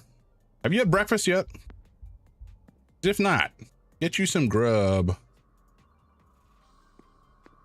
I haven't really had breakfast. I've had like a couple slices of pizza, which I guess is semi-sufficient breakfast, but not locked. They must leave unused bedrooms open. Indeed. Not yet. Nope. I don't always eat breakfast, even though I probably should do. I need to get better on that. I think sometimes I'm just like in a rush in the morning and I never really consider what it is that I want to consume for breakfast. Ooh, there's stuff under there. Under, please. A child's block sits under the bed. A bunch of spooky stories for children. The pages on vampires are folded in, huh? Vampires. But yeah, it's just like, I don't know, sometimes I feel, oh, look. Nothing interesting. Ooh. Floorboards squeak, but nothing noticeable. Nah, boring. Yeah, there's nothing interesting here either. Okay, gotcha. So this place is basically nothing. Somebody seems to have gotten called away in the middle of cleaning the fireplace. They left nothing of note in their haste. The bed warmer hasn't been used in some time. Okay, so it's just saying the room's not been used. What do you mean I'm not sure this is Miss Dean's room? We know it's not Miss Dean's room. So how are the reactions in the office? They were pretty chill, honestly. A couple I did get a couple reactions being like, at first I wasn't sure who you were because they could only see me from behind. They're like, wait, who's this person with a buzz cut? But once I turned around, they're like, oh, wait, huh, cool. So mostly I would say positive. Mostly positive. That friggin' emote is so funny. Okay, we don't have the key here. That's fine. We know one key is in the basement and we may not be able to access that until tomorrow. Because there is a way into the interior of the basement from outside, I believe. But then there's also, okay, what was our, there's another note here. Documents, perhaps? Yeah, no master keys. Northeast corridor is, okay, we already have the eastern corridors. It's the west corridors we don't have. One of them is locked in the stables and the other is lost in the basement storeroom. Because The guy who had it last is a dipshit. And then there's a pair of locked doors in here that we also cannot access.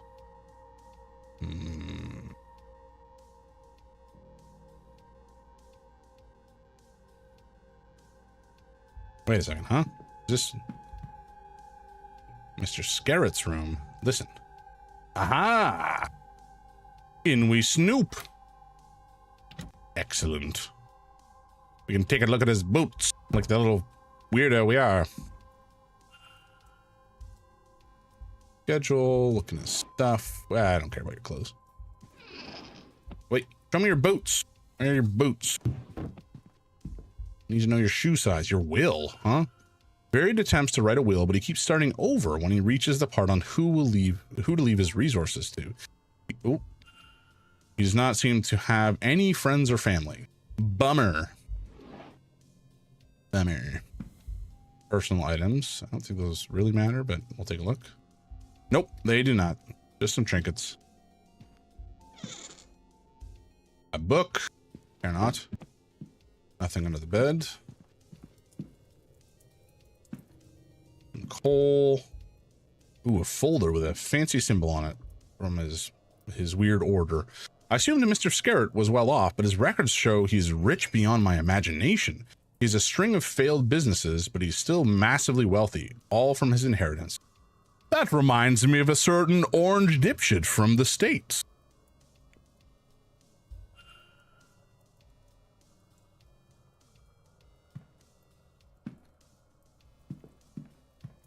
One, two, three, four, five. Lockbox. Okay, we don't really have a clue for the lockbox. Book, no. Ooh. Various writings, but the one that stands out is about the upcoming seance. Imagine to actually speak with a ghost. Who will it... Oops. Who will it be? Ah. What secrets will they share? Whoever it is we summon, they will become famous in death. So much will be spent to uncover their life, to learn everything about them. Even if it is the lowliest house servant, they will become known to everyone from here to eternity. Is he planning on killing himself so he can be the ghost in this friggin' seance? What a mad lad. A copy of the King James Bible, it seems well read. Okay. A letter addressed to Apprentice Scarrett. It seems he has been ejected from the Freemasons for not living by their tenets of fraternity, charity, and self-sacrifice. He has circled self-sacrifice. He's also scrawled a note on the page that confirms he has no magical skills of his own and was hoping to gain some through his time with the Order. He's had all this money given to him, but he has made nothing of it. He's the last of his family. He has failed to make an empire. He has been rejected by his fraternity. He is alone. When he dies, he and his fortune will be forgotten. He has no legacy to leave. God damn. I mean, it's true, but you don't have to do him so dirty like that. Jesus. Okay, so I think we can safely say Scarrett is not, in fact, the culprit. But to me, it comes across like he's planning on killing himself to become famous as a ghost. Which is crazy. And it doesn't seem like we can make I don't know, cigars. Okay, I don't know why this is important, but sure.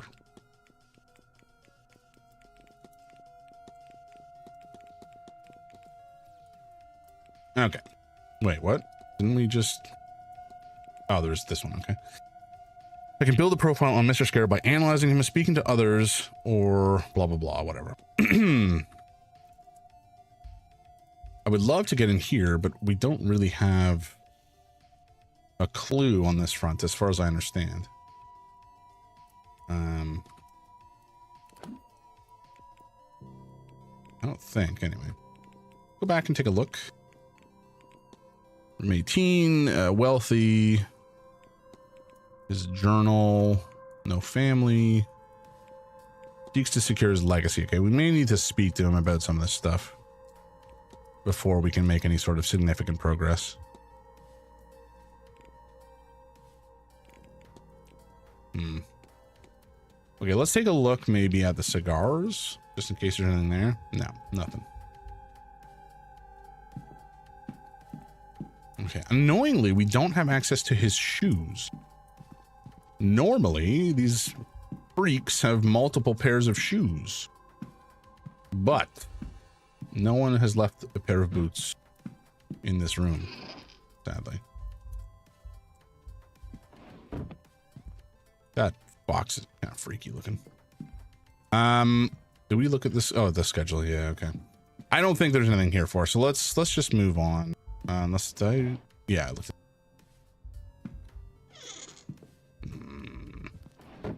Okay. I think we'll have to come back. We don't necessarily know. We don't have any clue really for what that code might be, nor what would be in there, but I suspect it has something to do with how he's going to kill himself. Oh, let's go in here. And maybe Omira is still in his room, because if he is, we want to talk to him. No, he's not in there. Annoying. Okay, what are we doing then?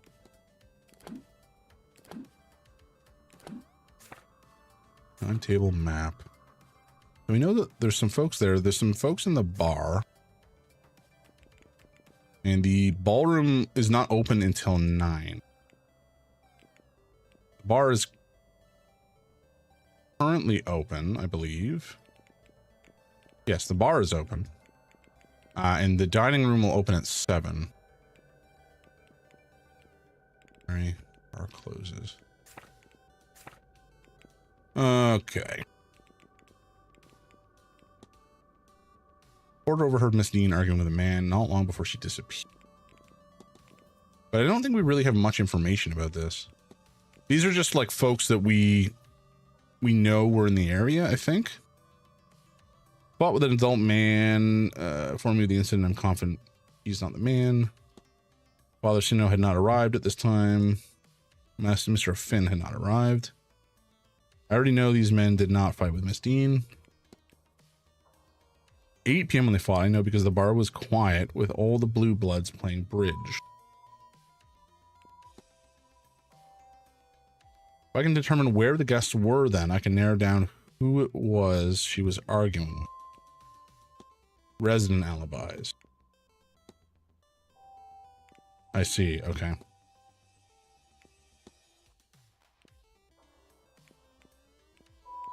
Okay, so I should be talking to these folks to try to identify why exactly, or what they were up to, I should say. Gotcha.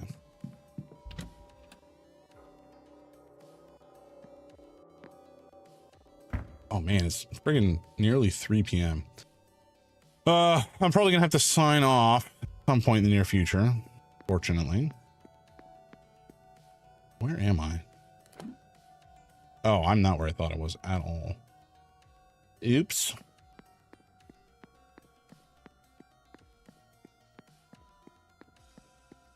Let's just go downstairs.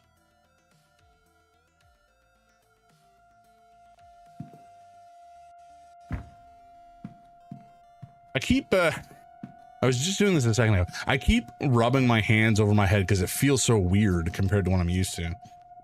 It's a novel sensation. I don't dislike it. But I also did have like a weird... I think I buzzed myself a little too hard in the back of my head because there was a spot that was kind of sore and not feeling quite right. But that's okay. It's calmed down now. All right, we gotta find some folks to talk to here. There should be some folks in the bar. Some of these dudes we can talk to. Here we go. Actually, we wanted to talk to Mr. Omira anyway. You again? What is that? Okay, talk to me about this, buddy. Do you have much understanding of what your angel wants of you? I suspect not. Not yet. Something physical. I know that. Whatever it wants of me, I need to be healed. I can feel my body recovering at an accelerated rate since pledging myself to it. Uh-huh. I assume its intentions will become clear to me soon enough. But first, the seance. Then a visit to my mother, I have put her to worry for all too long. I need to assure her that what comes next is a divine quest, and so safe. Sure. Whoa, Noor Chain, Noor Chain. No, your Chain. No, your Urchamy. I'm so sorry. I have no idea how to pronounce your name. Let me know how you want me to say it, or whatever you want me to call you. But how am I? I am doing lovely. How are you doing?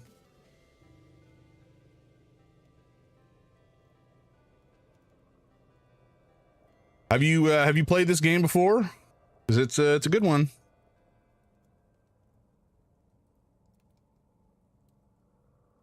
Came here from the Canadian tag? Hell yeah. Love to hear that. I think that's actually, there's a couple tags I got to remove now that I think about it, because we are no longer currently fundraising. I think that was the only one that's not really relevant. From Morocco though? Nice, hell yeah. I've never been to Morocco. I'm not particularly well traveled. I've been to a couple places outside Canada, but mostly North America. It's just easier. But yeah, what do you want me to, how do you want me to refer to you? We're also playing against each other in the World Cup. Oh, is that what's happening? Norsham. Oh, okay, perfect. Norsham. That's so funny. Like I actually had no idea that Canada's playing Morocco. I haven't been keeping track of the World Cup or what's been going on. I've heard, like, I've overheard people talking about it at the office. But it's just not something that I am clued into at all. I did hear there was a game between Argentina and Cape Verde, maybe Cape something, where the non-Argentina team, was it Paraguay? Oh. It doesn't matter. It was the other team that wasn't Argentina. Apparently, I think this was like their first time at the World Cup, and they put on an amazing performance, like a remarkable one, given how strong the Argentina team is supposed to be. Cape Verde, yeah, that sounds right. One of my favorite things from the World Cup is all the new country rivalries. Oh, that's funny. Yeah, I mean, me neither. To be honest, I don't watch soccer at all. Gotcha. Yeah. For myself, like I grew up, we were talking about this earlier. I grew up watching hockey because, you know, Canada, you kind of have to. But it wasn't something that I really spent a lot of time with.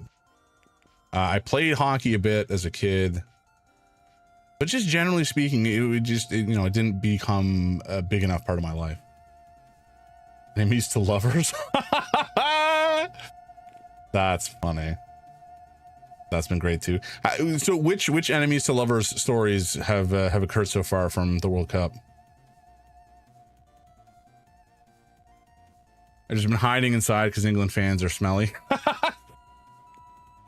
I mean, you ain't wrong. I'm gonna snooze the ads. They're in here. Okay, we're gonna talk to him about fetters. Do you know anything about the concept of fetters? Well, not as much as some of the others might. I'm not much for the discipline, but I believe that there are things that hold ghosts in this world. I suppose that's why they're called fetters, named for the old shackles used to transport prisoners. Okay, that was not a useful conversation. Wait, can I not talk to him about learned analysis, everything? Maybe it's the timetable we need to ask him about. How many plans for the weekend? No, okay, that's not at all helpful. When I get bored of that, oh, there's lunch at 1. Starving is less interesting than you would think. Miss Callahan's talk at 3 seems livable, so I'll drop in on that one. What else? Oh yes, I've promised Mrs. Darcy a rematch of pool at the bar at 6. Now she makes a dull game fun. I didn't know that you could misfire a ball that badly, but she certainly managed it. Of course, I won't be missing the ball. Maybe a bit of real fun in this place for once. As for tomorrow, I should go to mass at 12 and try to absolve myself of some of my sins. Not all of them, mind you. I don't want to be there all day. Actually, I might visit the graveyard after that. Come to think of it, isn't every graveyard visit a near-death experience? Yes? No? Oh, you could smile at least. I suppose I'll be in the bar in the evening, though I've already run 2 circles around the drinks menu. Then this lunch... dude, I did not ask for your whole goddamn life story. Holy gods. Glad so many of the people visiting here for the World Cup have been having a great time. Yeah, exactly. Exactly.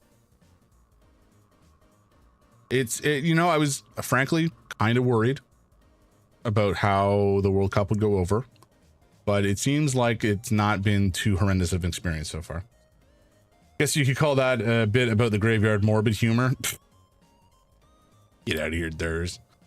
Still not long until the main event, eh? I'm nervous now. I'm not sure what Swevne wants from me. I hope not to let it down. Yeah, we should talk about that. I you know, this thing, this angel that you've apparently summoned, I don't think it has your best interest in mind. I gotta say, I think it's you know, I don't think it's gonna end well for you. I think you should maybe try to break it off. Okay, we it seems like, oh no, the bridge game. Oh, that's what this is. Okay, we got to ask about this. Did you attend the bridge game? Did you attend the bridge game the other night? Bridge game, that was Tuesday. I did not. No, I was elsewhere, in my room, praying, I imagine. Yes, that would have been it. Uh-huh. I'll be off, Mr. O'Mara. Don't let me keep you. So he does not really have an alibi. Based on that little conversation.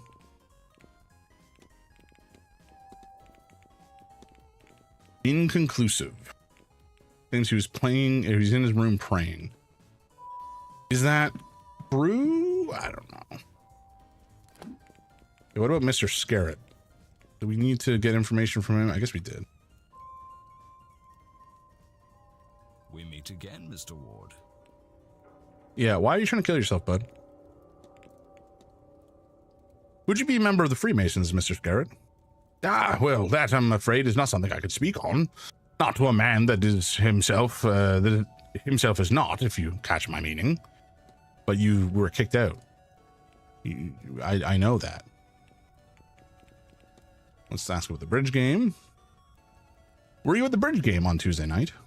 Oh, I don't think so. On Tuesday? No, I was relaxing fireside in the library. Where are you now? Your legacy. Dare I say, Mr. Scarrett, that you must have built some legacy over the years? Ah, well, a fellow at my stage always thinks that maybe he could do more. I'm the last of my line, you see, an only child who has the misfortune to outlive whatever distant relatives I once had. A lot of pressure, then, to make sure the name Scarrett carries on once my time comes. I think that is really what excites me about this seance. Everyone is so focused on hearing a ghost, any ghost, speak. Whereas I'm fascinated by who the ghost will be. To us, it does not matter yet. We're not so... Oh, every time I friggin' misclick. It does not matter yet. We're not summoning a specific ghost, you see. We're going to reach out and grab the closest. And keep doing so until we find one who will talk to us. And that ghost, tens, perhaps hundreds of years after their death, will suddenly be a star. We will all want to know the background, their life. In death, they will be famous forever. Entire teams will dig into their past, their death, their life. Books will be written on them, and their first words from beyond the grave will be immortalized. Now that is a legacy worth dying for. Uh-huh.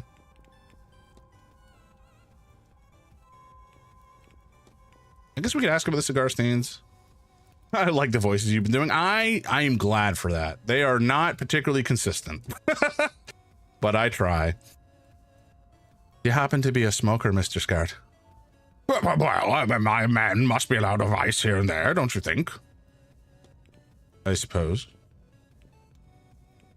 It doesn't matter. Excellent. That's what I like to hear.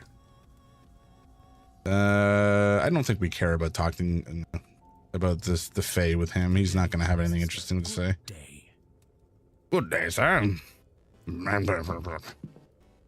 Okay. We know... Oh, doctor. Do we have an alibi for you? I suspect we do not, sir. Okay, let's get one. Mr. Ward, what can I do for you? That's evidence. I want to know about the bridge game. I heard there was a bridge game the other evening. Did you play? I did. Mrs. Darcy dragged me in. What is this voice?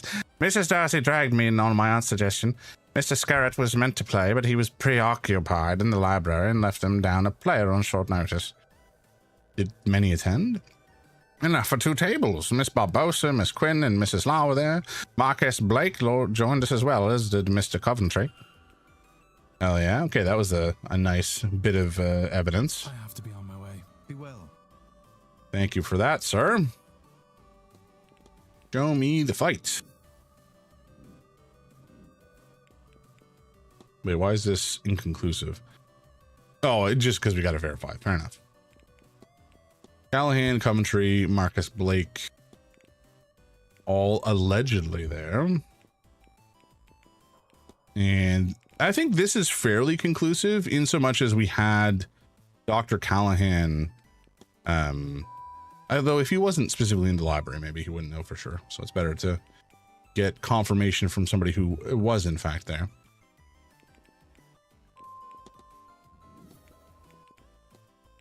Am I still not allowed to guess? Ugh, okay. Let's talk to you, sir. Were you playing darts? What were you up to? What can I do you for? Actually, no, I think we know for a fact he was... Only do something if you want. Shit, ads. I think we know for a fact he was already not... Yeah, he was not arrived yet.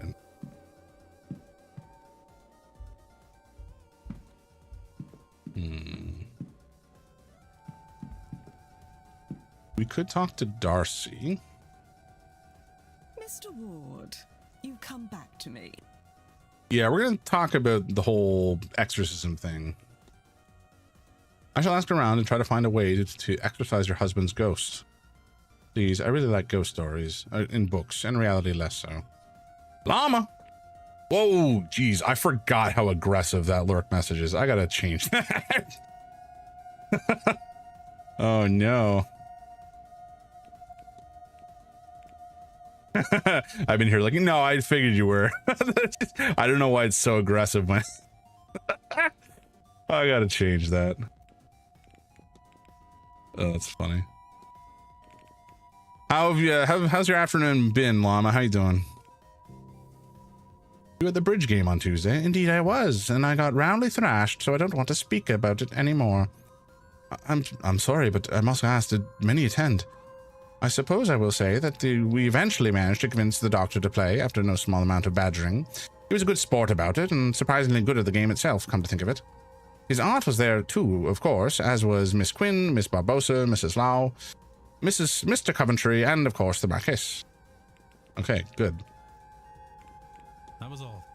Good day, Mrs. Darcy. Good day, Mr. Ward. Okay, that seemed a little more conclusive.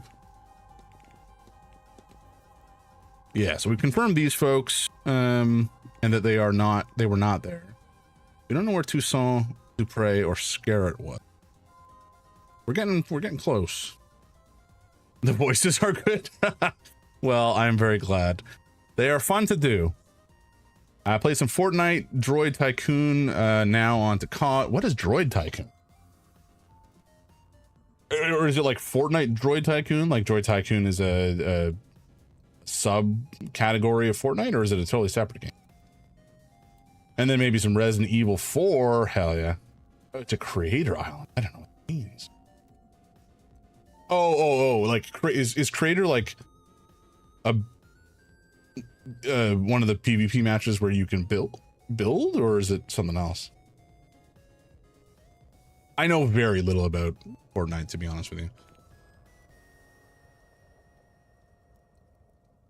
But yeah, Resident Evil 4 is such a good game, and I still haven't got around to actually playing the remake, which is abominable of me.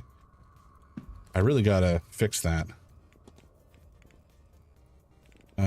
Do we know? I wonder where she would have been. Timetable. Oh, we don't have information back that far, I don't think. Let's talk to her. Again? What else could you possibly want? Oh, relax. I just want to know about the friggin' bridge game. Were you at the bridge game on Tuesday? No, my parents were were obsessed with the game, so naturally I grew to despise it. Okay, so you just weren't there. Fine. Not help. What about you, buddy? Coventry. Oh, we know you were there, so I don't particularly feel like I need to hash that out with you, but let's talk to you anyway. Maybe you've got some stuff we should talk about. You have some dust on your suit, sir. So I do. How did that get there? Perhaps the housekeeper is not so fastidious as she should be, eh? Okay.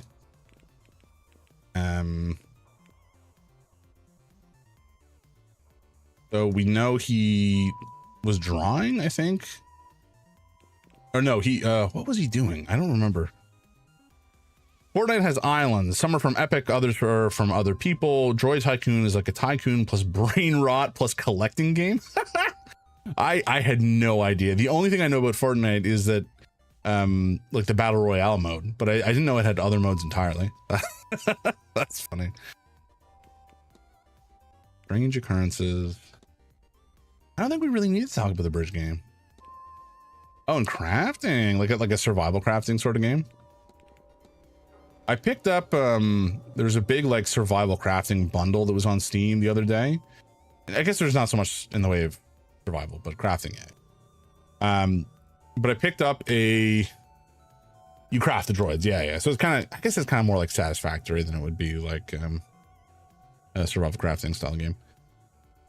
But I picked up a survival crafting bundle, and the only two games that I didn't have that were in it, so the overall price was reduced as a result, was Conan Exile, I think.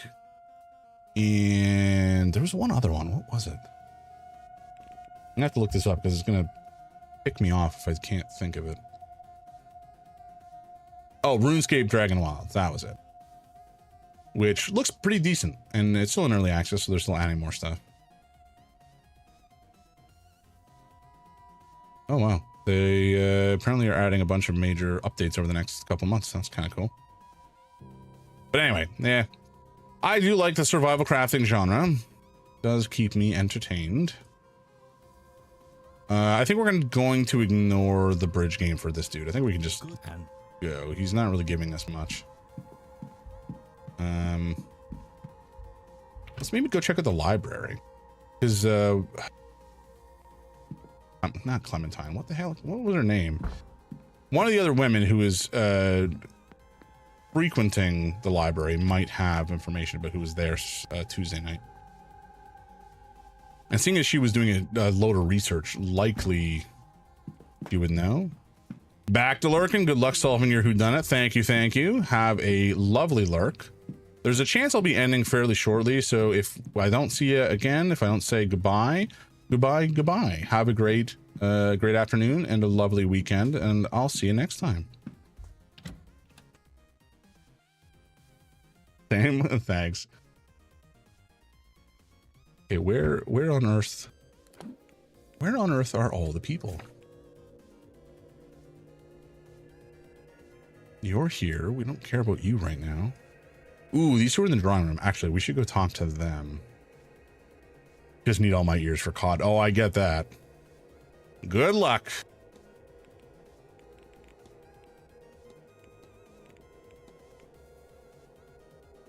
No, I don't know where they are. Okay, that's fine. They're just like hiding in their room or something. Let's go. Or maybe we just don't know where they are. That's maybe it. I don't know. Whatever. Ooh. Do I go to the stables?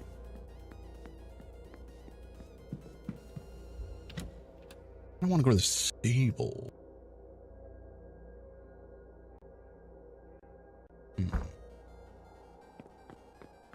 The horse.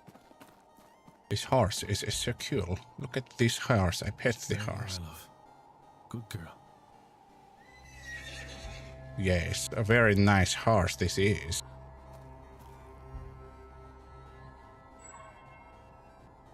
Okay, we've already looked, apparently.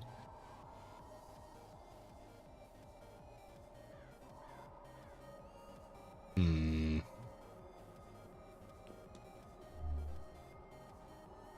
Okay, so we've already confirmed that he did fix the door. But I want to get inside.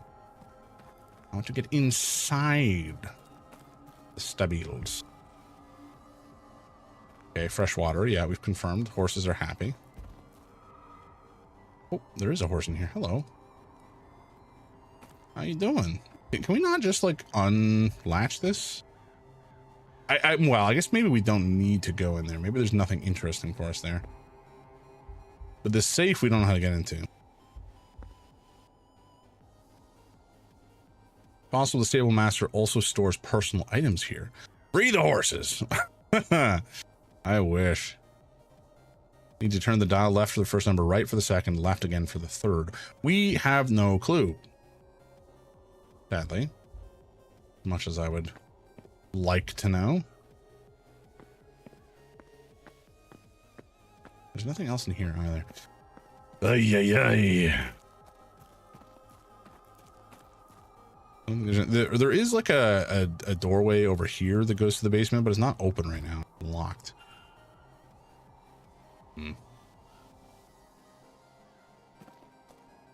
Irritating.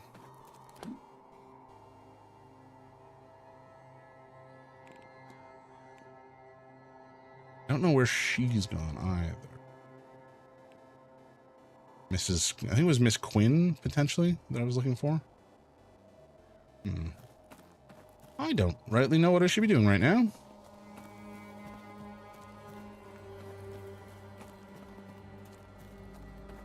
Is there anything over here? No. At least not yet. Maybe something will happen and somebody will, like, I don't know, die over there.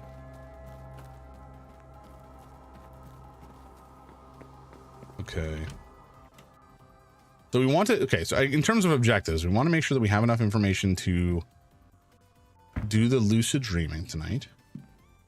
We would love to be able to get into the basement, although that seems like, what the heck? A well-rendered drawing of some sort of vase looks like charcoal and papyrus, an unusual combination. I saw the same materials in Miss Hisham's room. Perhaps I should ask her about the drawing. Supper time. Or dinner time, I suppose I should say. Locked and hasn't been open in a while. I suspect there's nothing I need from here. That cannot be true. I refuse to believe it.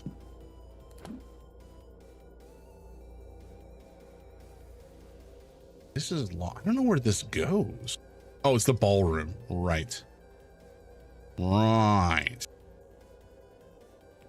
First floor. Everything's locked. No keys. Everything's terrible. Although, actually, wait, hold on. I should go to the ladies' loo upstairs because I think that's maybe what the old priest was talking about, where they found a secret door or some such nonsense.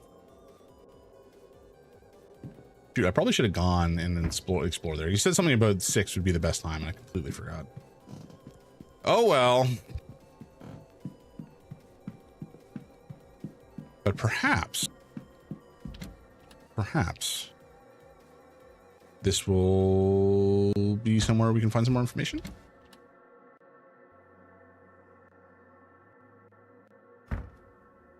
Oh my, what have they done? No, nothing in there. Ritual items.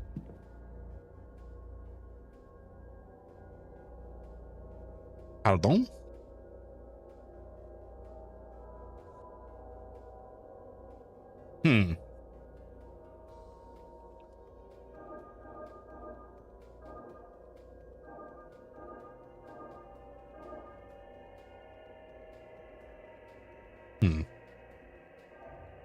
Yeah. I think this one I have to just fill in. Oh.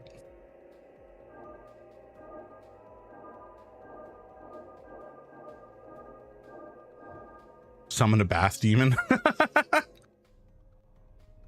Are we? Uh-oh. Oh, God. Brooke! Why did you do this?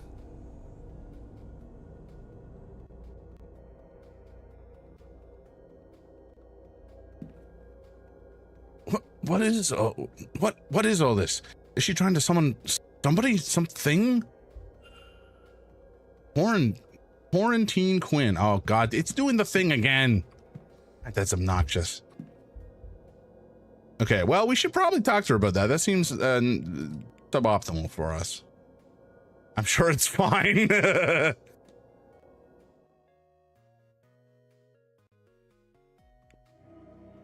All right, continue. Hopefully the friggin' keyboard bug is gonna stop.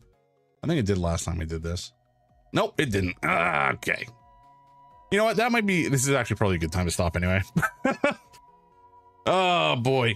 We have so much to do in this game, and I feel like we're chipping away at it, but it's in terms of the uncovering the mysteries, but there's a lot to poke around at, making me run in every direction at once. Bath Demon said no more game. Indeed. Oh boy, folks, this has been a lovely Saturday stream. Very nice way to start the day, a nice way to start the weekend, I gotta say. So thank you all for hanging out with me today. I appreciate it. It was very lovely to see everybody, and I hope you all have a great weekend, and I'll be back on Tuesday night, and I think we'll probably just continue to play Celeste for the time being, and then once that's done, we'll move on to something else. We'll figure it out. Anyway, have a lovely weekend. I'll talk to y'all next time. Let's find somebody to raid. Twitch, YouTube, I'll see you another time. Have a great one. Goodbye.